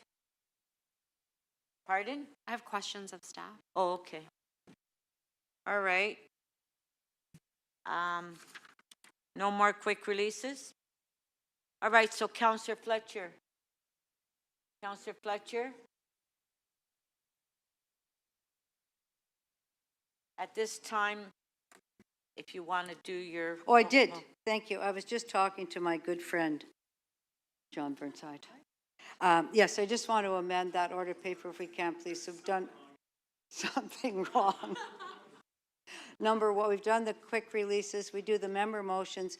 I'd like to move that we go back to finish the cycling matter, the e-bike matter, and then proceed to the timed items, please. And I think maybe one of them can be quick release, maybe both of them. But I believe that you said the timed item you were just Yes. going to release, right? Well, hopefully I'll be able to do that. Should we be able to have that, continue that, finish that item on the e-bikes and then move to the other, which is what I'm talking to my friend John Burnside about.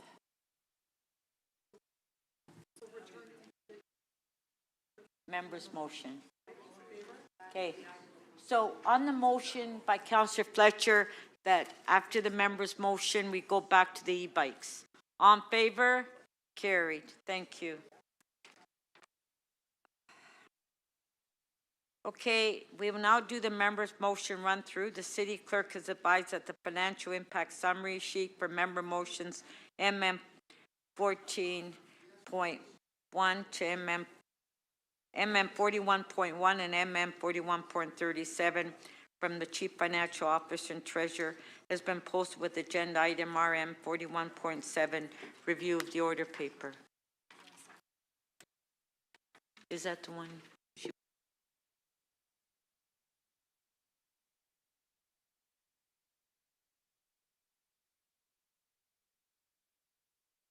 Deputy Mayor Malik, we do have your member's motion if you want to introduce it at this time. Thank you very much.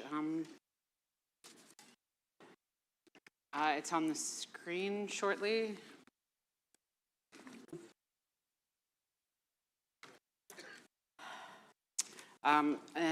This motion is urgent given the high water levels that have made the south point of Hanlan's Point Beach inaccessible. Okay, on favor, carried. Thank you. Okay, we'll go through the members' motions now. So if you wait, motions we put on the screen, MM 41.1.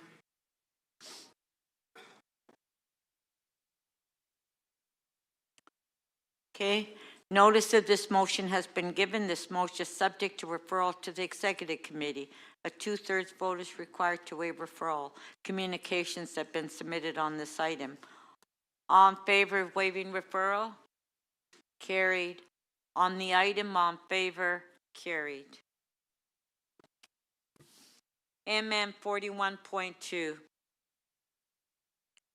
Notice of this motion has been given. This motion is subject to referral to the Executive Committee. A 2/3 vote is required to waive referral. Communications have been submitted on this item. All in favor of waiving referral? Carried. On the item, on favor? Carried. MM 41.3. Notice of this motion has been given. This motion is subject to referral to the Infrastructure and Environment Committee. A 2/3 vote is required to waive referral. All in favor of waiving referral? Carried. On the item, on favor? Carried. MM 41.4. Notice of this motion has been given. This motion is subject to referral to the Economic and Community Development Committee. A 2/3 vote is required to waive referral. A recorded vote on waiving referral.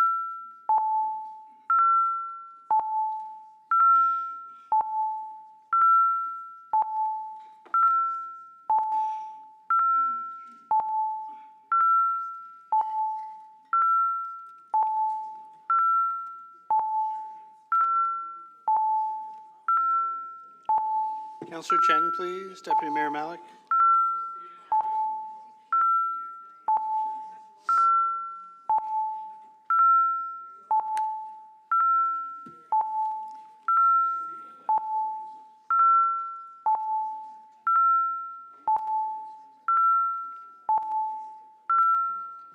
Councillor Pasternak, are you able to vote using the system? No. Okay, we'll take your vote verbally then, please. Councillor Pasternak, how do you vote, please? Against.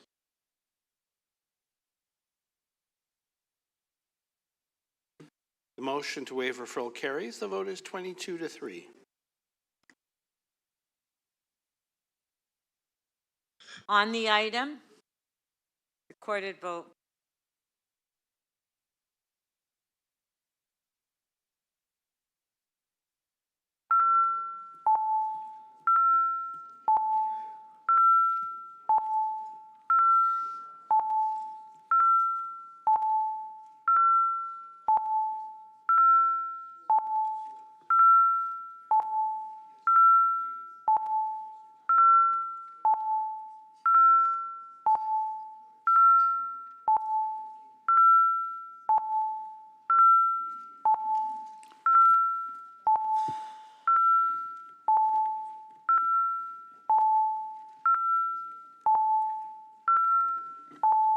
Councillor Pasternak, how do you vote, please?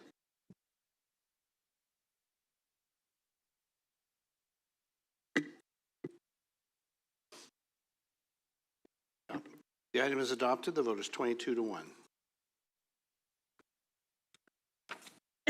MM 41.5.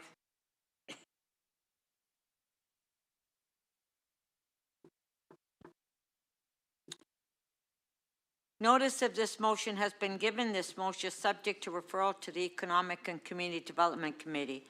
A 2/3 vote is required to waive referral. All in favor of waiving referral? Carried. On the item, all in favor? Carried. MM 41.6. Notice of this motion has been given. This motion is subject to referral to the North York Community Council. A 2/3 vote is required to waive referral. This motion relates to a Toronto local appeal body hearing and has been deemed urgent. All in favor of waiving referral? Carried. On the item, all in favor? Pardon? Recorded vote on the item.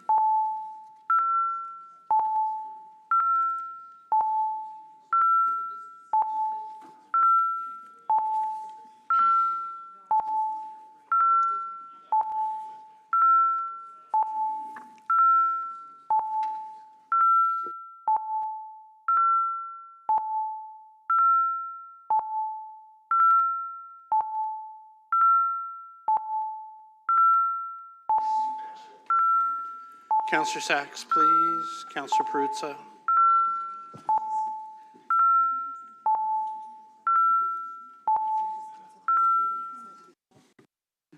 Councillor Pasternak, please. How do you vote? In favor. The item is adopted. The vote is 23-1.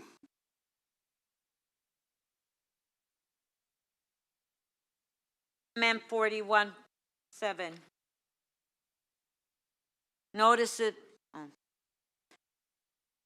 this motion has been given. This motion is subject to referral to the Executive Committee. A 2/3 vote is required to waive referral. All in favor of waiving referral? Carried. On the item, all in favor? Carried. MM 41.8. Notice of this motion has been given. This motion is subject to referral to the Infrastructure and Environment Committee. A 2/3 vote is required to waive referral.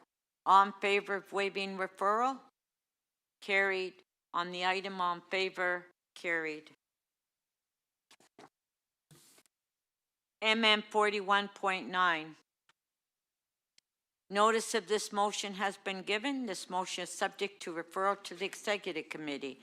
A 2/3 vote is required to waive referral. All in favor of waiving referral? Carried. On the item, all in favor? Carried. MM 41.10. Notice of this motion has been given. This motion is subject to referral to the Scarborough Community Council. A 2/3 vote is required to waive referral. Okay, well, let's just wait for referral first. All in favor of waiving referral? Carried. And carried. Councillor Candeval wants to hold the item down.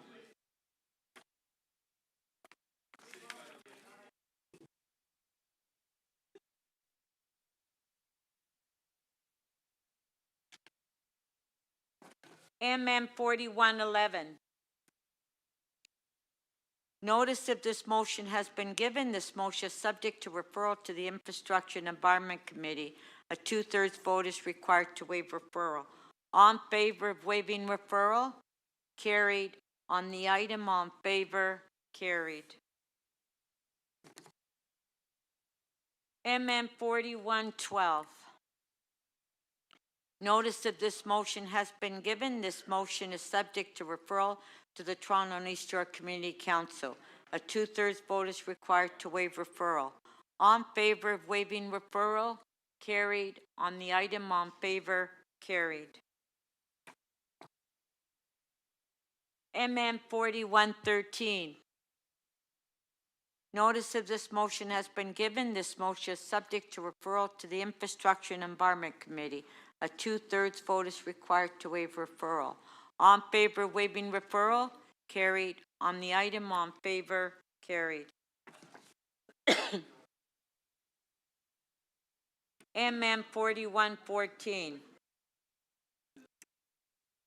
Notice of this motion has been given. This motion is subject to referral to the Economic and Community Development Committee. A 2/3 vote is required to waive referral. All in favor of waiving referral? Carried. On the item, all in favor? Carried. MM 4115. Notice of this motion has been given. This motion is subject to referral to the General Government Committee.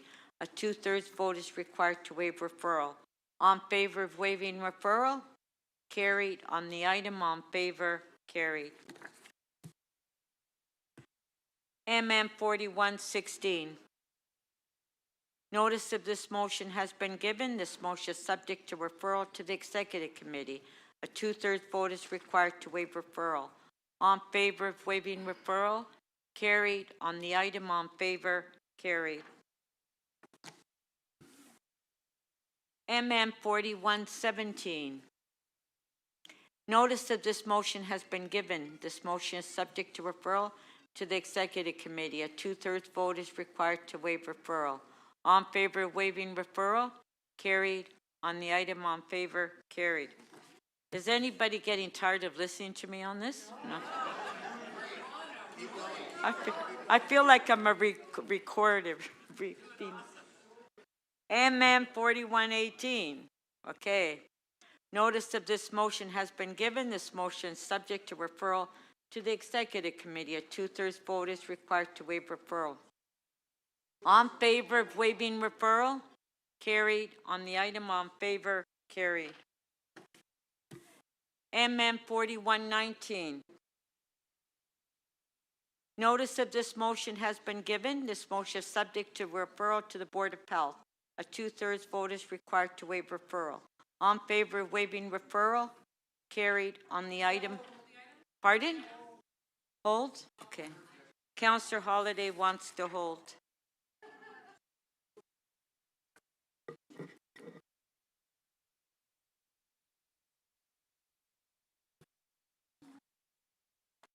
MM 4120.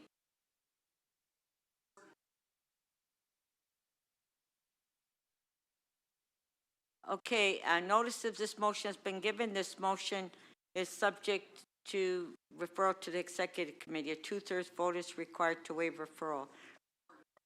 Recorded vote on the referral.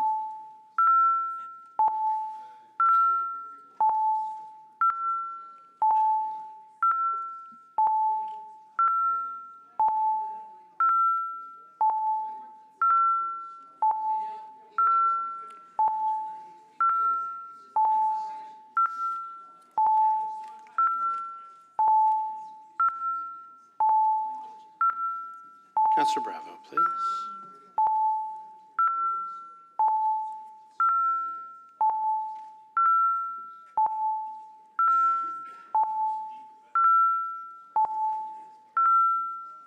Councillor Cherneslin, please. Thank you. Councillor Pasternak, how do you vote, please? In the negative.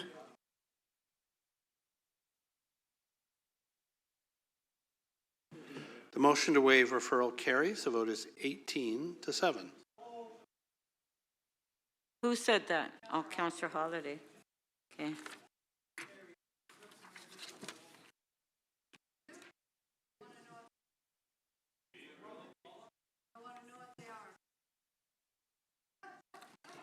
MM 4121. Notice of this motion has been given. This motion is subject to referral to the Executive Committee. A 2/3 vote is required to waive referral. All in favor of waiving referral? Carried. On the item, all in favor? Carried. MM 4122. Notice of this motion has been given. This motion is subject to referral to the Economic and Development Committee. A 2/3 vote is required to waive referral. Who's screaming? Okay. Okay. All in favor of waiving referral? Carried. Okay. On the. Okay. Wow. Oh, wait, I heard that one. That was Councillor Holiday wants to hold it.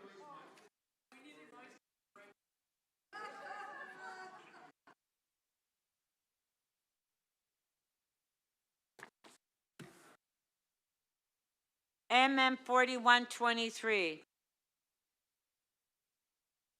Notice of this motion has been given. This motion subject to referral to the Executive Committee. A 2/3 vote is required to waive referral. All in favor of waiving referral? Carried. On the... Pardon?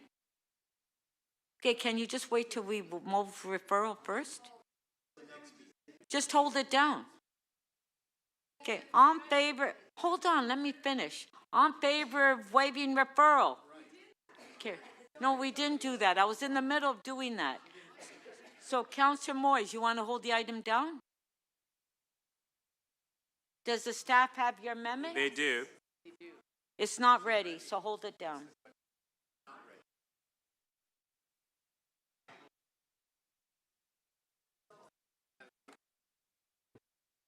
Like, I don't know. Like, I mean, let's go through the process first before you get up and yell and say this. Like, really? MM 4124. Notice of this motion has been given. This motion is subject to referral to the Executive Committee. A 2/3 vote is required to waive referral. On favor of waiving? Recorded. Recorded vote to waive referral? Okay.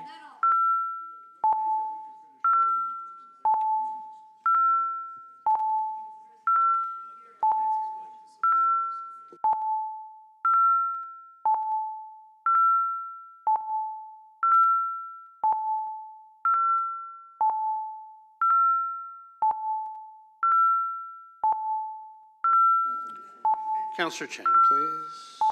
Councillor Perruzza.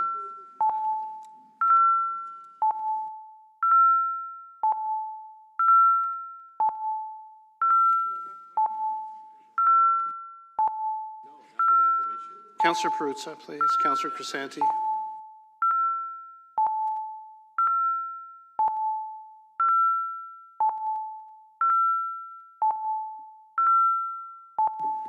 Councillor Crisanti, please.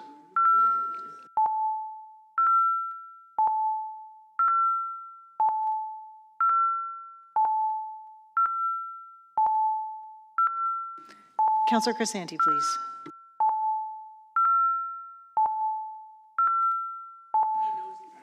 Councillor Pasternak, how do you vote, please?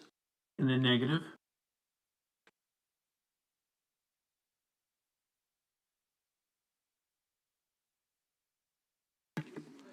The motion to waive referral carries. The vote is 18-7.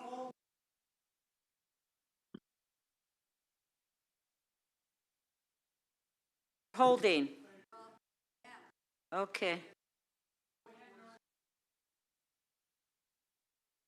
MM 4125.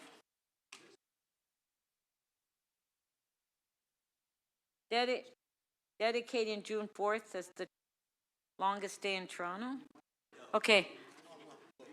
I had to look at it twice. Okay, MM 4125. Notice of this motion has not been given. A 2/3 vote is required to waive notice. This motion is subject to referral to the Executive Committee. A 2/3 vote is required to waive referral. This motion has been deemed urgent by the chair. On favor of waiving notice? Carried. On favor of waiving referral? Carried. On the item, what do you want to recorded vote on, the referral or the item? Okay, I wasn't there yet. On favor of waiving referral? Carried. On the item, recorded vote?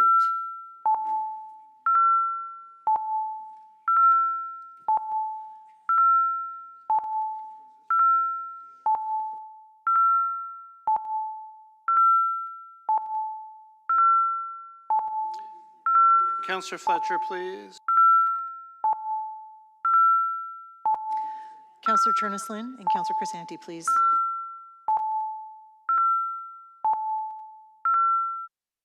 Councillor Pasternak, how do you vote, please?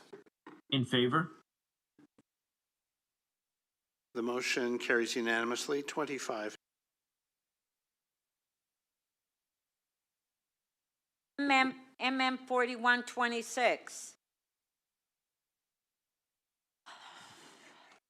Notice of this motion has not been given. A two-thirds vote is required to waive notice. This motion is subject to referral to the Scarborough Community Council. Two-thirds vote is required to waive referral. This motion has been deemed urgent by the chair.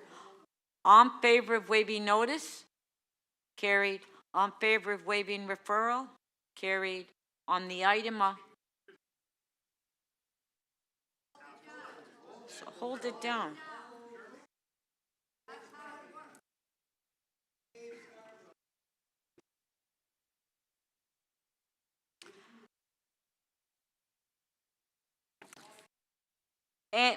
MM 4127. Notice of this, okay, quiet please. To my, hello, quiet. Councillor Cole.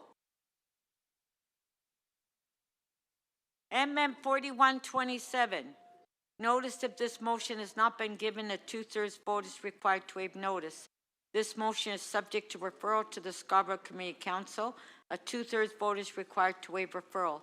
This motion has been deemed urgent by the chair. On favor of waiving notice? Carried. On favor of waiving referral? Carried. On the item, on favor? Carried. MM 4128. Notice of this motion has not been given. A two-thirds vote is required to waive notice. This motion is subject to referral to the Economic and Community Development Committee. A two-thirds vote is required to waive referral. This motion has been deemed urgent by the chair. On favor of waiving notice? Carried. On favor of waiving referral? Carried. On the item, on favor? Carried. MM 4129. This motion has been deemed urgent by the chair. This motion is not subject to a vote to waive referral. This motion been added to the agendas before council for debate. On the item? Oh, you know, how many motions do I have? You have to ask for a recorded vote. Really? Really? Recorded vote. This is my first.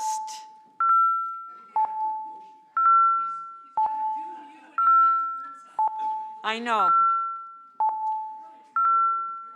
I know he's enjoying this, but let's just wait until one comes up in his ward. Councillor Candival, please.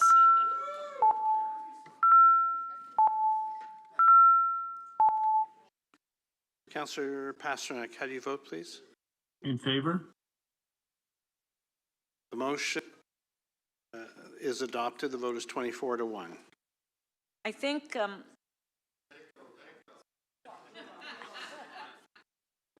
all right. MM 4130.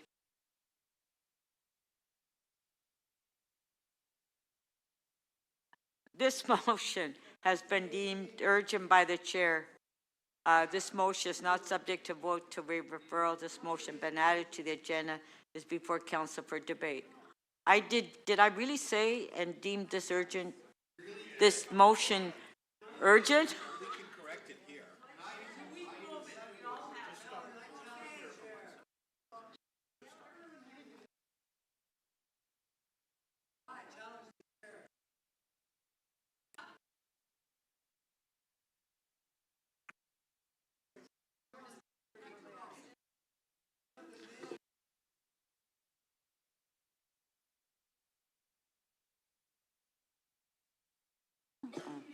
Oh. Okay, MM 4130. This motion has been deemed urgent by the chair. This motion is not subject to vote to waive referral. This motion has been added to the agendas before council for debate. On the item, on favor? Carried. MM 4131. Oh, this is the trees. We haven't introduced it. Oh, this is already there. Oh, so who's saying hold? Councillor Fletcher. Okay. So Councillor Fletcher is holding 4131.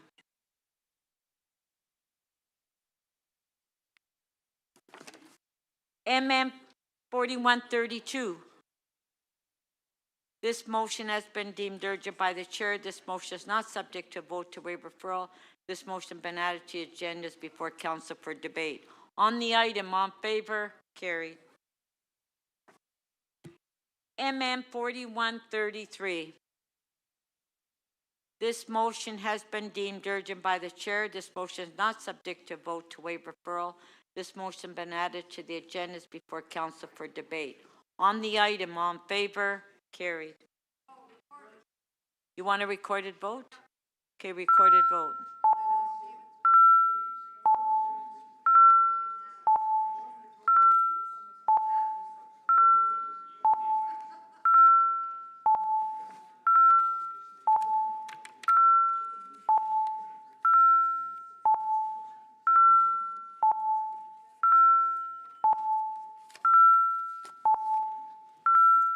Councillor Perruzza, please. Councillor Crisanti, please. Councillor Pasternak, how do you vote, please? In favor? The motion carries unanimously, 25 in favor.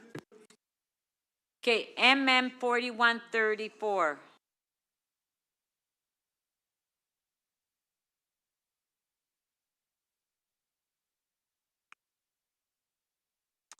This motion has been deemed urgent by the chair. This motion is not subject to a vote to waive referral. This motion has been added to the agenda before council for debate.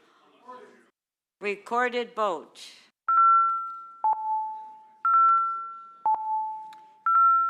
Councillor Fletcher, this is your motion.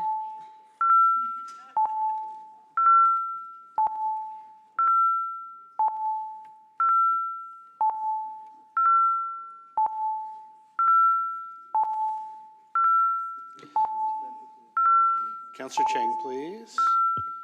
Councillor Perruzza.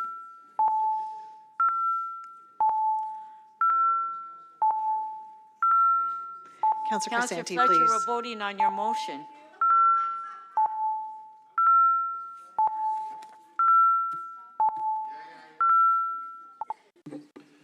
Councillor Pasternak, how do you vote, please? In favor? The item is adopted. The vote is 24 to 1. MM 4135.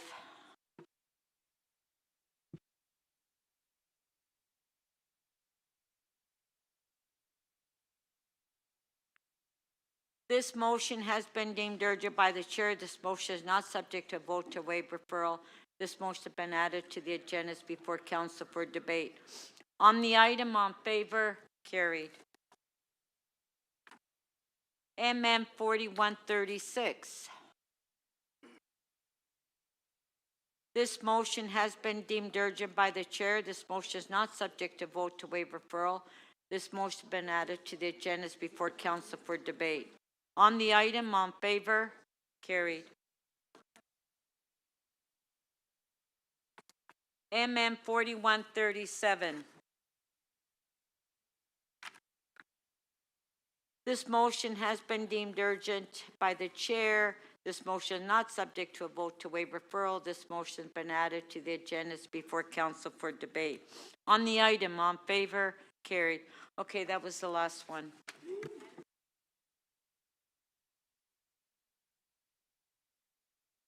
Yes, on a point of privilege, we have guests.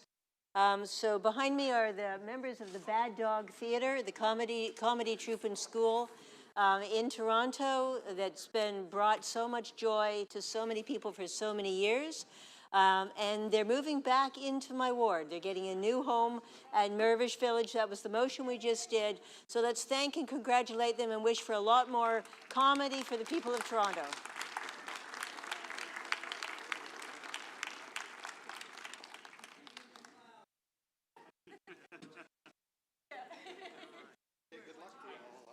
Welcome. I hope you enjoyed the council meeting. Think we're all theater in here. Yes, yes. What?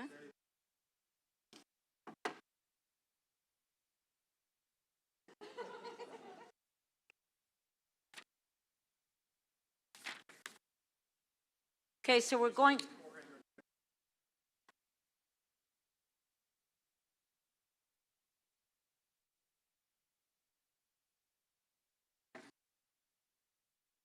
Okay, we're going back to the e-bikes.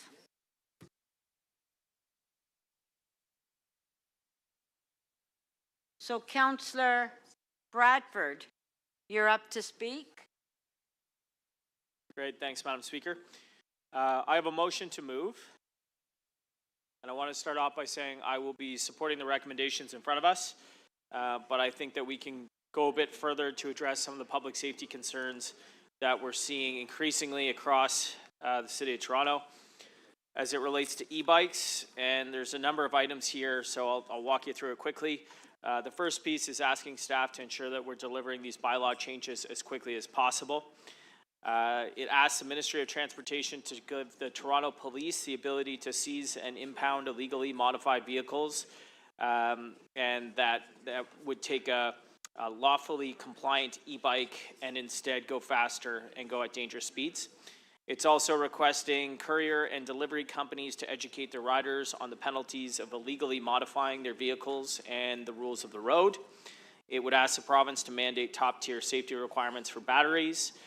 It asks MLS staff to report back next year on licensing e-bike retailers and rental agencies, which could require them to educate customers on safety requirements and where different vehicles are allowed and permitted to operate.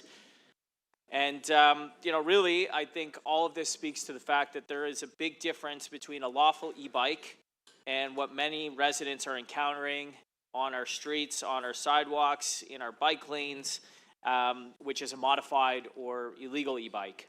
And we heard about that in this morning's questions. What we're talking about is the large, high-powered motorcycle-style devices traveling at unsafe speeds and using infrastructure that was never intentionally designed for them. To be clear on this, I would just suggest that welding a set of pedals to a motorcycle-shaped frame does not make that a bicycle. And right now, these mini motorcycles are ripping through bike lanes, they're riding on sidewalks, and they are combusting inside apartment buildings. And that's a huge problem. We're being told that this is what a growing city looks like. It's not. I don't accept that. I think other jurisdictions have managed to get their arms around this type of problem, and it's time for Toronto to do the same thing. And I do want to give Councillor Sachs some credit because she's been a leader on this file and brought forward the original recommendations to the IEC.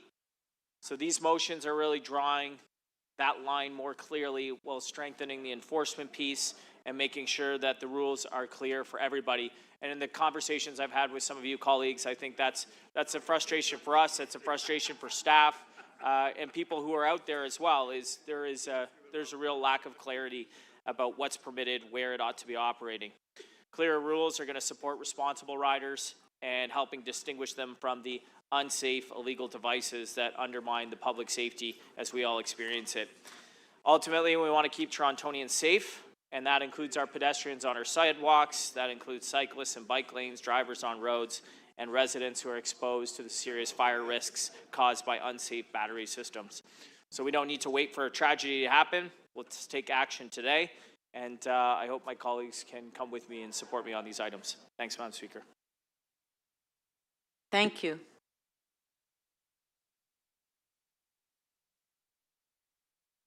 Councillor Holiday to speak. I'll be very brief and just thank Councillor Bradford and Councillor Sachs and others that brought motions forward because I think this is really important. This is probably one of the most important discussions we've had today because it makes a difference for everybody in the city, and it certainly makes a difference in life or death. And I think that e-bikes are a fantastic technological advancement that can allow people that may never have cycled before or were unwilling to use a bicycle, it suddenly opens and unlocks a door for a whole new world. And I've had a chance to experience these devices, and they really make a difference.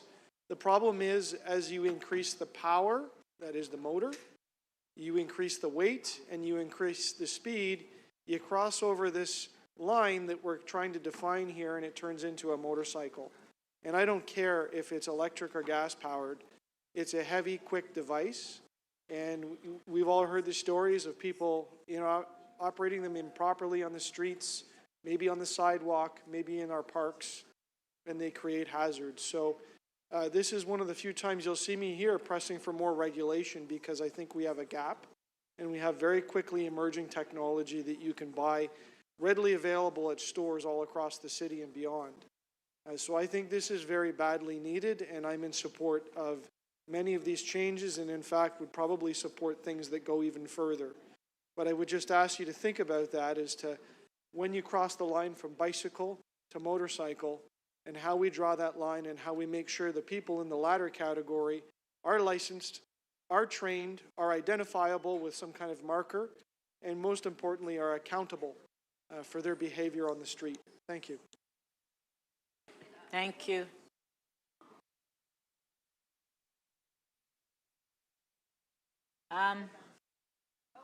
Councillor Prutza, you took your name off? Okay. You had your name there. Did you want to speak or not? Okay, put your name now. You took it off.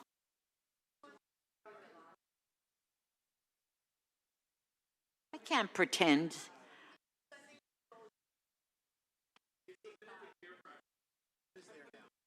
Councillor Prutza, go ahead. Thank you, Speaker. You almost made me lose my train of thought there for a second, right? It's almost like impossible to do, but you almost done it. This is so good to see that we're finally taking our head out of our sand on this particular issue. Technology has advanced so much in this area that there are all these different things out there. There's bikes and different bikes and modified bikes and scooters and platforms and wheels. I was on my bike the other day on the trail. And you were in the bike lane? And I was on the trail, yeah, and very much in the bike lane, meandering around pedestrians and dogs, especially with the long leashes. But yes, endeavoring my best to do that. Legally in the right place, following the rules. I was going a little fast. I was going around 27, 28 kilometers an hour on my bike. And I have to tell you, this guy comes by, and he's on this platform with this wheel in the middle of this thing. And he just zipped right by me. He must have been going 40, 45, 50 kilometers an hour because he just zipped by and disappeared. And I thought to myself, oh my God, that guy catches a twig or one of those bumps on here, I'm going to find him a spam on this walkway, up ahead. Like, it is unbelievable, the gizmos that are out there and what people are doing with these different things. And it's like a free-for-all. It's utter chaos. Wherever you go, these scooters and bikes and e-bikes and all kinds of other things. And this doesn't even begin to touch it, but at least we're doing something here where we are saying, look, we need to bring in some kind of a regulatory framework, if not for anything else, just to create some education around some of these things and how to operate them and operate them safely. It's like almost everybody needs a course in some safety measure around these things because people are just using these things so unruly and so unsafely. And Madam Speaker, a different version of me, some years younger, I may have, looked at that and said, you know what, I love the chaos out there. I love that. I love being able to, because I love speed. I have a motorcycle. I love, zooming around on my Ducati. It's been parked for a while, but, when I get it back out, I'm going to do that. I'm on my bike a lot. So I love that. But, I've also come to understand after, some successive, really bad incidents that safety is like a big deal, I remember vividly when I crushed my chest and broke a bunch of ribs here, and luckily I'm still here. But operating things that people like to go fast on safely, I've come to understand is a very, very important thing to do. And today when I see some folks, operating outside of that, on Finch Avenue, on Finch Avenue, and I'll say this lastly because I have a few seconds left on my thing. In traffic, I was in my car. I get to Jane Street, and there's probably, you know, a dozen motorcyclists with a bunch of different, you know, motorized kind of, you know, motorcycles, you know, dirt bikes and some other things. And these kids, it was late at night, it was 11:45, and these kids were just popping up on the back wheel of their motorcycle, driving down Finch Avenue. Like, they're all like doing wheelies. And there's one young man, and I was looking at him, and he was like pulling his bike back where he was like almost rocking it over, and then the bike would go back the other way. And I just thought to myself, if he just accelerates just a little more, the bike goes back and just crushes his neck. It basically hits his head on the roadway, and he gets left there, right? And it is amazing what some people are doing out there on these things. So good for the folks that are saying 5 seconds. we need some regulation here, okay? Thank you. Councillor Chang.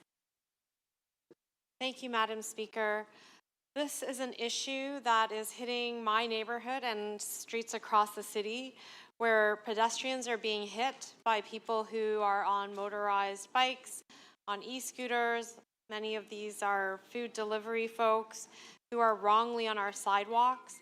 And so I'm in full support that we support licensing and insurance requirements, as well as age requirements. But what I am concerned about is our capacity to enforce. And as we can see in this situation and many others, technology is developing faster than our legislation can keep up. And so with it, our capacity to enforce is not growing with the many complexities that new technologies are bringing to our streets. So while I support this legislation, I think we really have to think about how are you going to fund the necessary capacity. I would love to have enforcement happen today, because today, if you go to Yonge Street, you will find people who are illegally on our sidewalks and jeopardizing the safety of seniors, of children, of any pedestrian walking on our sidewalks. And we are not seeing that enforcement. In addition, you know, we are still parking the issue of e-scooters, but they too are multiplying across our city. And I am so concerned when I see little kids on really fast scooters, sometimes without a helmet. So people's modes of transportation are diversifying, technology is diversifying, but our legislation is not keeping up, and we really need to work with our higher levels of government to determine what should people be allowed to import, what should be allowed on our streets, and how are we going to have the funding to support the enforcement. So let's get these bylaws in place. I hope the province will expedite them, but I also hope that the province will expedite clear legislation on e-scooters, because our sidewalks are no longer safe for pedestrians, and we need to bring back safety. And that will take legislation as well as enforcement. Thank you.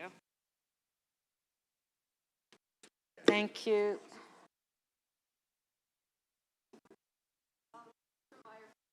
Councillor Myers.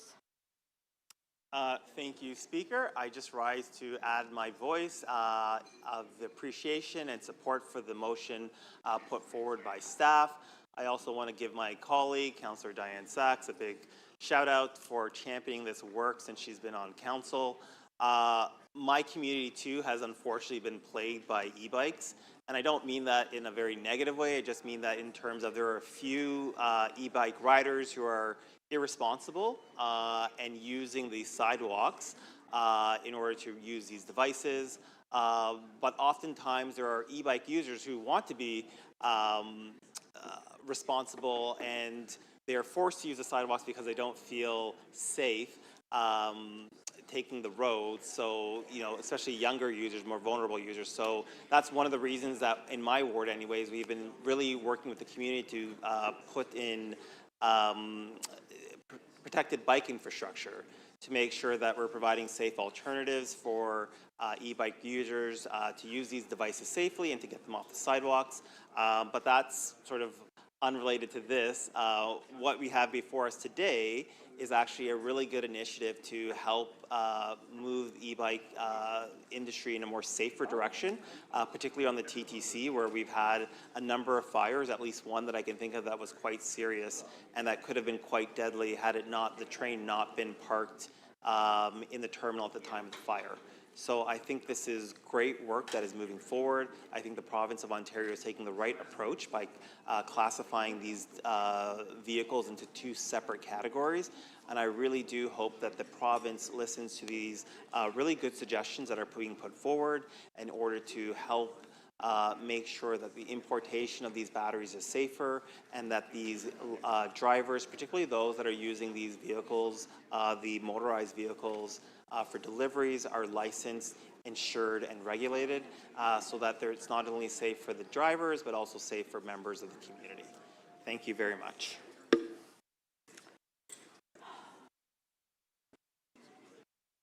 Okay, last speaker, Mayor Chow. Madam Speaker, I've motioned that a series of motions that I pre-circulated on this item. My pre-circulated motions are on, folks. However, because of Councillor Bradford's motion, I didn't want to duplicate it, so I'm just amending mine to remove the parts that overlap with Councillor Bradford. It is not quite there yet. They are shaking their head.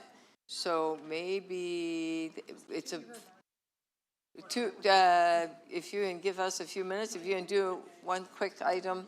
My speech is ready, but the motions, because there are some motions that overlap with Councillor Bradford's. Do we just want to wait then until they're able to? If you allow me just to do my speech, and I can, do you want to do that? It's 80% different, but there are 20% that overlap each other. Okay, go ahead. Go ahead. Speak. Madam Speaker, we've all seen oversized bikes on sidewalks, e-bikes. They're on sidewalk, they shouldn't be there. They're speeding through bike lanes. And because they're quiet, they just zips right through you, and you get very unnerved on a bike. And some of these e-bikes on sidewalk, they are going fast, and it's just not safe. The food industry, delivery industry, and other local businesses have come to rely on these e-bikes, and our street has to be safe. So we've seen how unregulated batteries have caused major fires. You heard from the fire chief about how dangerous they are. Every morning at around 6 o'clock, I get a new a summary of the fires of what have occurred the day before. And just this morning at 6 o'clock, I saw another fire in Scarborough, and this time in Councillor Candafel's ward. And that fire was caused by a e-bike. And almost every second day, I see another fire, and you heard there was, 600% increase. And last February of 2025, the Toronto fire responded to a fire caused by these batteries, injured 19 people. It resulted in one person that died, and the entire family was devastated, and on and on. There are so many problems with these batteries that we really have to deal with it. The Toronto Fire Department has been working hard to do prevention workshops, but we need more intervention from every levels of government. We heard from the fire chief that Toronto has seen a sharp increase, and my motion is asking the city to dig deeper on what we can do to make it safer for everyone. I've asked the city staff to look at how we can prevent uncertified lithium-ion batteries from being sold in Toronto, how we can make sure there's safe storage in apartment buildings, because there are some, they could damage their own apartment or the balcony, or in this case, where they're storing it, and to hold the app companies that are selling these devices accountable, because they know they're not legal and yet they are still selling it. The motion also calls on the provincial and the federal government to step up and do more. It echoes what Councillor Sachs have been saying, and we've tried a few times. We are going to try another time until we get where we need to. It's asking the province to strengthen regulations even further, to include options to seize vehicles that shouldn't be on the road and make it easier to identify which class of vehicles fall into, and I think Councillor Bradford also is asking for that. I'm asking Transport Canada to take action under the powers to regulate motor vehicles. Our advocacy is working. Councillor Sachs, I want you to know that Health Canada is prepared to launch a public consultation on regulations for consumer product on lithium-ion batteries. Okay? The Ontario Fire Marshal has established a technical advisory committee in direct response to our calls for action. So it's working. On enforcement side, we've already taken action, and we can do so much more. Now, Toronto Fire has risen to the cause, asking City Division, delivering public education, bringing people together, providing expert advice to other levels of government. The police officers also need to step up. So far, they have only just charged 24 charges, okay, last year, 24. I know that I think they can do more to enforce city's bylaw. So to do a new training program to help officers identify these micromobility devices and know where they should be permitted to operate, right? Certainly not sidewalk, not in segregated bike lanes.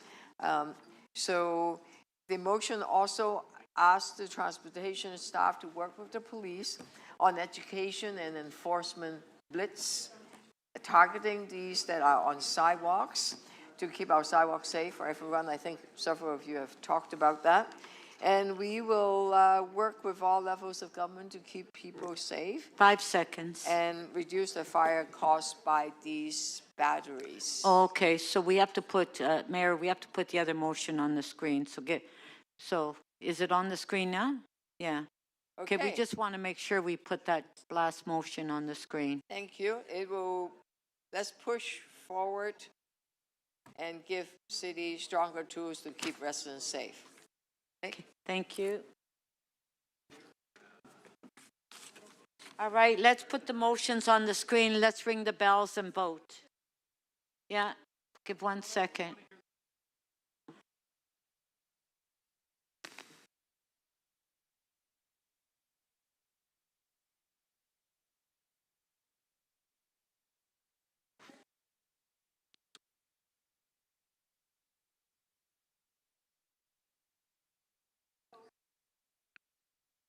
Okay, can you ring the bell so everybody sits down? Can everybody come back in the council chambers and take your seats? We're voting.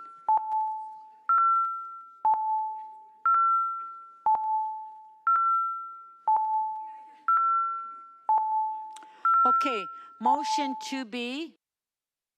It's on the screen by Mayor Chow. On favor? Carried. Okay. Motion 1, as amended, on favor, carried. Motion 2A by Mayor Chow, on favor, carried. Item as amended, recorded vote.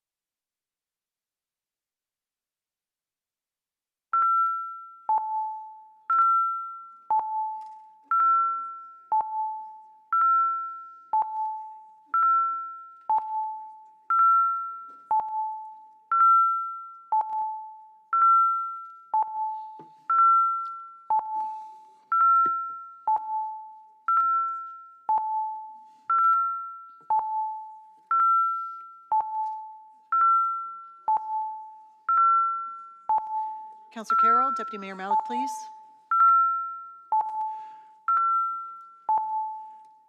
Councillor Perruzza, please.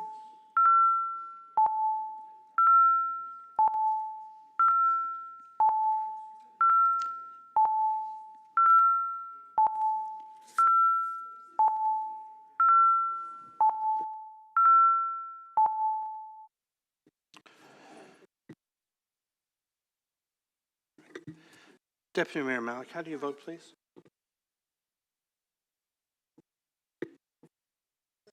Okay, there we have it. The item as amended is adopted unanimously, 26 in favor. Okay, we're now going to go to DM 41.1, payment of legal expenses. Councillor Holiday held it down.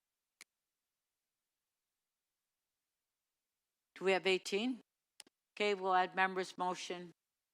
And then Councillor Holiday, we're going to your items, so if we have questions, let's put the names on the screen. So let's introduce the members' motions first.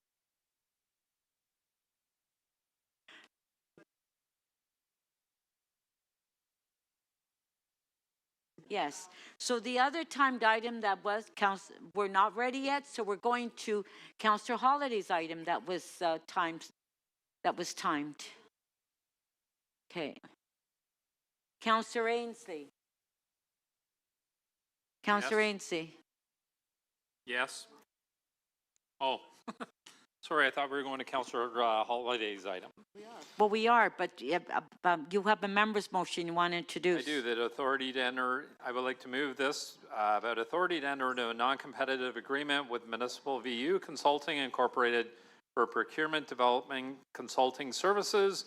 The reason for the urgency is this motion is urgent, as delays in completing procurement development work would impede the city's ability to meet the March 2027 launch of the competitive procurement process for the 2029 to 2036 winter maintenance contracts. On favor, carried. Councillor Morley. And I think I'm going to shut the members' motions down. Yes. Okay, well, we're not going to go, at 5 o'clock, that's it. We can't just keep adding. Councillor Morley. Thank you, Madam Speaker. This is a motion related to a staging requirement for an active development in my ward. We're trying to keep them off of the roadway, and this would help to facilitate that. On favor, carried. Is that it? Is that it? Okay, Councillor Moyes, I think you need to leave because we're dealing with your item. Do we have any questions on the payment of legal expenses? Councillor Moyes, can you please leave? Any questions? Okay, can somebody put their name on the screen? Councillor Fletcher, questions? I just have a couple of questions about the policy. Oh, there we have the clerk there. Thank you, Mr. Alves.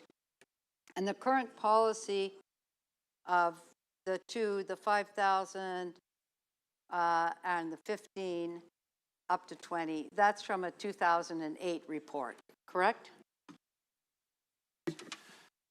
Speaker, that is correct. In 2008, Council adopted a policy on the payment of costs for investigations under the Code of Conduct. And those would have been, I guess, contemporary numbers back in 18 years ago. Yes. Legal fees, et cetera, that would have been based on that 18 years ago. Speaker, yes, that's correct. And then the option exists for the Integrity Commissioner in the past to have, at points, not, to have simply paid legal fees for those of us who are being looked into, whatever the outcome of that. No, not in a real investigation, but at least there's a complaint that's being investigated. And that Integrity Commissioner at times is just not invoke the, what's it called, PIA? Or? Yes. Speaker, that's correct. The policy that was, the payment of cost policy that was adopted in 2008 says that a member can be reimbursed up to $5,000, or if the Integrity Commissioner invokes their powers under the Public Inquiries Act, they can be reimbursed up to $20,000. And is that a strictly held policy, or at times the Integrity Commissioner has simply said, I might not be doing the public investigation, but not worried about it. I don't really have a good picture on how many times he's used it and not used it. I'm sorry, Speaker. You don't? No. But that's the council policy from 2008. It's a council policy from 2008. That's which correct. may have been in good place in 2008, but anybody have any idea of what legal fees would have gone up between 2008 and 2026 per hour? Maybe it would have been $100 then. It's probably 300 I can or so tell you now. they've increased significantly What since that percentage time. might they have increased? I can't be certain. Ballpark. But maybe. if I had heard they had doubled, I would not be surprised. That they doubled from like 150 an hour to 300. So this policy. I would not be surprised. You wouldn't be surprised. The policy itself, not about any individuals, not about any councillors, but just the policy itself was never updated. The amounts were never updated. So we could either update the 5,000 part, or we could just take out that discretion and say up to 20, depends on what's happening. Correct? I'm not aware of the amounts having been revisited, but the clerk might be more familiar with that. I know that there used to be maximum fees listed, and that has been removed. Maximum hourly rates used to be listed, and they were removed. Yeah. But the actual totals haven't been changed. So Not that I'm aware of. Well, No, let's- and no. I'm hearing that that is correct. I'd like to hear that clearly, that 2008, 18 years ago, policy was put in place, the number is still the same. I'm hearing from the clerk that that is correct. And I'd like to hear directly from the clerk on that. Still the I same. think that's a good idea. Thank you. Madam Speaker, the upset limits under the payment of cost policy have not changed since 2008. And many of the rates on many other things have changed. Would we agree on that, Mr. CFO? Yeah, I would not be surprised about that either, Madam Speaker. Even if we put in cost of living for each year and did it in that way, that there would be a higher upset number that we would have. To the Speaker, it would be increased if we adjusted annually by inflation. Thank you. Thank you. Councillor Burnside. Yeah, thank you, Madam Speaker. Through you to, I guess it's the clerk. Have we had any situations where council members since 2008 have been, there have been reports against council members from the Integrity Commissioner since 2008, when the policy was put in place and the actual fees were decided? Without naming names, I don't need names. Yes, that's correct. So the answer is yes, yeah? Yes. Okay. Okay, so would it not be, so we've had these situations, the rates haven't changed. I think we've had some recent situations in the last number of years. Rates have been significantly higher since then. Would it not be incumbent upon council to actually change those rates? If that's council's wish, yes. Right, so we didn't change the rates, but it was our job to change the rates, yeah? Correct. Okay. Now, in terms of this particular situation, was guidance sought during,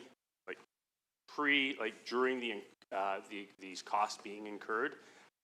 Was there any guidance sought from your office about the reimbursement above $5,000? Yes, there was guidance sought, and I explained based on the fact that the IC Integrity Commissioner did not exercise his powers, I could only pay up to $5,000, and anything else would be subject to council. Oh, wow. Okay, so let me get this clear. Guidance was sought. You made it clear that there was a cap of $5,000 because of the circumstances regarding the Integrity Commissioner, and any additional funds in terms of reimbursement, the member would have had to have come to council. Yes, and it was also subject to what the ultimate conclusion the Integrity Commissioner had at the time. Okay, but so we can agree that the member was aware. That's correct. Of the jeopardy. Yes. Potential jeopardy. Okay, thank you.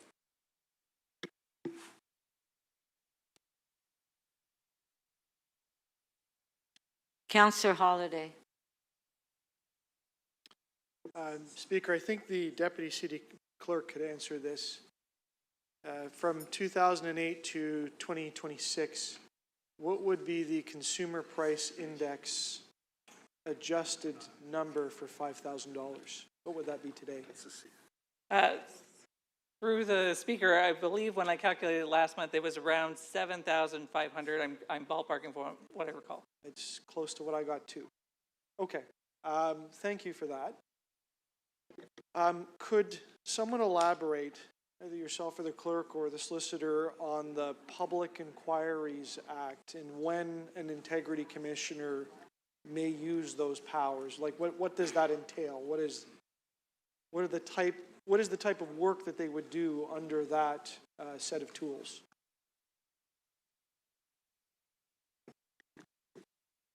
While I won't comment on when it might be appropriate for an integrity commissioner to invoke those powers, I can tell you, Madam Speaker, that they entail things like issuing a summons to someone who might be asked to respond to questions, or issuing a summons for records.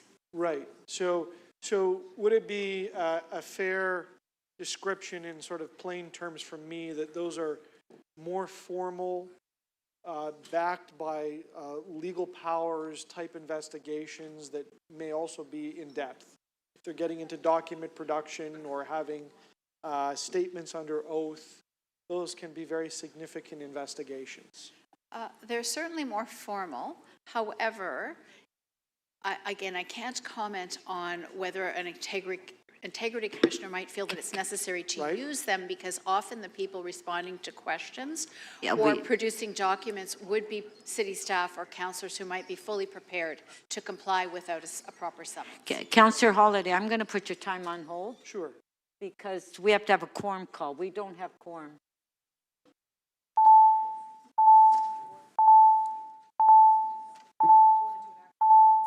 Yeah, we need a quorum call. Like, nobody is sitting at their seats. Like, I don't know what's going on in here. No, I mean... Members, the roll call is open in CMP. It seems like councillors don't want to sit down.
Madam Speaker, there are 18 members present in the meeting. I'd like to ask members of council, if you're going to get up, walk away, walk upstairs, check the council chambers to make sure that you're not losing quorum. Everybody walks out at the same time. Speaker, I'm here. It's just Brilliant. Peruzza. I know, but I don't know where you are now. Where are you? Yeah, I'm on camera. You see me right there. Okay. Just say I'm here. I'm here. Okay, I'm getting Councillor Holiday to continue speaking. Yeah. He was speaking and I had to interrupt. No, Okay. they shouldn't do that. Okay, go ahead, Councillor Holiday. I redid your time because if nobody was here. Go ahead.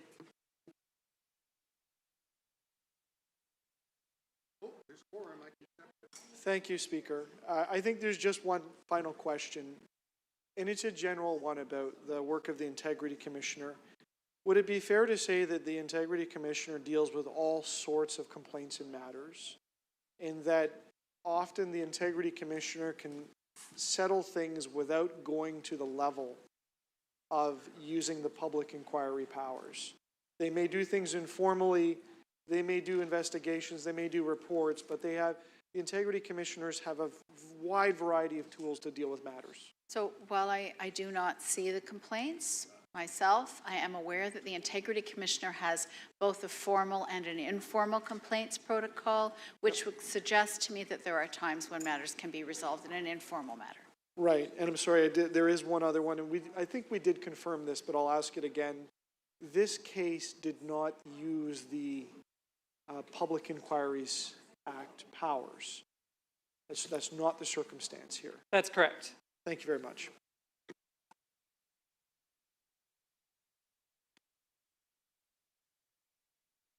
Thank you.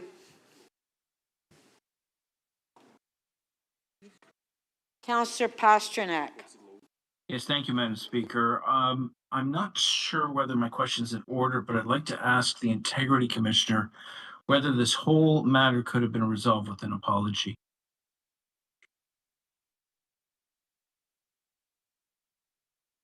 Integrity Commissioner here, do we? Okay. Do we have it?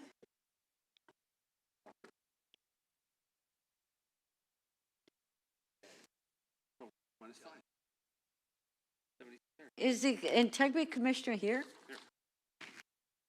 Yes. Pardon? Yes. Okay, well, we have questions to him. Well, why is he? Well, whose item is Okay, it? don't worry about it. City clerk's item, it is not the Integrity Commission. Okay, don't worry about it. We're moving on.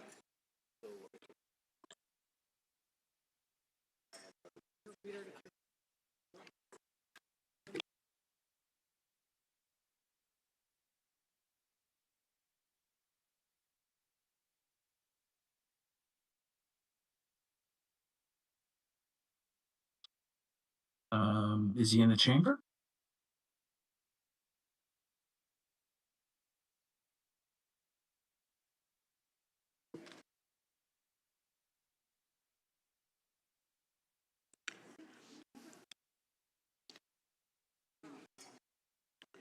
Okay, Councillor Pasternak, you can ask your question now. Yeah, through you, Madam Speaker, to the Integrity Commissioner. Could this whole matter have been put to rest with a simple apology?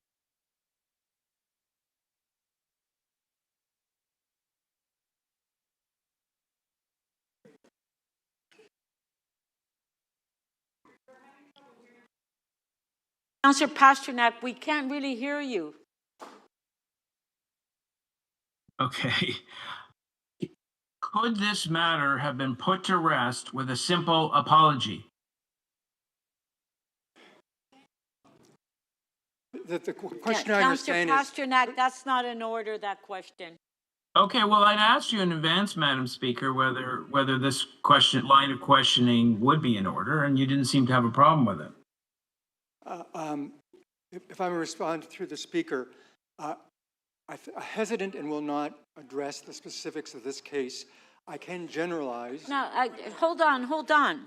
I did say this question was out of order, Councillor Pasternak. Oh, that's fine. So if I can ask the Integrity Commissioner, please don't respond. Okay, thank you.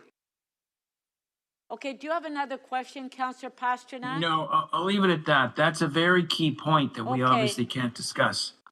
Madam Speaker, on a point of order. Okay, hold on. Okay.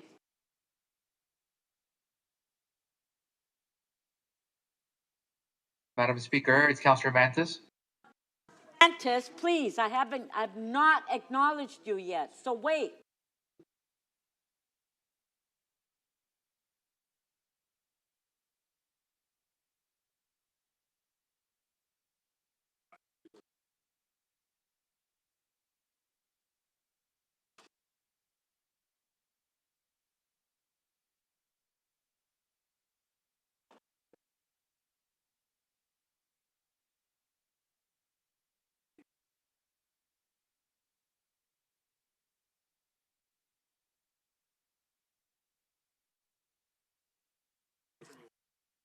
Okay, Councillor Pasternak, do you still have another question? I just... No, Madam Speaker, I'm done. That was a very key question on this whole debate for me and others who I've spoken to privately. If it can't be answered, then we'll leave it at that. Okay. But Councillor Mantis has a point of order, which I'd be curious to hear.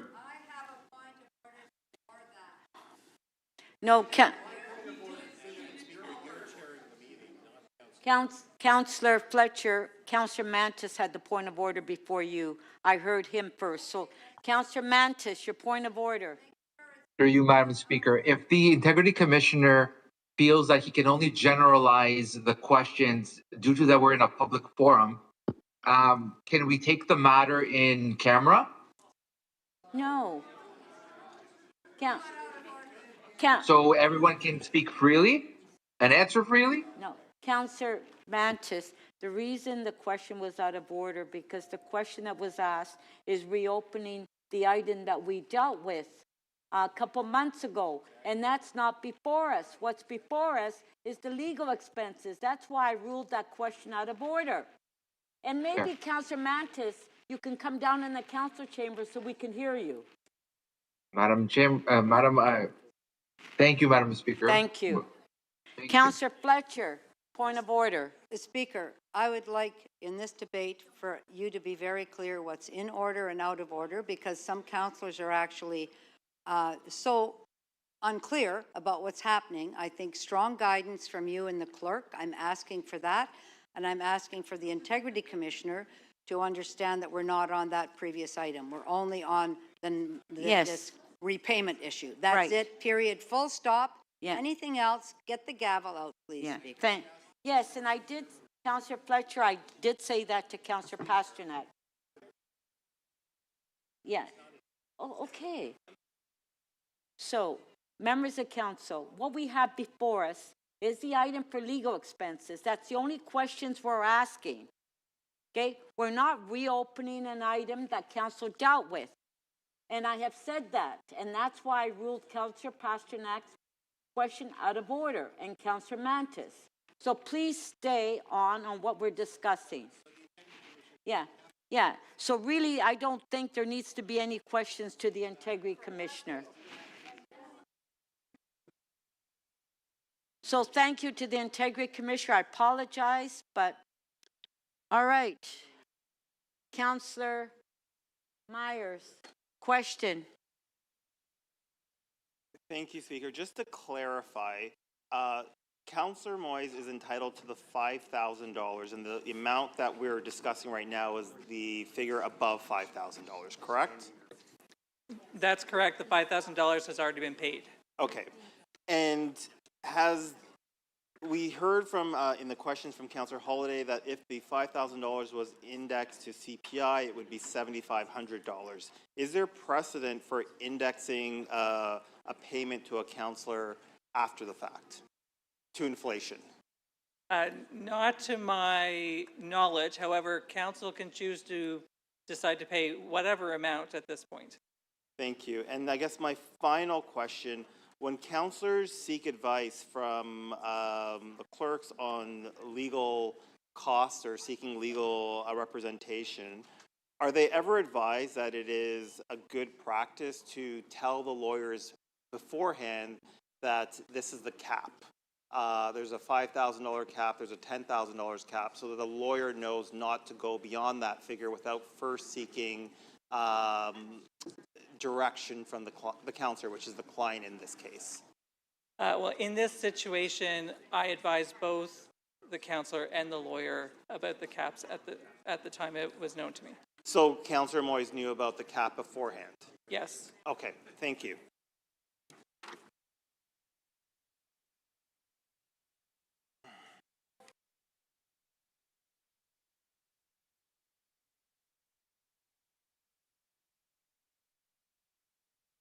I have to.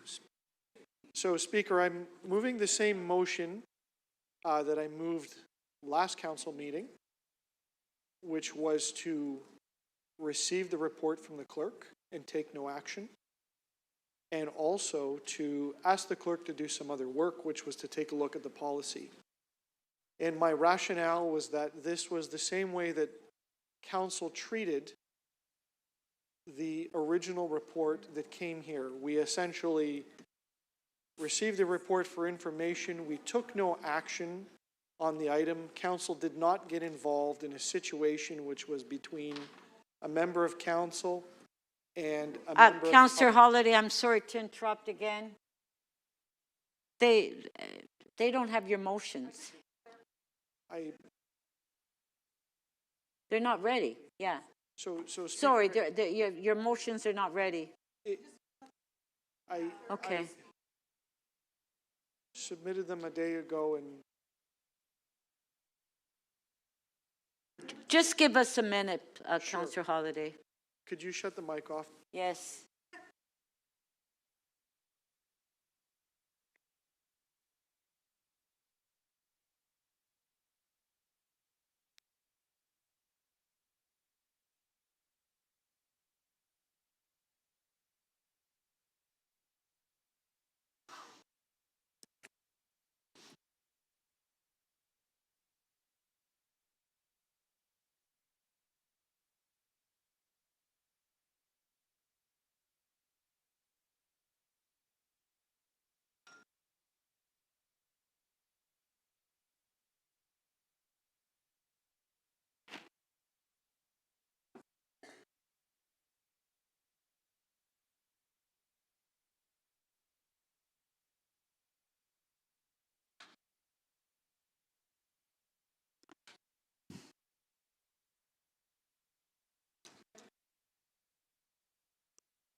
Okay, we're going to have a 5-minute recess.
Councillor Holliday, you can continue. Thank you, Speaker, and I am appreciative of the opportunity to get this changed over the break. So, Speaker, I'm going to be moving receipt and nothing more, and I'll explain what changed from prior to the break. I was advised that procedurally, if you move receipt, you can't then also ask for a report. And I know I placed that motion before, and I know that that was reflective of the way that the motion was placed on the original report, and that is the intent, is to treat this expense report the same way that Council treated the original Integrity Commissioner's report, which was to not take a position on it. So that's what I'm doing with this particular motion. It means that the report ends here at Council, and that is the effect of the motion. The one silver lining is that over the break, I did learn that the clerk does intend to report to Council on an updated policy. That's something that they're working on. So frankly, the added motion that I had in practical terms is redundant. Council does not need to provide that direction because that work is already underway. Thank you, Madam Speaker. Thank you. Are there any further speakers? Oh, Councillor Perks, you have a question? Yeah, I just want to make sure that I understand. So the effect of receipt is to not approve the recommendations in the report, which are to provide reimbursement. Correct. Council takes no action on that report. Okay, thank you. Thank you. Are there any further speakers on the item? Okay, if you want to speak, please put your name on the screen.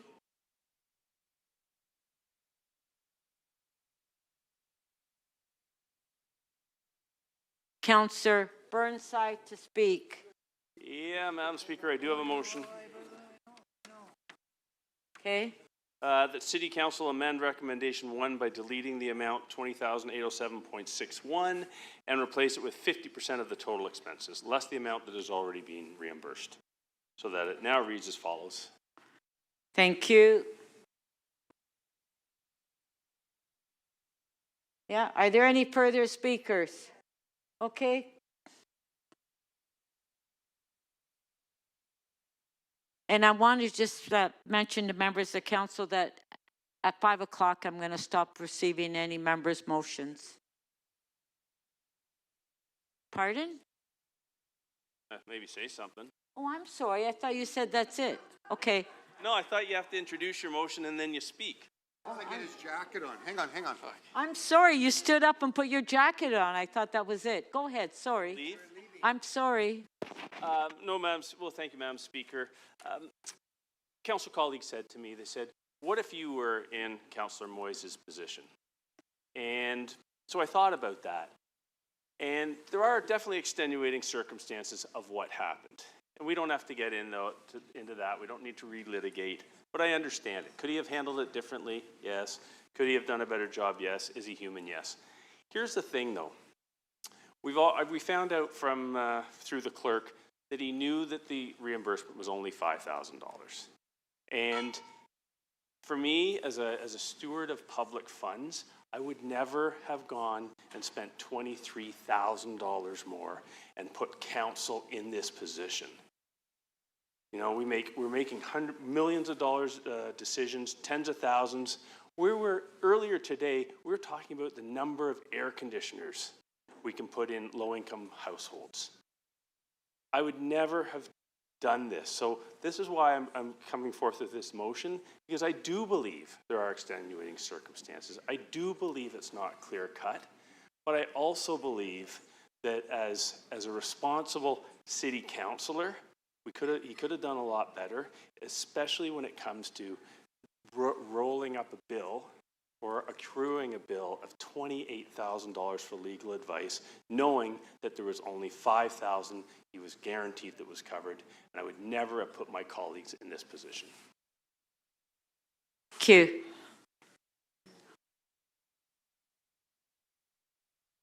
Councillor Fletcher. Thank you. My name's on there. Thank you very much. I do have a motion. and this is for the future. As I questioned our clerk and our solicitor, Mr. Patchlock, that this existing policy comes from 2008. And I will only say there's only 4 people here on this council that were here in 2008. I'm looking at you, Councillor Thompson, you, Speaker, you, Councillor Carroll. Everybody else is brand new. Pardon? Oh, and sorry, Councillor Ainsley, the Deputy Mayor, and Councillor Perruzza. Oh, I'm adding up now. And me, I said me. Okay, 1, 2, 3, 4, 5, 6. What's that? 6. Okay. You weren't here in 2008, were you? Yes, you were. Okay, so there's quite a few, actually. I'm sorry. Let me start right over again.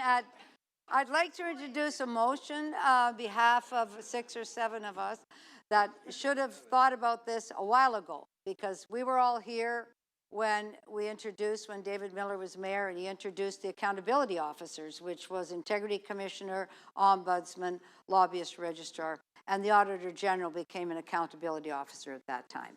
And we were here, and we should have thought about adding an escalator clause in there, because in everything else that we do, as Mr. Conforti said, there is an escalator clause. It's cost of living, cost of lawyers, cost of services. Every single other service has gone up.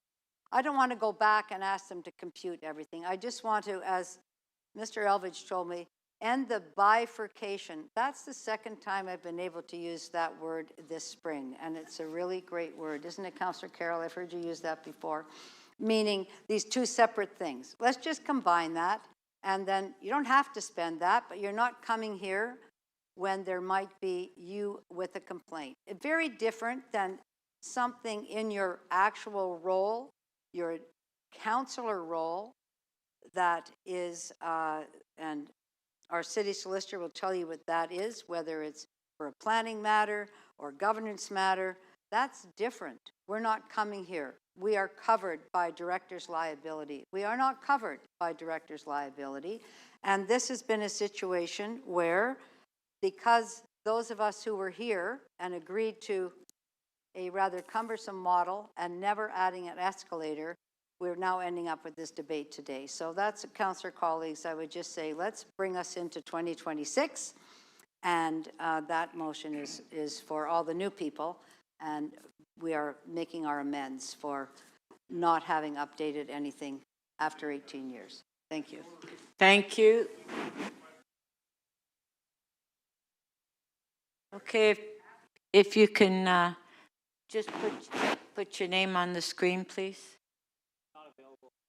Well, you could just stand up and talk. It's on now, so if you want to just put, okay, Councillor Burnside's up. Councillor Burnside. Johnny B. Um, The early bird so- gets that worm in the Home Depot. Councillor Burnside, go ahead. Your Love the clock Home is Depot. running.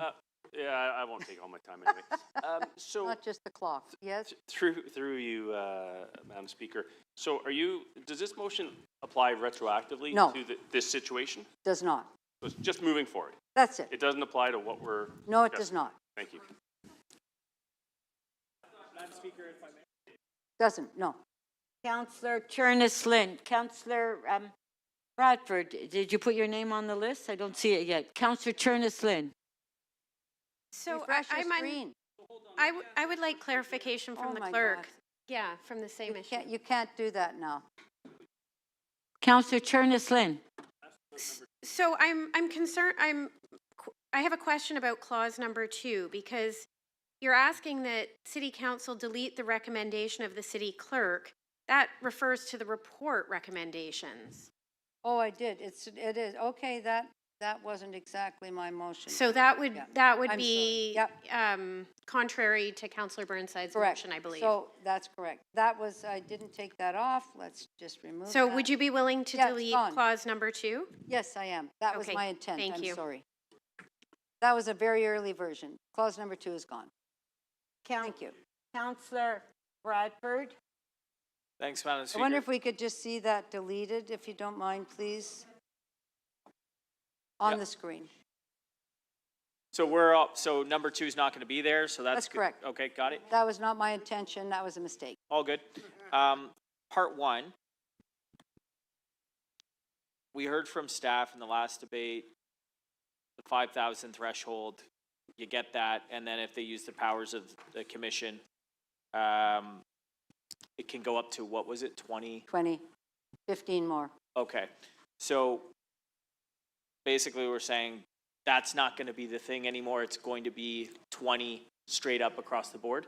We're eliminating the requirement for the integrity commissioner to have 2 types of reimbursements. Right. One, because he's used his powers, and if he doesn't, as in this case, although it's a fairly major discussion, that you would still get that. And I understand from the clerk that there have been times when an integrity commissioner has chosen not to use this model, but simply, in other words, there is not said, and the clerk has said that I'm not doing it 5,000 and they didn't have a power of inquiry, but the person got more to cover their legal expenses. So this just brings practice into real life. And so, and just to be clear, this Yep. doesn't change the upper band. It's still No, 20. it's up, no, this is the envelope. Yeah. It's how the envelope gets handed out. Understood. So envelope is the same. We're just Correct. getting rid of the first, We're getting how rid they of the decide to deal with the case. integrity commissioner saying, well, I didn't do this, so you only get that. It's up to the clerk now. Got it. That's what's Thanks. going on. Thank you. Okay, thank you for your question. Thank you. Councillor Holiday, look forward to this. Councillor Holiday. Thank you, Speaker and Deputy Speaker. Thank you. So for the clarity, what is the upper limit? $20,000. The same as it, except it's bifurcated. You only get, your first is 5,000, and then the integrity commissioner, depending upon how they're going to look at the complaint, is if you get the full amount. I think I've made that, I hope I made my point with you and others, that this is a 2008 policy, and that legal fees for everybody have gone up. Our city solicitor said they've at least doubled. This policy has remained the same since 2008. We can either send them back to do this, and I'm happy if you want to refer this back, anybody, and have the city clerk bring in a different one, or simply do this today and make it clean. That's all. So and it's not retroactive. No, but it's effective immediately. Not immediately. Well, not when it's effective when the bills come in, Councillor. Fine, when the bill, but let's say that happens within this fiscal year. Correct. So yours is an amending motion to the report, so not only would there be full payment of the costs, there would also be now a $20,000 threshold. No. So which now, is Councillor, I know you're a very good reader, so I'm having trouble with this. No matter what, the current policy for the integrity commissioners, he gets to say, basically, you're only getting 5,000. This now goes to the clerk. We're taking out the requirement of the integrity commissioner to say, I'm only going, you can only get that if I've got a full-born inquiry, a Perry Mason style, whatever else. So I think it's pretty clear, but I'm understanding that you don't think it's clear. I'm just confirming, you're changing the policy notwithstanding the item that's before us, which continues to have a recommendation to reimburse the full amount. That is separate from what is the go forward. That's a different matter. This is a policy amendment. I'm happy if you wish to refer this, Councillor, to the clerk to come back with this identical recommendation, because the clerk has given me that wording, up to any member of council that would like to do it like that. I'm happy if you'd like to. I think this is just a little easier, but please, any councillor that's concerned about this, Councillor Morley, Chernos Lynn, any new people, Councillor Candeval, Councillor Shen, if you'd like to do that through the clerk, be my guest. You're aware Okay, that's your last question. Be my guest. Thank you. Councillor Bravo, clarification of the motion. I just want to capture as a question what the intent of the motion is here. Is it correct to say that there have been two available approaches to the Integrity Commissioner, one in which there is the using powers of inquiry, one in which they are not using powers of inquiry, but the practice of reimbursement threshold has not been tied to one or two practices, that different approaches have seen, both approaches have seen up to a $20,000 threshold.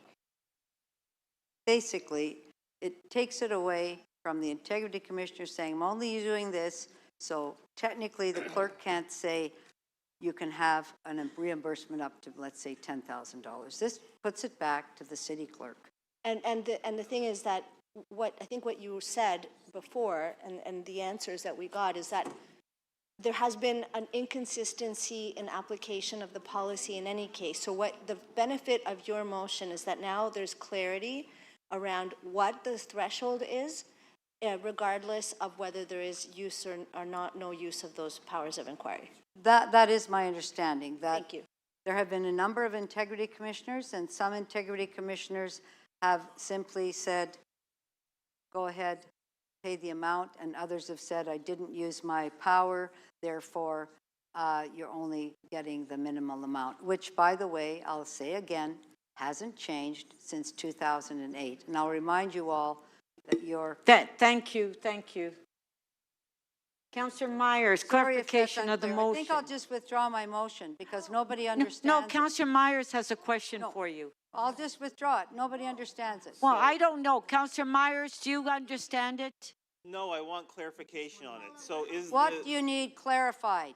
Is the intention of your motion to go up to everyone's entitled to up to $20,000? Yes, that's so clear. Everybody's entitled to that without the Integrity Commissioner saying, I'm sorry, it's not a big investigation. The clerk has the ability to repay. Anthony, could I please answer?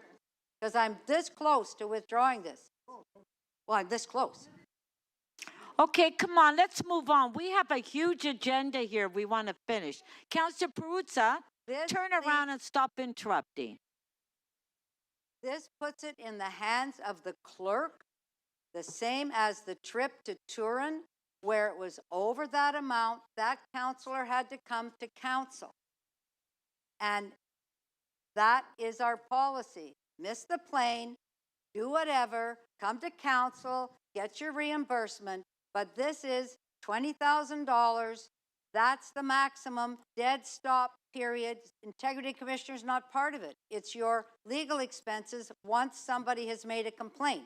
And I want to be very clear.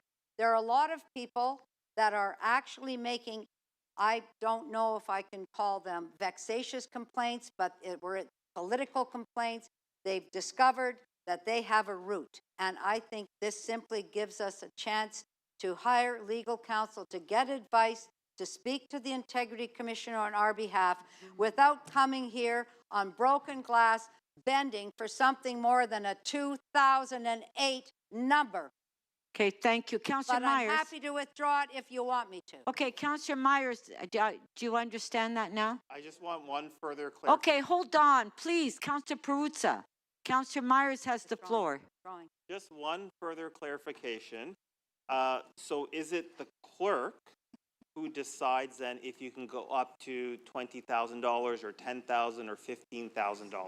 It's the clerk and the policy of council that you have up to $20,000 of legal fees once you are being investigated for a complaint in order to have legal counsel to assist you with that complaint and investigation, whether it's a formal investigation or an informal investigation.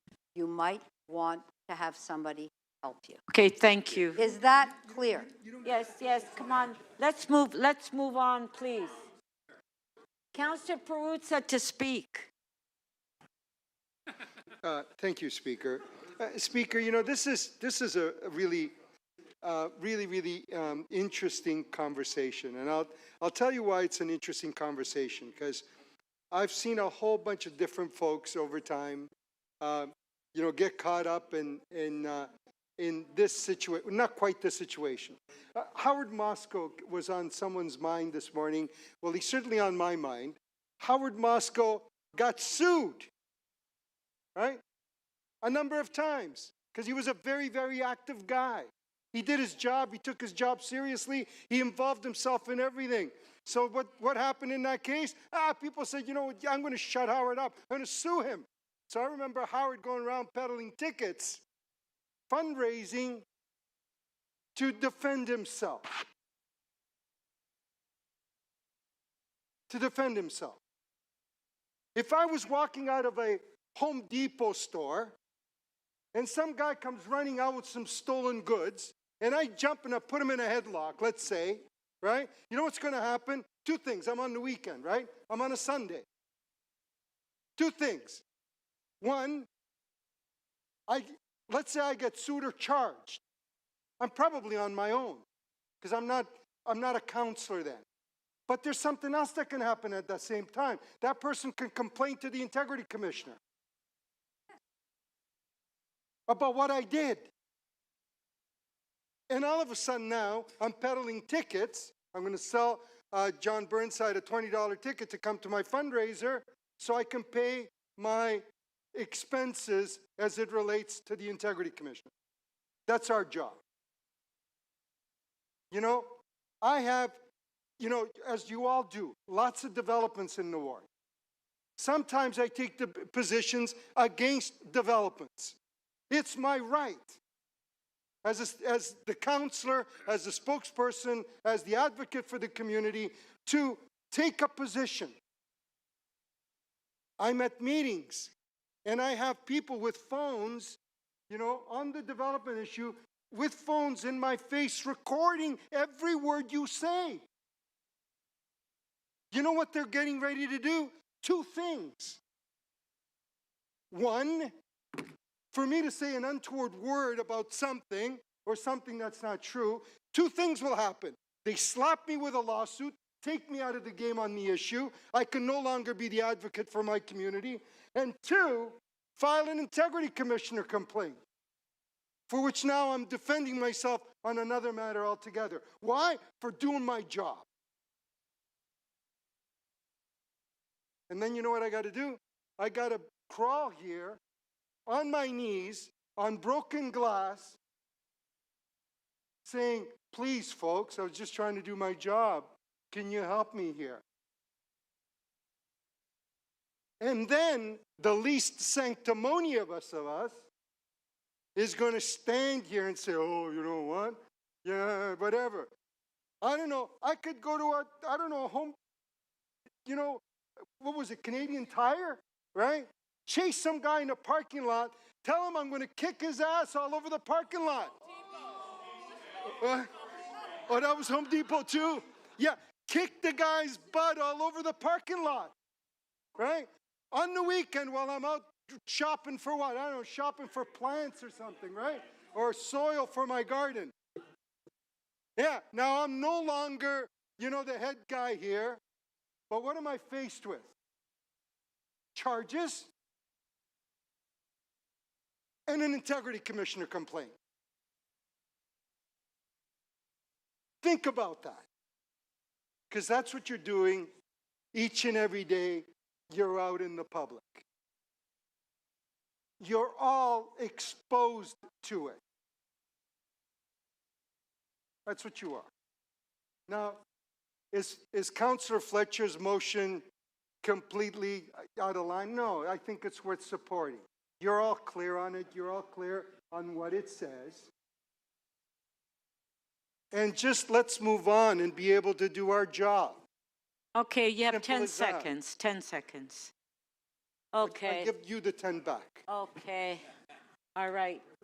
Let's put the motions on the screen and let's move on with this agenda. Let's put the motions on the screen.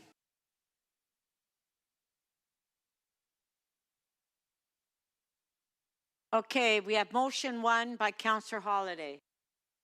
Recorded vote.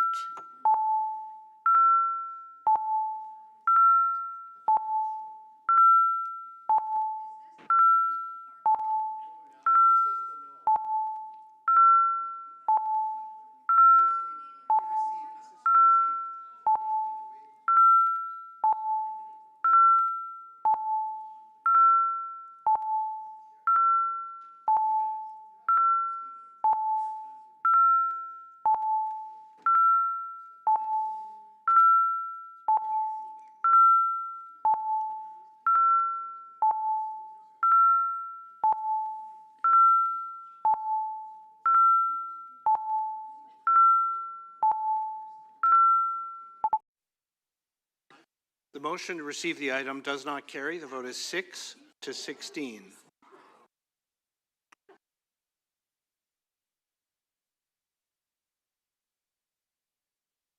Okay, next motion.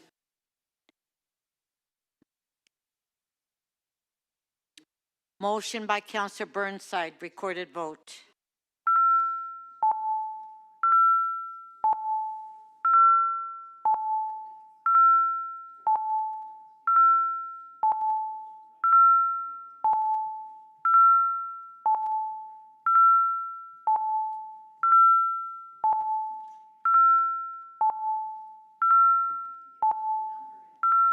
Councillor Fletcher, please.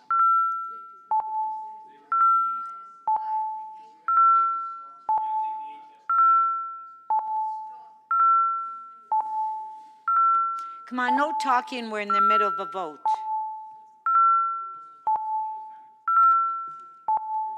Councillor Fletcher, your vote, please.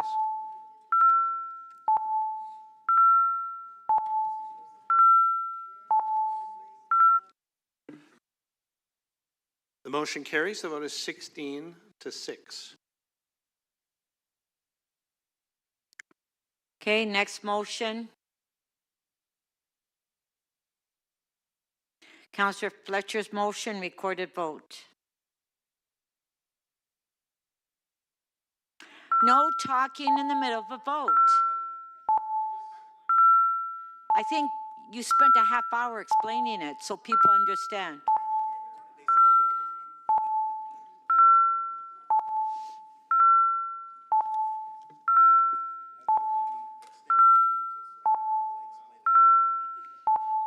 Councillor Cheng, please.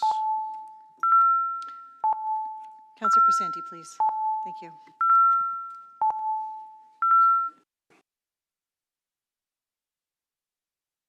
The motion carries. The vote is 18 to 4. Okay. Item as amended. Recorded.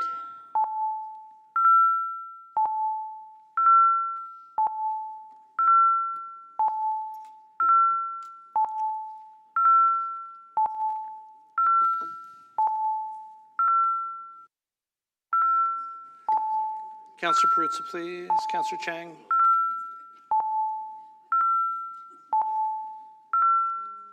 Councillor Perks, please. The item as amended is adopted. The vote is 16 to 6. Okay, so Councillor Fletcher, you ready for your items? Okay, please, let's move along. I do have a notice of motion that I've sent in as well. No, the items that you held down. No, I understand. One of them is now almost ready, PH 29.5, very close.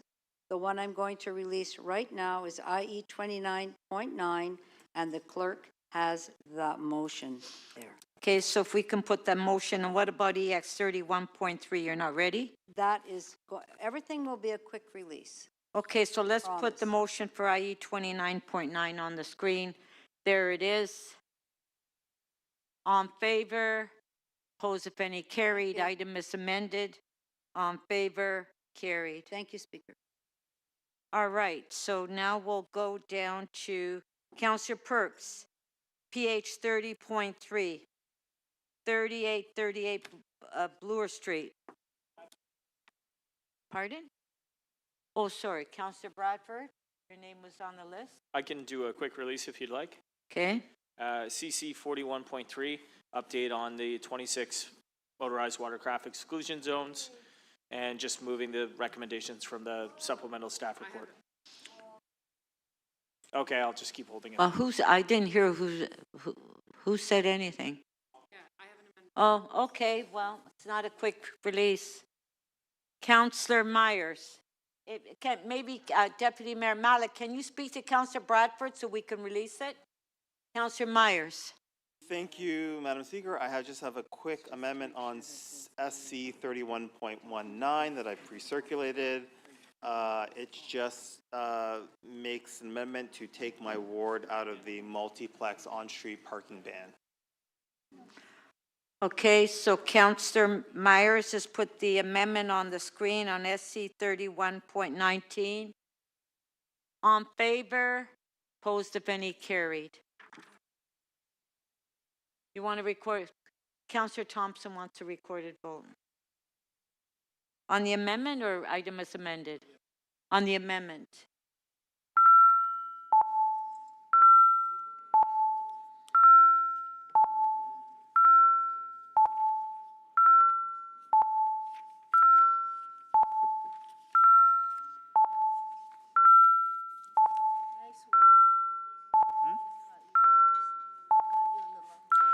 No. Councillor Fletcher, thank you. Councillor Moyes, please. Councillor Cherneslin and Councillor Mantis, please.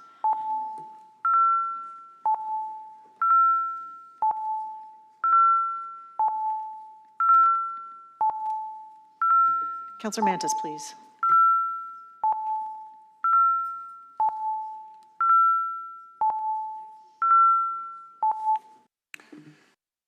The amendment carries. The vote is 19-3. Okay, item is amended, on favor, carried. Councillor Fletcher, can you come and take, I have an item that I want to release. Can you come up here so I can release my item?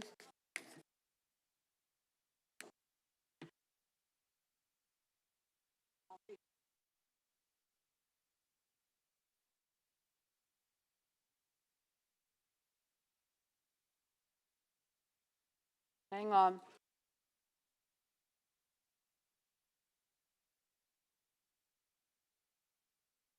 Sorry, Speaker Nunziata, yes? Yes, I'd like to release CC 4115. We'll put the motion on the screen. Do you want to speak to that? No. Just released? Yeah. All those in There's favor? my motion. Opposed? That's carried. Thank you very much. Thank you. Oh, amended, no? Item is amended. We're done. No. That's the item. Thank you so much. Was that good? That was fast. Yeah. Great job, Deputy Speaker. You got a free pen.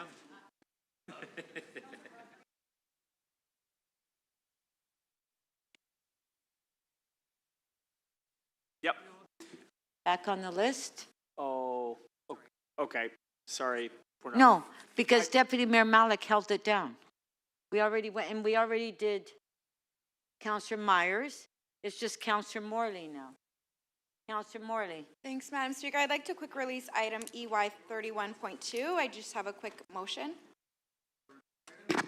My motion in Community Council 31.2, 2 to 4 Mendota Road.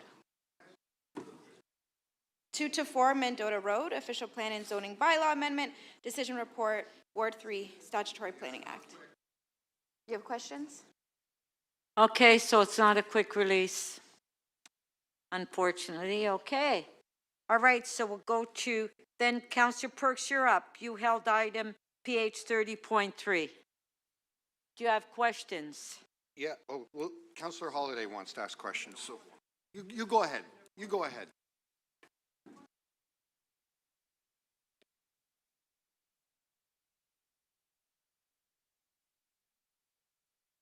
Councillor Perks held the item down.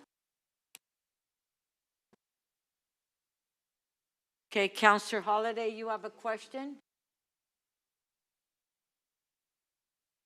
Thank you, Speaker. My question is, what is the height of the building that is being proposed to be constructed? To you, Madam Speaker, the current height that we're requesting is 19 meters. I'm sorry, what is the height of the building that you're being, Sorry. The current height is 14 meters. 13.9 or 14? Yeah. Through the Speaker, the architectural plans for the project show 14 meters. The bylaw itself allows for additional flexibility up to 19. Okay. And if you were given a height of 15 meters, could you still construct the building? To you, Madam Speaker, we could. Ideally, 19 meters allows us flexibility when we're looking at mechanical systems and rooftop units. It doesn't necessarily mean that we would go up to 19 meters, but that allowance allows us that flexibility. Here we go. What's the height of the roof deck? To the Speaker, the number I cited earlier was the building height, which is 13.914 meters. So the datum that I have on the architectural plan says 12.250. So what am I missing here? There is a portion of the building, I'm not sure which page you're looking at on the architectural plans. A602. If you look at the annotation on the side, you'll see there's a portion of the building envelope that goes as high as 13.9. What is the height of the roof deck? I believe I've just answered that. I believe it's 13.9. Okay. Yeah. There's additional mechanical required on top of that. There's additional mechanical required. Yeah. And so you would suggest that 15 meters would cover the additional mechanical? To Madam Speaker, it would, but our preference is 19 meters to allow for flexibility. It would. The plans that were shown to the community show a roof deck height of what and mechanical height of what? Through the Speaker, again, 13.9 is the building height that's listed on the elevation drawings for the architectural plans. The bylaw that was also in front of the community always spoke to 19 meters. The additional mechanical isn't enumerated on to the full extent on each of these pages. It shows what the additional 19 would allow to. I'm not quite sure what the full extent of the mechanical would be. And this site is bifurcated in that there's a rear portion and a front portion. And what is the current permissible height on the rear portion of the site? The rear portion of the site, which is in the R2 zone in the Etobicoke Code, is 11 meters. And the front portion of the site is the CR zone, and that height? EC, but because it's still in the Etobicoke Code, but it's 15 meters. 15 meters. But the report recommends 19, and could you give me the rationale why the report said that? Yeah, through the Speaker, the existing permission on the site is 15 meters for the portion facing Bloor. And we are also bringing this site into zoning bylaw 569-2013. As the report states, we are allowing for the flexibility should this building or this site want to be redeveloped as an apartment building.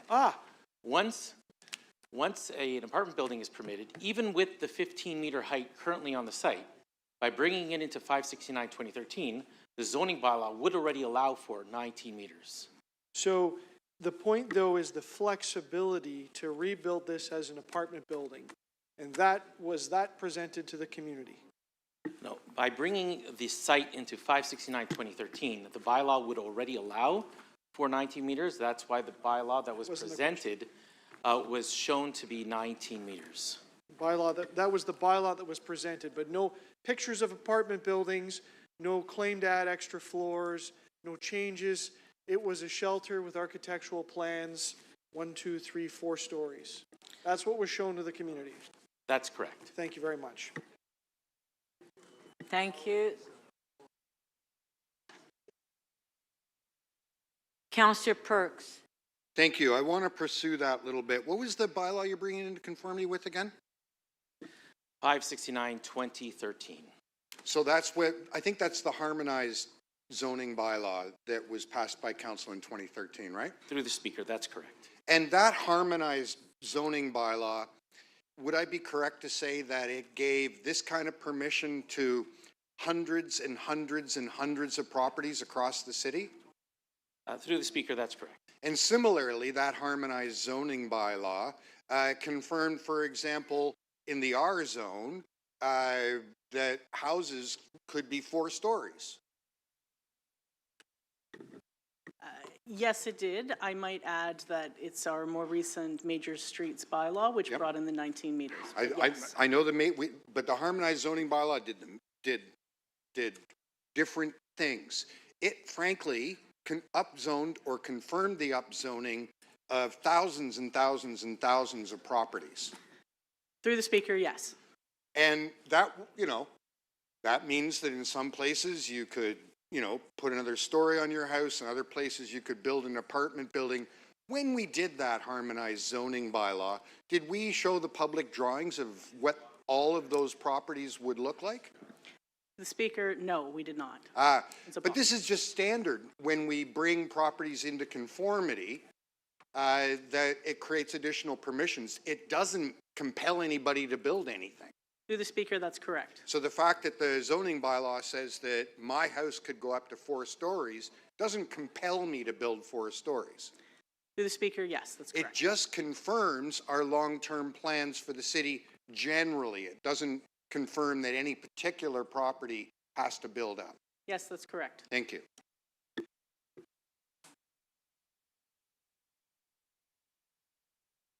Okay, speakers.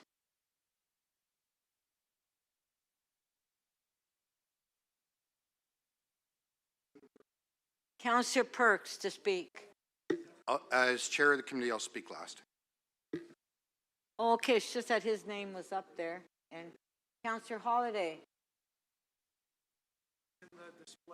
I don't have control of that mic.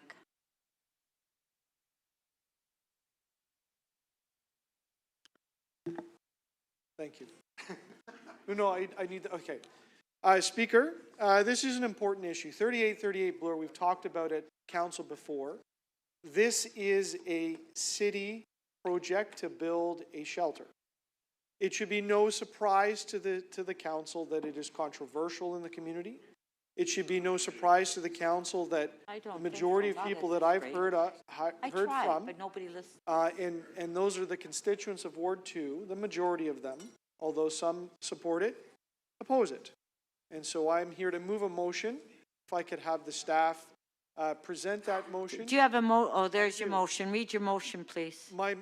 It's a long motion, but I can tell you that what it does is it sets the height of the rezoning to 15 meters to accommodate the building that the staff are proposing. It reduces it from 19 meters. Why do that? Well, it's very simple.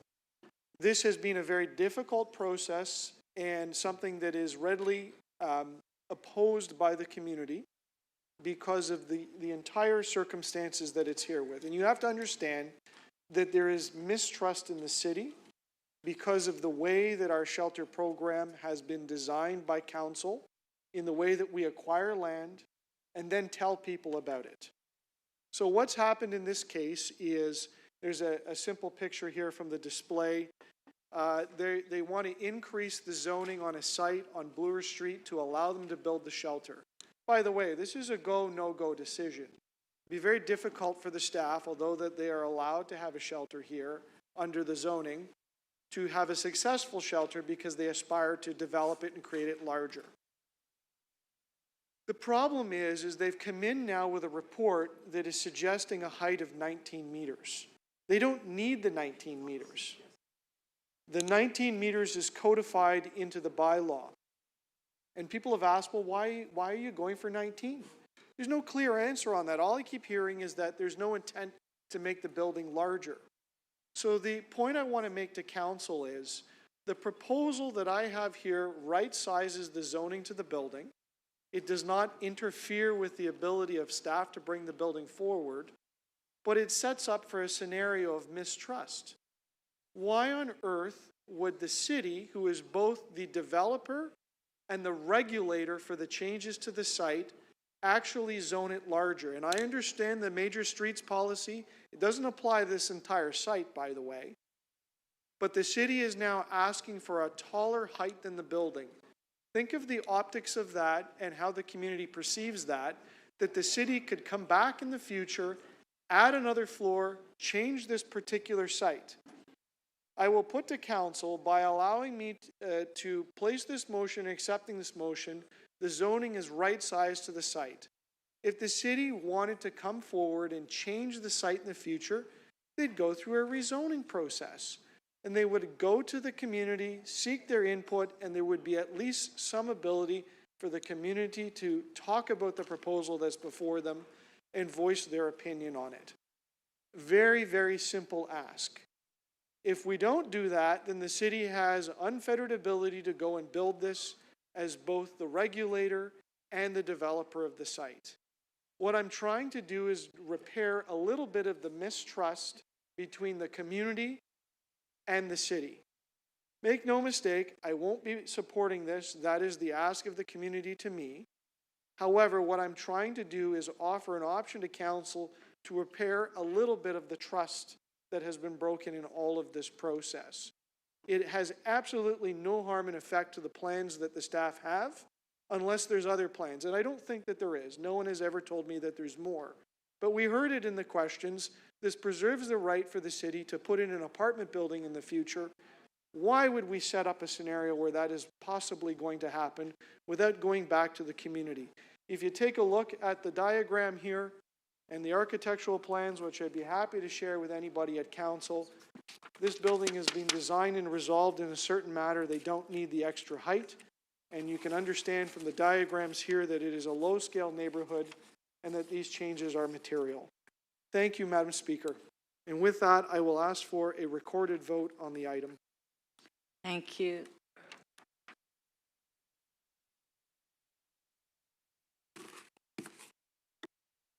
Councillor Bravo.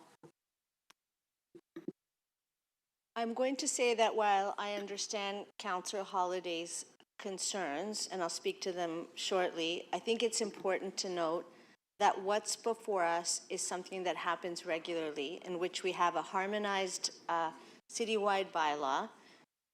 From time to time, certain properties come in to meet that harmonized bylaw. That means that council has already made that decision that there will be these kinds of heights.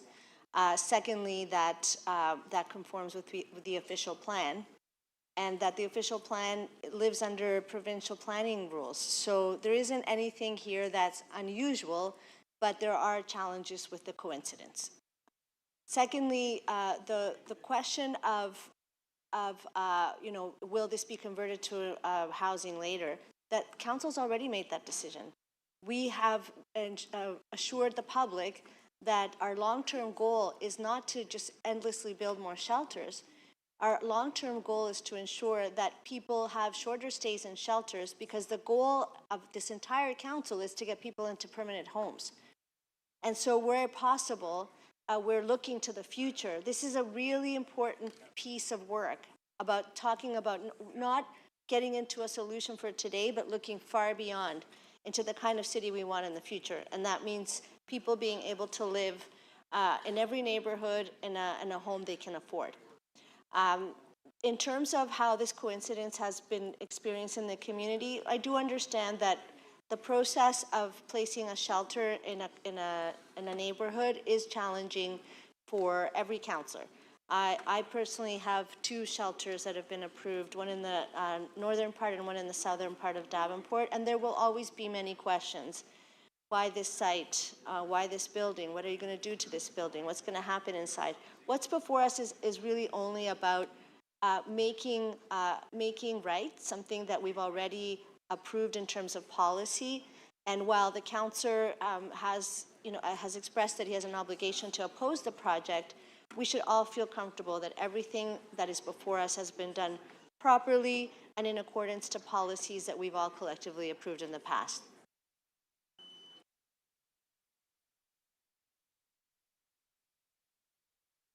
Thank you. Okay, so Councillor Perks, last speaker. Thank you. I'm going to agree with Councillor Bravo and reluctantly say that I can't support Councillor Holliday's motion. I understand what he's trying to do, and I understand why. And one of the things we all struggle with here is planning law and zoning bylaws. Do you have a are- motion? I don't believe so. Oh, is that Councillor? The staff said that you have Oh, a motion. yes, sorry, I do have a motion. This is, and just so everyone understands, right now it refers to attachment 7, and instead I am saying second revised attachment 7. There's nothing nefarious here. There's no secret plan. It is literally, we wrote the wrong attachment in the report. So this doesn't change anything. It just gets the legal words right. And if there are any questions, I'd be happy to answer them. To go back, it is incredibly hard sometimes to communicate planning law and the city's zoning bylaw to members of the public, and that's an obligation that falls on all of us. I was here when we passed the harmonized zoning bylaw in 2013, and that's back in the days when councillors would get reports on paper. So The report on the harmonized zoning bylaw came in 7 banker's boxes. Literally, they wheeled carts into every councillor's office so that we could have a copy of the newly harmonized zoning bylaw. That's because the process of moving from 6 distinct zoning bylaws to 1 created a whole lot of complicated messes. And we had to saw off, are we going to clean everything up or clean up pieces and come back to them later? The site we're talking about now is one of those ones that we decided at that time, in order to pass the harmonized zoning bylaw, we would clean it up later. Literally, it is the case that on this type of site, in most places of the city, you could already build an apartment building. And what this does, you heard the Executive Director of Development Review say, it brings it into conformity with our overall zoning bylaw. This is literally picking up a lost stitch. There is nothing nefarious here. And it's difficult for those of us on council to try to express to, members of the public who frankly might not even know that there is such a thing as zoning bylaw 2013. It's a lot of work. One thing that and this is why I can't go along with Councillor Holyday, you can't take shortcuts in doing that work. You actually have to say, folks, there's nothing nefarious here. This is literally tidying up a 13-year-old old problem and bringing it into conformity with everything else. Nothing nefarious, nothing untoward, nothing secret. Staff have no agenda. This is just us doing our regular business. And I also want to, hang on to the point that Councillor Bravo made. Our long-term plan is to make sure that all of the shelters that we are building can eventually be converted into housing. Everyone on this council, and I'm sure this includes Councillor Holyday, would much rather we weren't building shelters, but instead we're building housing. And we're on that journey. We have a report on this agenda about all of the new investments we're going to make in more affordable housing, and I really look forward to that debate. And I hope that the federal government comes forward with, what was it we asked for, $30 billion. I don't think it'll be that much, but we have to continue that journey. I have a shelter in my ward that's just going to be opening soon. From the get-go, we said, one day this will be housing. So everything we are doing here is normal business, absolutely normal business. And if Councillor Holyday, I want to at least acknowledge one thing he said that's true. We have to make sure that the public trusts what we're doing. So the way to get them to trust what we're doing is to be super clear. This is what we do on every site, and our intention has always been to put housing here in the long term. Thank you. Okay, let's put the motions on the screen.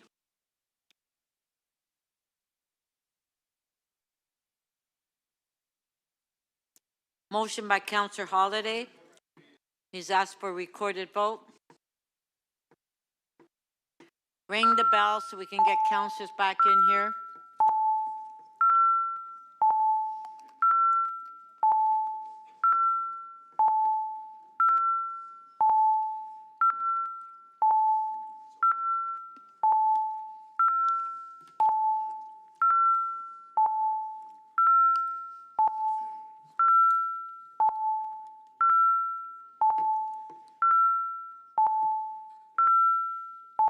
Councillor Thompson, please. Councillor Burnside, when you're seated, please. Councillor Myers, please. I'm present. Councillor Sachs, are you logging in or?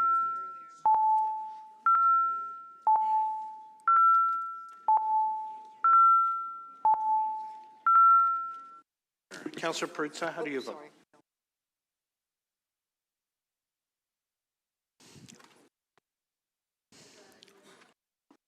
Councillor Perruzza and Councillor Chow, your votes, please. Mayor Chow, how do you vote, please?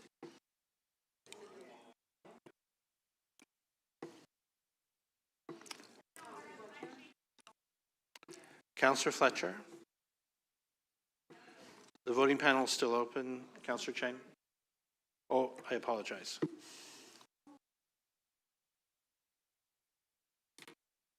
Okay. Councillor Fletcher, how do you vote, please? Councillor Cheng, how do you vote, please? Councillor Carroll, how do you vote, please?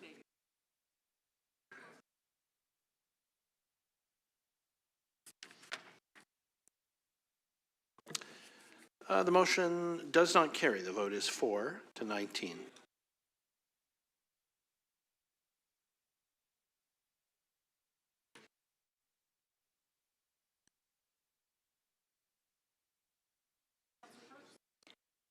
On Councillor Perks' motion, on favor, carried. Item is amended, recorded. Wasn't this item carried unanimously at Planning and Housing?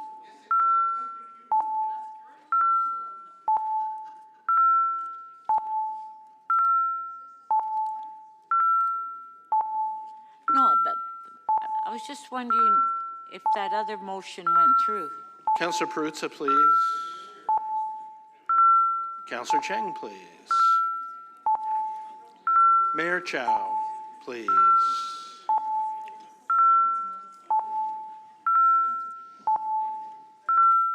Councillor Burnside, when you're seated, please. Councillor Perruzza, thank you.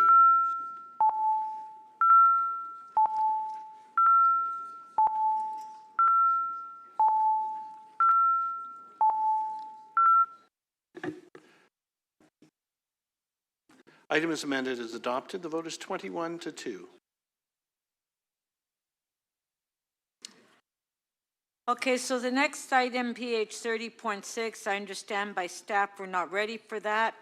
So we'll go to EY 31.2, Etobicoke York Community Council, 2-4 Mendota Road. Councillor Perks, I understand that you had questions. Councillor Perks, can you put your name on the screen?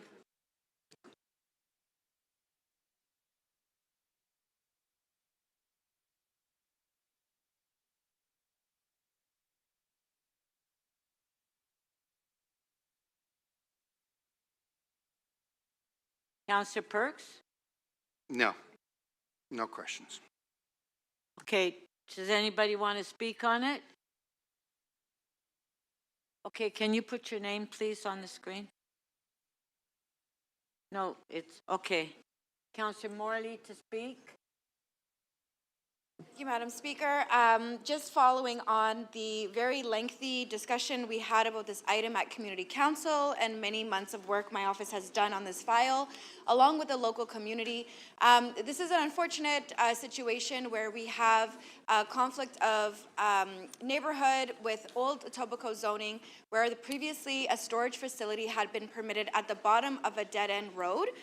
This road is completely surrounded by residential, low-rise residential townhomes, and it already has a lot of conflicts within the local community being at the bottom of a dead-end street.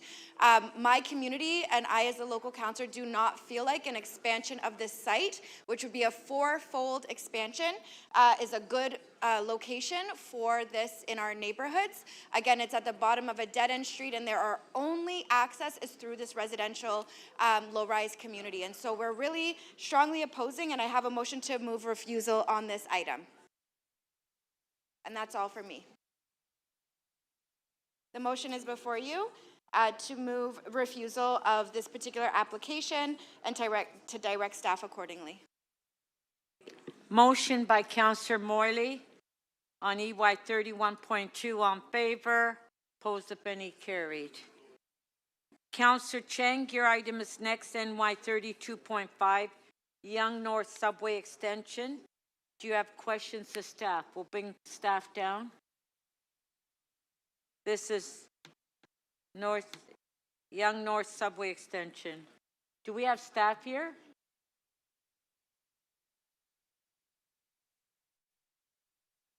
Do we have staff here? Any staff to answer these questions?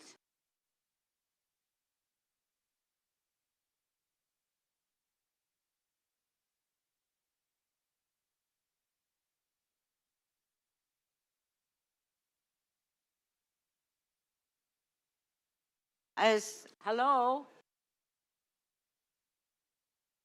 Do we have staff? Is anybody here? I don't know.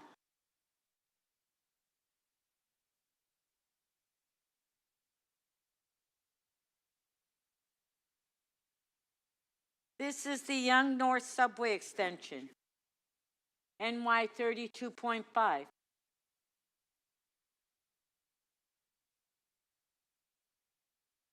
Okay, Councillor Cheng, do you want to ask your question?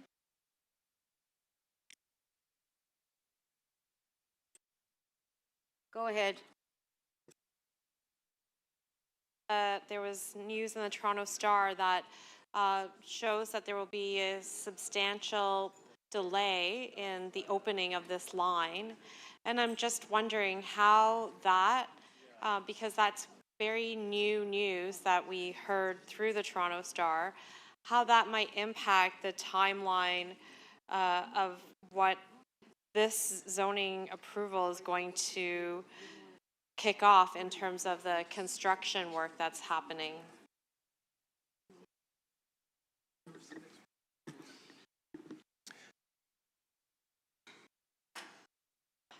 Through the chair to Councillor Cheng. I understand that there have been some news articles that are suggesting that there may be a timeline delay on the YNSE, the Yonge North Subway Extension. However, Metrolinx has not indicated any change to their timeline. So we have no confirmation or information from them that the timeline for the project has changed. So a lot of people have a bad memory of Yonge and Eglinton. I think there was a meme, you know, be like Yonge and Eglinton, never stop working on yourself. And I'm very concerned that as we continue to provide permissions and work starts to open things up and things become very raw on the ground level, that we might find ourselves in a very long stasis that would not be unlike what happened at Yonge and Eglinton. What tools do we have, especially as, you know, the Toronto Star article spoke of, this is a revelation that they dug up. So Metrolinx was not upfront about these delays, but it seems like it's been discovered and exposed now. What tools do we have to respond to this? Can we delay the work so that we're not opening things up for this eternally long timeline that's awaiting us? Speaker, to be clear, we've discussed with Metrolinx the information that was provided. There was no information provided by Metrolinx with regards to delay. They have not confirmed a delay. So therefore, they are continuing to progress the work according to their schedule. So what are we to do with this news in the newspaper? So do we feel like it's not true, that the Toronto Star's article is not true? Madam Speaker, I'm not going to speculate on what the Toronto Star article determined through some sort of a confidential release of information. Excuse me. Excuse me. What I can tell you is the Metrolinx has confirmed at this point in time that their schedule has not changed from what was previously provided. And so did that confirmation come after the release of that article?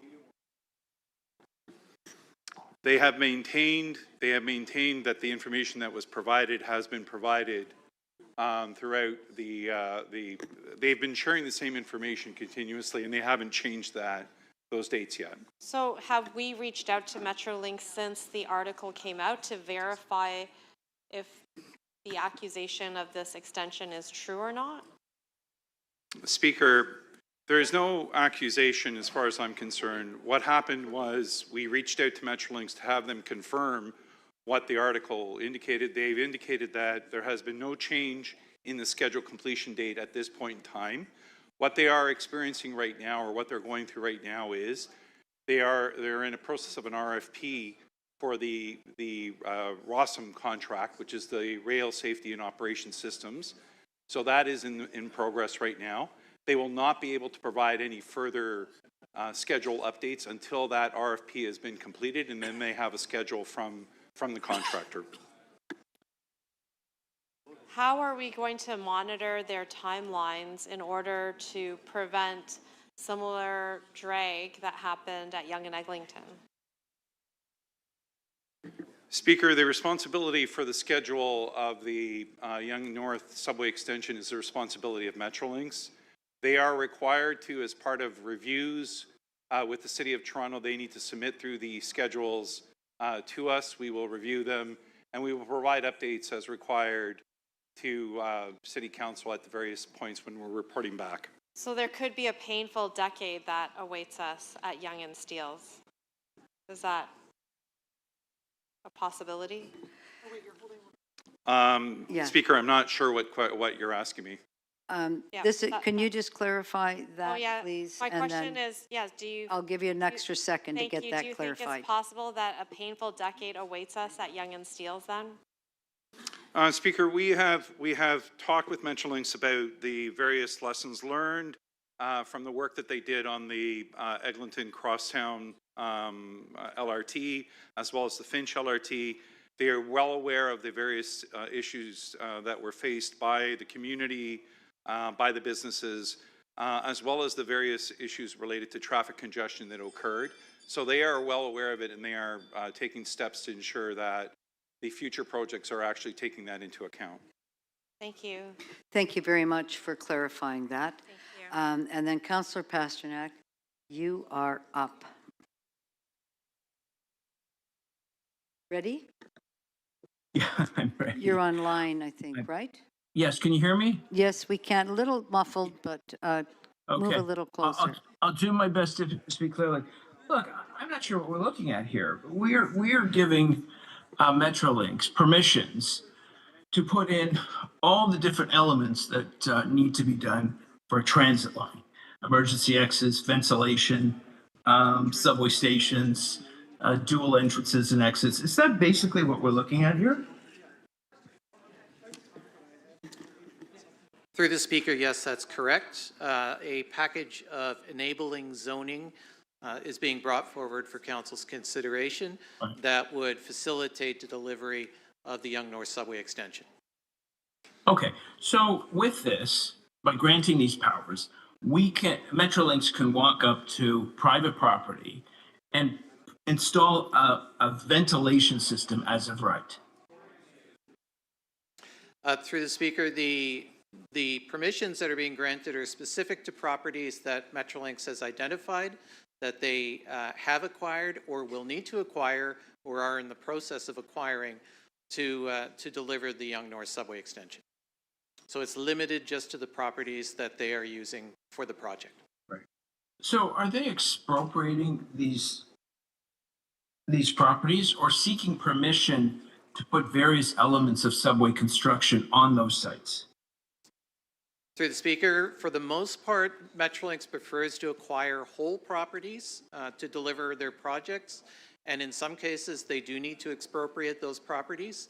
There are a series of single-family homes southeast of the corner of Steeles and Yonge, for which expropriation notices were delivered to those property owners about a year ago.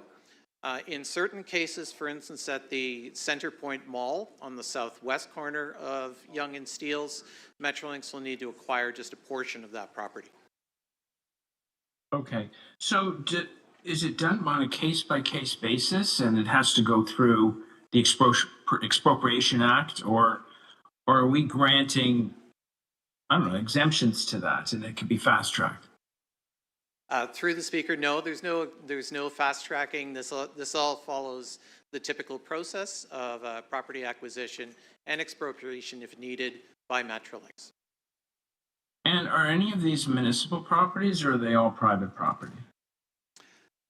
There is one municipal property that is involved with this. It currently houses what's called the Dumont Loop. It's a TTC bus loop on Steeles, a block east of Yonge Street.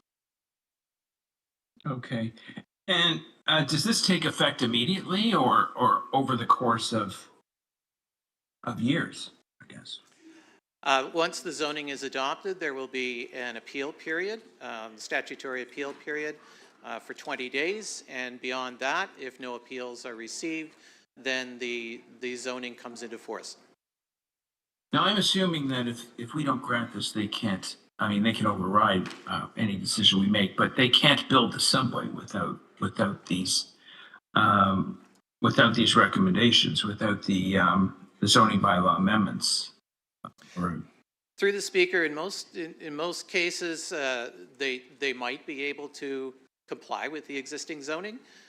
What we offer in these zoning packages for transit projects is some flexibility, on the understanding we have other mechanisms and tools in place, most particularly the project agreements that we have been working on with Metrolinx on the delivery of these projects, and which outlines the project requirements that they must meet.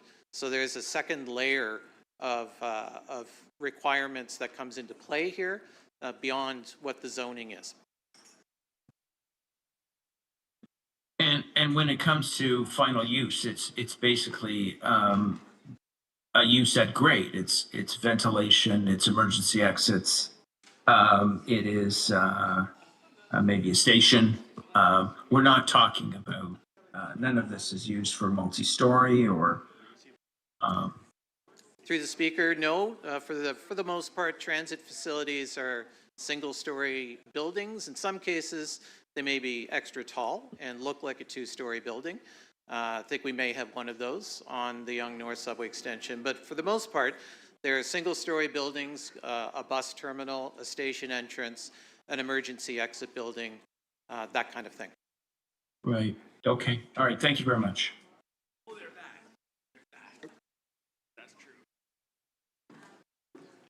Thank you, Councillor Pasternak. So, point of order, Mayor Chow. That City Council extend the meeting to complete the agenda with 30 minutes break at 6 p.m. No break. Let's just do it. No break. Really. Yeah, I think they need a bit of a break. No, but we're not going to be here very long. We're done. 7 o'clock. Okay, the mayor has a motion to extend, but we are going to have a recorded vote, and everybody that votes yes, do not leave. If you leave, I'm all for it. okay. I'm sorry, what are we voting on? The penalty is you don't get paid. Finishing the agenda. Recorded vote. You don't get paid.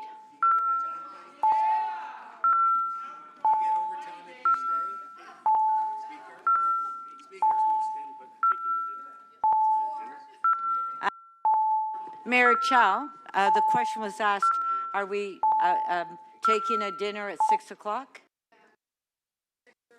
6 to 6:30. Back at 6:30. Taking a break at 6, and we'll be back at 6:30. Right now it's recorded vote, and I'm going to count the votes. And people that are virtual, you need to have those cameras on or you're absent.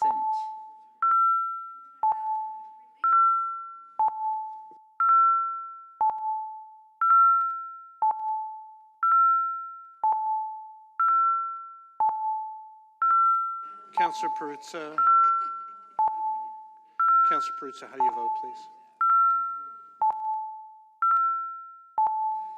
Councillor Mallow, how do you vote, please?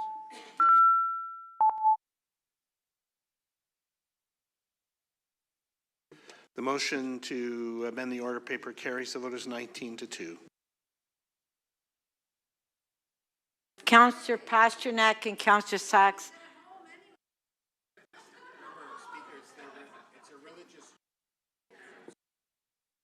Yeah.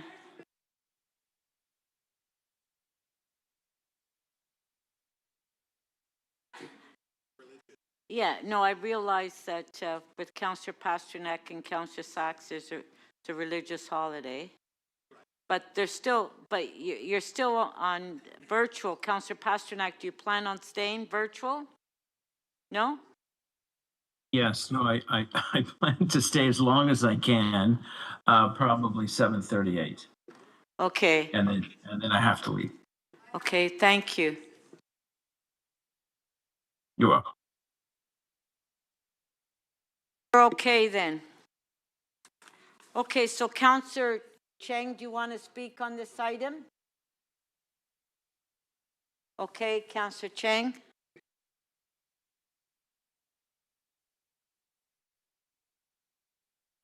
This is just asking staff to request Metrolinx to update the traffic plan and to minimize impact based on lessons learned.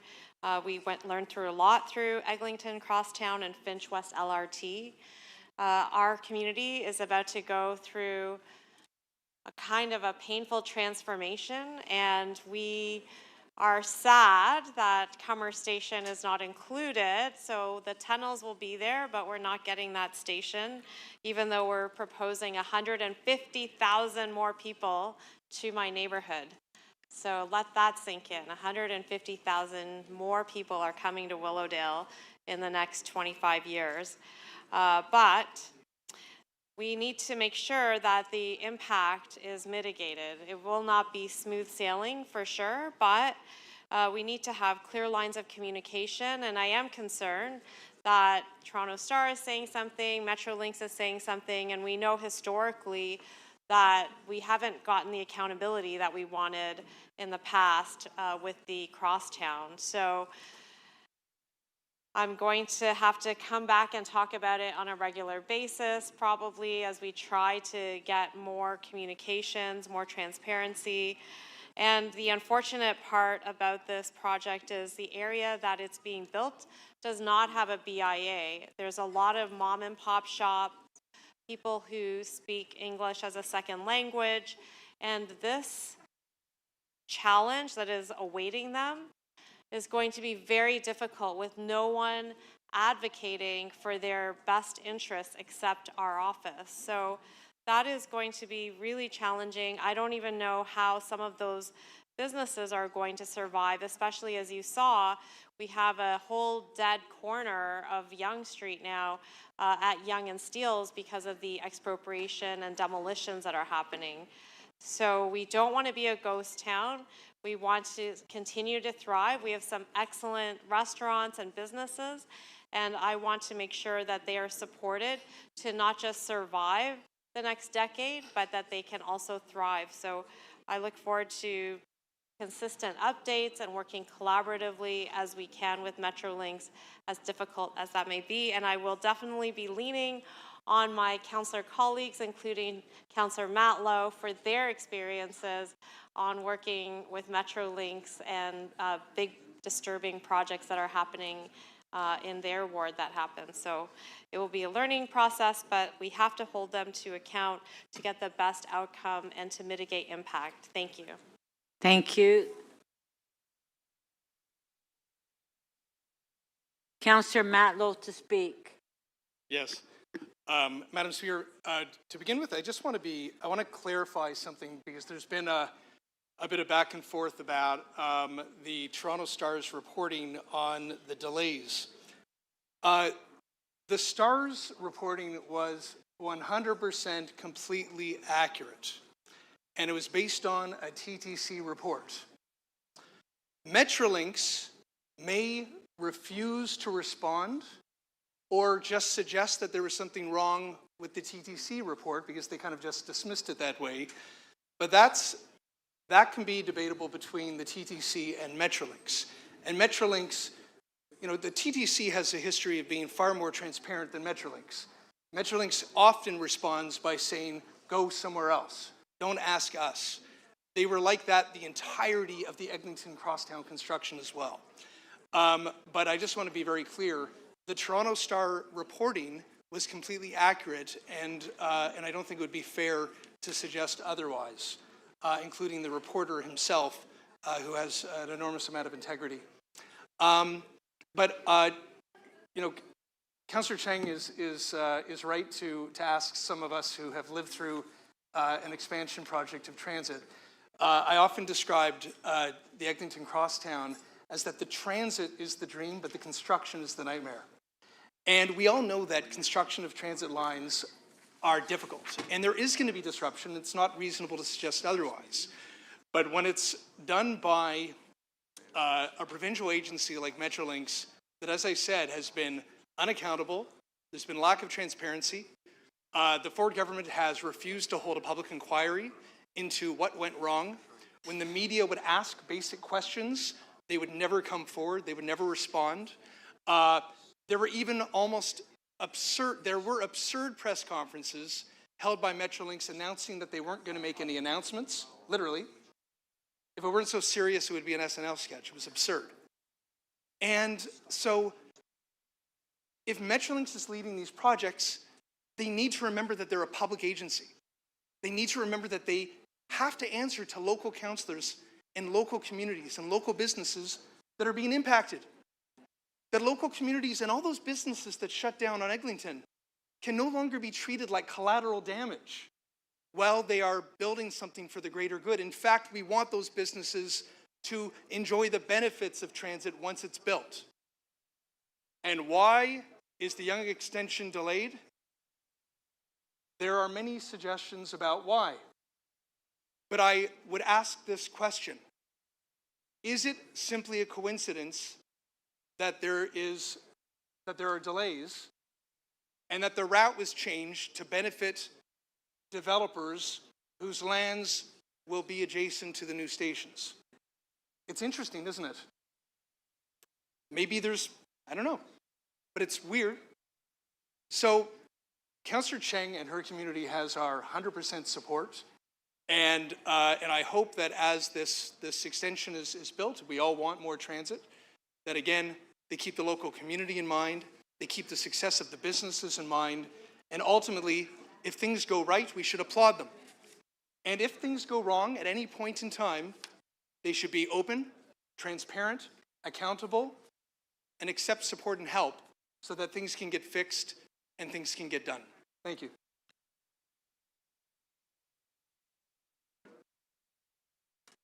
Councillor Pasternak. Yes, thank you, Madam Speaker. It seems to me there seems to be a memory shortage of what this city endured for decades as it wanted to build out its transit line. The battle cry was, we need the province. We need the federal government to come to the table, to help fund it, to help build it. And that's exactly what we have now. The Finch Station was opened over 50 years ago. And in 50 years, we were unable to build one station north to the municipal boundary. We finally have an agency at the city, at the province, to build out our transit lines. And of course, with major infrastructure projects, it's always going to be messy. It's always going to be inconvenient. And we're always going to get into territorial battles. But at least transit is being built. Major infrastructure projects are rarely on time. They're always delayed. Look, if anyone's renovated a kitchen or a bathroom in their house, tell me how many times it comes in on budget and on time. Multiply that out by a subway line, and you could see you can see what you're dealing with. So this is something that this various councils and councillors over the years had asked for, a province, a more robust role in building transit. And that's exactly what we got. And we're building transit. So I realize we've given up a lot of control and a lot of power, and we've given up part of our voices. And it's true, Metrolinx has to be respectful. They have to listen to local communities. They have to do public consultations, and they need full disclosure. But at the same time, they are doing what we could not do, and that was expand our transit system. So I'm going to support this report. I'm going to work with Councillor Chang up in North York to make sure there is proper consultation and the views and opinions and voices of the local community are heard.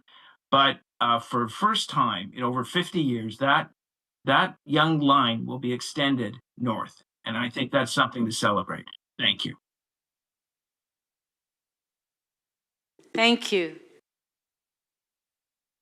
On the motion by Councillor Chang, all in favor? Opposed, if any, carried. Our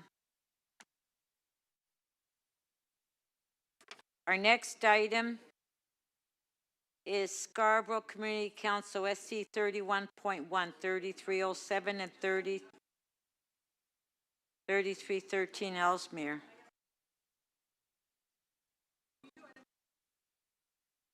Oh, sorry. On Councillor Chang's item, sorry, item is amended. All in favor? Carried. So Councillor Perks, you held down the two Scarborough items. So do we have questions? Yes. Okay, Councillor Perks. Okay, just let them all. Hold on, let's wait till staff gets here. Are they Yeah. here? Okay, go ahead. Look at their bright smiling faces. So first of all, what was the advice you gave to Community Council and City Council on this item? Through the Speaker, the item was recommended for approval, both the official plan amendment and zoning bylaw amendment. Okay, thank you. And to be clear, if Council refuses the application, can City staff go and defend Council's refusal after they have written a positive report? So no, we could not call planning staff as witnesses in a report. The city solicitor could attend, but they could not be witnesses. In some cases, I've even heard that the applicant calls city staff as a witness because they've recommended it. They can summons them. They can summons them and have them give evidence. Correct. That this is good planning. Correct. Additionally, under current rules at the tribunal, there are circumstances where the applicant can ask for what's called a de novo hearing, which would allow them to ask for something even bigger. Potentially. Okay, thank you.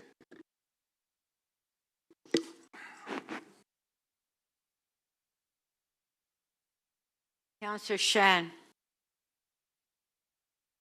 Thank you. Through you, Madam Speaker. In the community consultation that took place, I just wanted to get an update, how many consultations were done and how many people attended, and what were some of the major concerns that were raised around this? Yeah, through the chair, there was one community consultation held last year.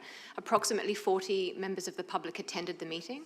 A summary of the concerns that were heard were the traffic impact and parking impacts of the development, the type of housing that was being provided, student housing, that was a concern, as well as the massing of the proposal and the shadow impacts on the surrounding neighborhood. So this area is covered through the Highland Creek secondary plan. Where does the secondary plan fit in within this decision? And what does the secondary plan permit in terms of height for this? Through the Speaker, the secondary plan does not provide for this development. The development requires an official plan amendment to facilitate the 11-story building, which is commensurate to the width of the right-of-way. The phase 1 of the Avenue Housing Action Plan Avenues initiative did identify this stretch of Ellesmere as an avenue across the street from UTSC. So as such, the recommendations before Council today includes a site and area specific policy to facilitate the 11-story building. And so the 11-story fits in with the avenue policy as opposed to the secondary? Through the chair, it would conform with the avenue policies and fits within the emerging and built context in the area, again, with UTSC across the street. So the building across the street has been mentioned a couple of times as well. Does that building also have shadow impact? And also, who runs that building or who built that building? Through the speaker, the building across the street is a student residence building built by the University of Toronto Scarborough campus. It is a full student residence, so the year-to-year turnover is quite high. I don't believe it's very occupied over the summer. The shadow is cast to the north, of course, and there's no real surrounding land uses aside from a woodlot, which is to be retained by the university, and vacant lands and surface parking areas. So there is differences between that building and this building in terms of the student house. This is intended for student housing, but it's not necessary that it could be mandated for student housing, is it? For clarity, yes, Councillor, you're correct. It is not a student residence land use. It is a apartment dwelling unit land use, mixed use building that could be geared towards students, but also could house faculty, local families, seniors looking to downsize. There is no restrictions on the people who live in that building. So other than this student housing building, east of Morningside on Ellesmere until Ellesmere ends, is there any other high-rises or mid-rises right now? Through the speaker, aside from the student residence building and the other instructional buildings at Military Trail and Ellesmere, as you move further east, the tallest building is a townhouse complex, stacked townhouse complex at Conlins and Ellesmere, which is currently preparing for construction. Okay. In terms of the intersection itself, roughly the University of Toronto campus has 15,000 students, and thousands of students use that intersection. So what do you think would be an impact of a high-rise with or mid-rise with about 400 units, I think, having, if they were not students, in terms of the dynamics at that intersection with the student population using that for post-secondary education? Through the speaker, for clarity, if there were auto trips coming to and from the site, there's about 45 parking spaces proposed for the 180 units. So there would be limited impact with student and traffic. And there's also about a 9-meter space between the curb and the front face of the building reserved for public realms, cycling lanes, and sidewalks. There has been recent undertakings by both the university and the city to improve pedestrian safety across Military Trail and Ellesmere. And with the implementation of the Scarborough East Rapid Transit line, that would improve as Military Trail is realigned to a 90-degree intersection with transit and cycling facilities and, of course, safe pedestrian crossings. Okay. So the University of Toronto has said there has been a, not a sharp decline, but decline of students, particularly international students. And then the housing has, they have gotten about 10% of their population, student population for housing. And there's few other projects that have been student housing based in that area as well. That was your last question. Do you have a sense of whether student housing is still a need despite all of these new developments that are coming through? Okay, that was your last question. Through the speaker, the campus has accommodation for about 1,500 students in residence. And those would be both international students and local students. Overall, the university is looking to grow to about 35,000 students and 2,500 faculty, both graduate and postgraduate, and become less of a commuter campus. There are plans within their master plan to continue student residence builds north of Ellesmere, but to date, none of those things have materialized. Thank you. Councillor Perruzza. Yeah, I just want to follow up on a couple of those questions. So, when you give us advice and you write a report and you recommend a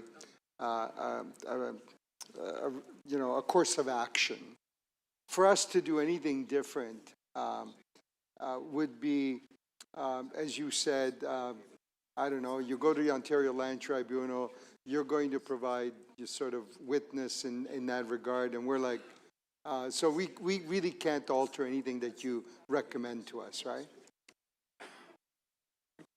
Through the speaker, staff have brought forward a recommendation. It's up to council what they choose to do with that recommendation. No, but you said earlier that, so if we turn this down, let's say, right, I don't get to go to the Ontario Land Tribunal. City Council doesn't get to go. The mayor doesn't go. You go with our city solicitors, right? Sorry, maybe I can clarify. If this gets turned down, then the city solicitor will go to fight to uphold city council's decision to refuse. We can't call city planning staff as witnesses in that regard because they have written a report that supports the development. So that's, I hope that answers your question. Yeah. Yeah, exactly. So, but I guess what I'm saying, following Councillor Perks's questions there, it basically was, we have no choice but to endorse the staff recommendations, because at the end of the day, you're not able to do anything different, because you're going to call them as witnesses, and they're going to support what they wrote, and we're out of that process, so it doesn't matter how we send you there, To right? clarify, I would not call city, if I were the lawyer attending, I would not call city staff as a witness. But the applicant would. They might. They have that option Right. to summons them. Well, yeah, if they agree with their report, they would call them, and then we're all out of that process, and that's the way that goes, right? I mean, it makes it a little bit more difficult to win the hearing from my perspective, but not impossible.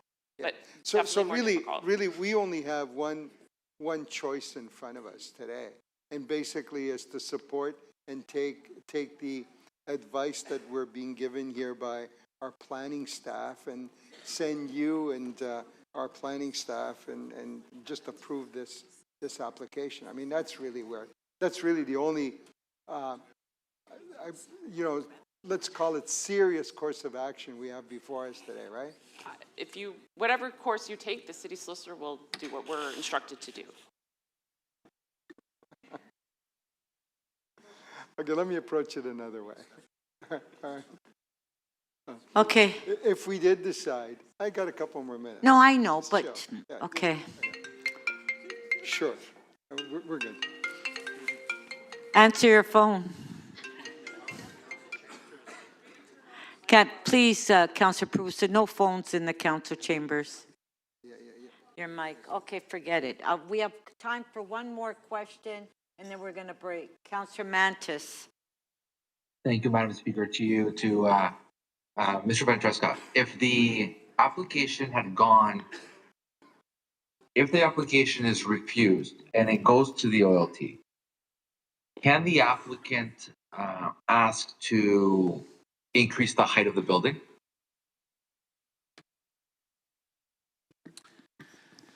Through the speaker, once council makes a decision, the OLT will have to have regard for city council's decision.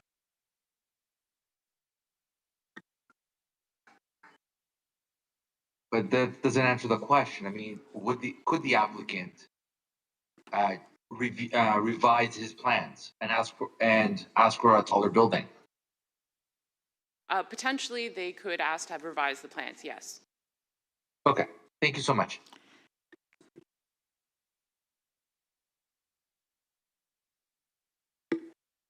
Councillor Perks, you held the item down. We have time for you to speak, and then we're going to break.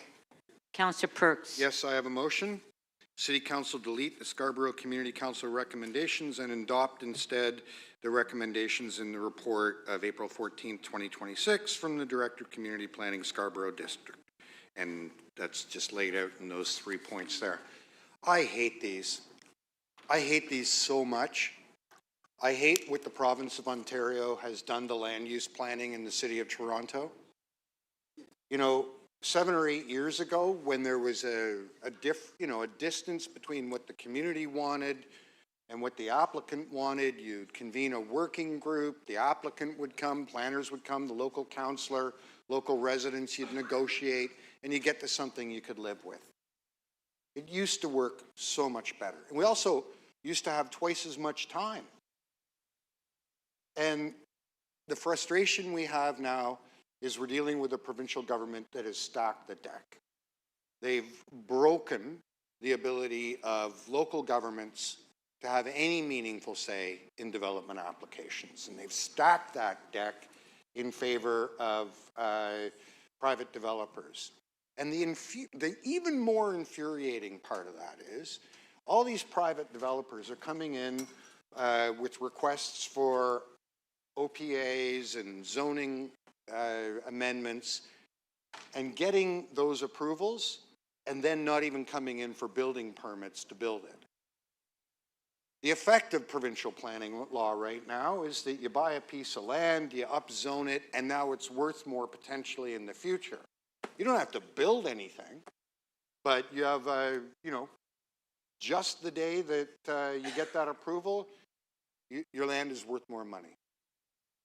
It is the absolute opposite of what you would expect in a democratic society trying to house people. But that's the world we live in. And it's with great reluctance and, you know, with acknowledgement to the effort of the local councillor and local community to fight against that stacked deck that I have to move the original staff recommendations and encourage you all to vote for it.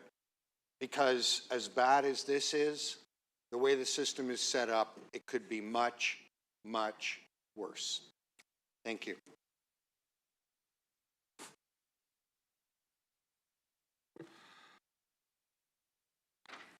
I think we have time for one more speaker, Councillor Shan. Thank you, Madam Speaker. The community consultation, the community was fairly clear around their opposition, but it is not just an opposition to a development. It is a place where there's heavy activity of students, and we even have requests for scramble crossing in that intersection that has not been approved by the transportation yet, because there's thousands of students lined up in this thing. And there's no real need for student housing as identified by the university and by the surrounding communities, because there's been multiple student housing related projects that have come out. Multi-tenant housing licensing has helped most students to find housing. So this is just going to add a lot of strain in that particular area by a population that is going to be located right in the middle of that campus. And I think the community is worried about the infrastructure that is there that's not going to be able to meet the thing. I think there are a number of areas in my ward. My ward goes from Steeles down to Lake, number of areas, number of streets where high density is possibly a good thing to have. And I would be more than happy to stand up and advocate for more housing. But I think in this situation, there is a secondary plan. I know secondary plans don't mean much when the avenue policy is applied.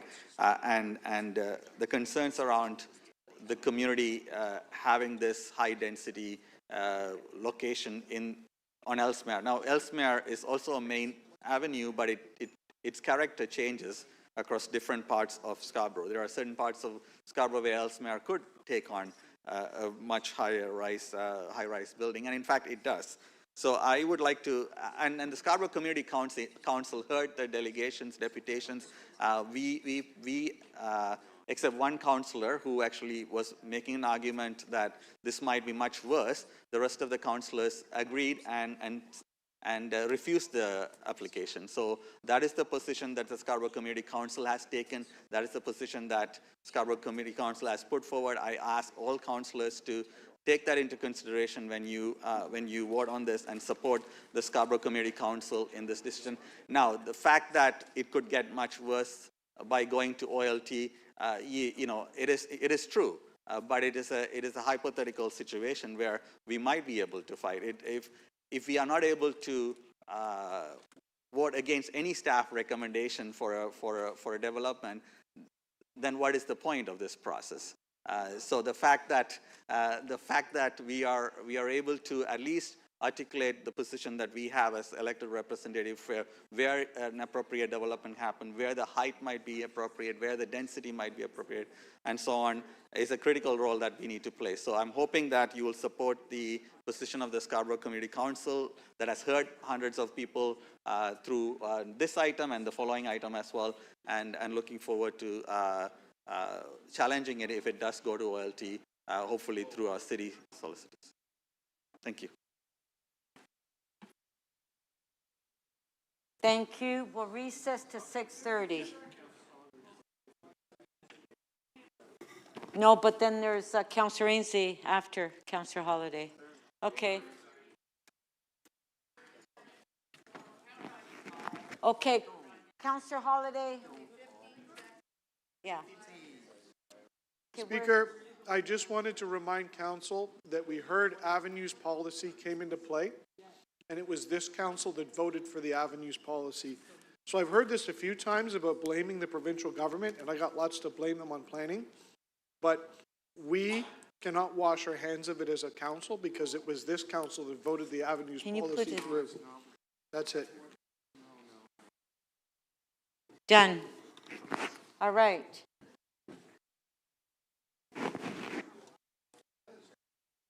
So we'll recess to 6:30.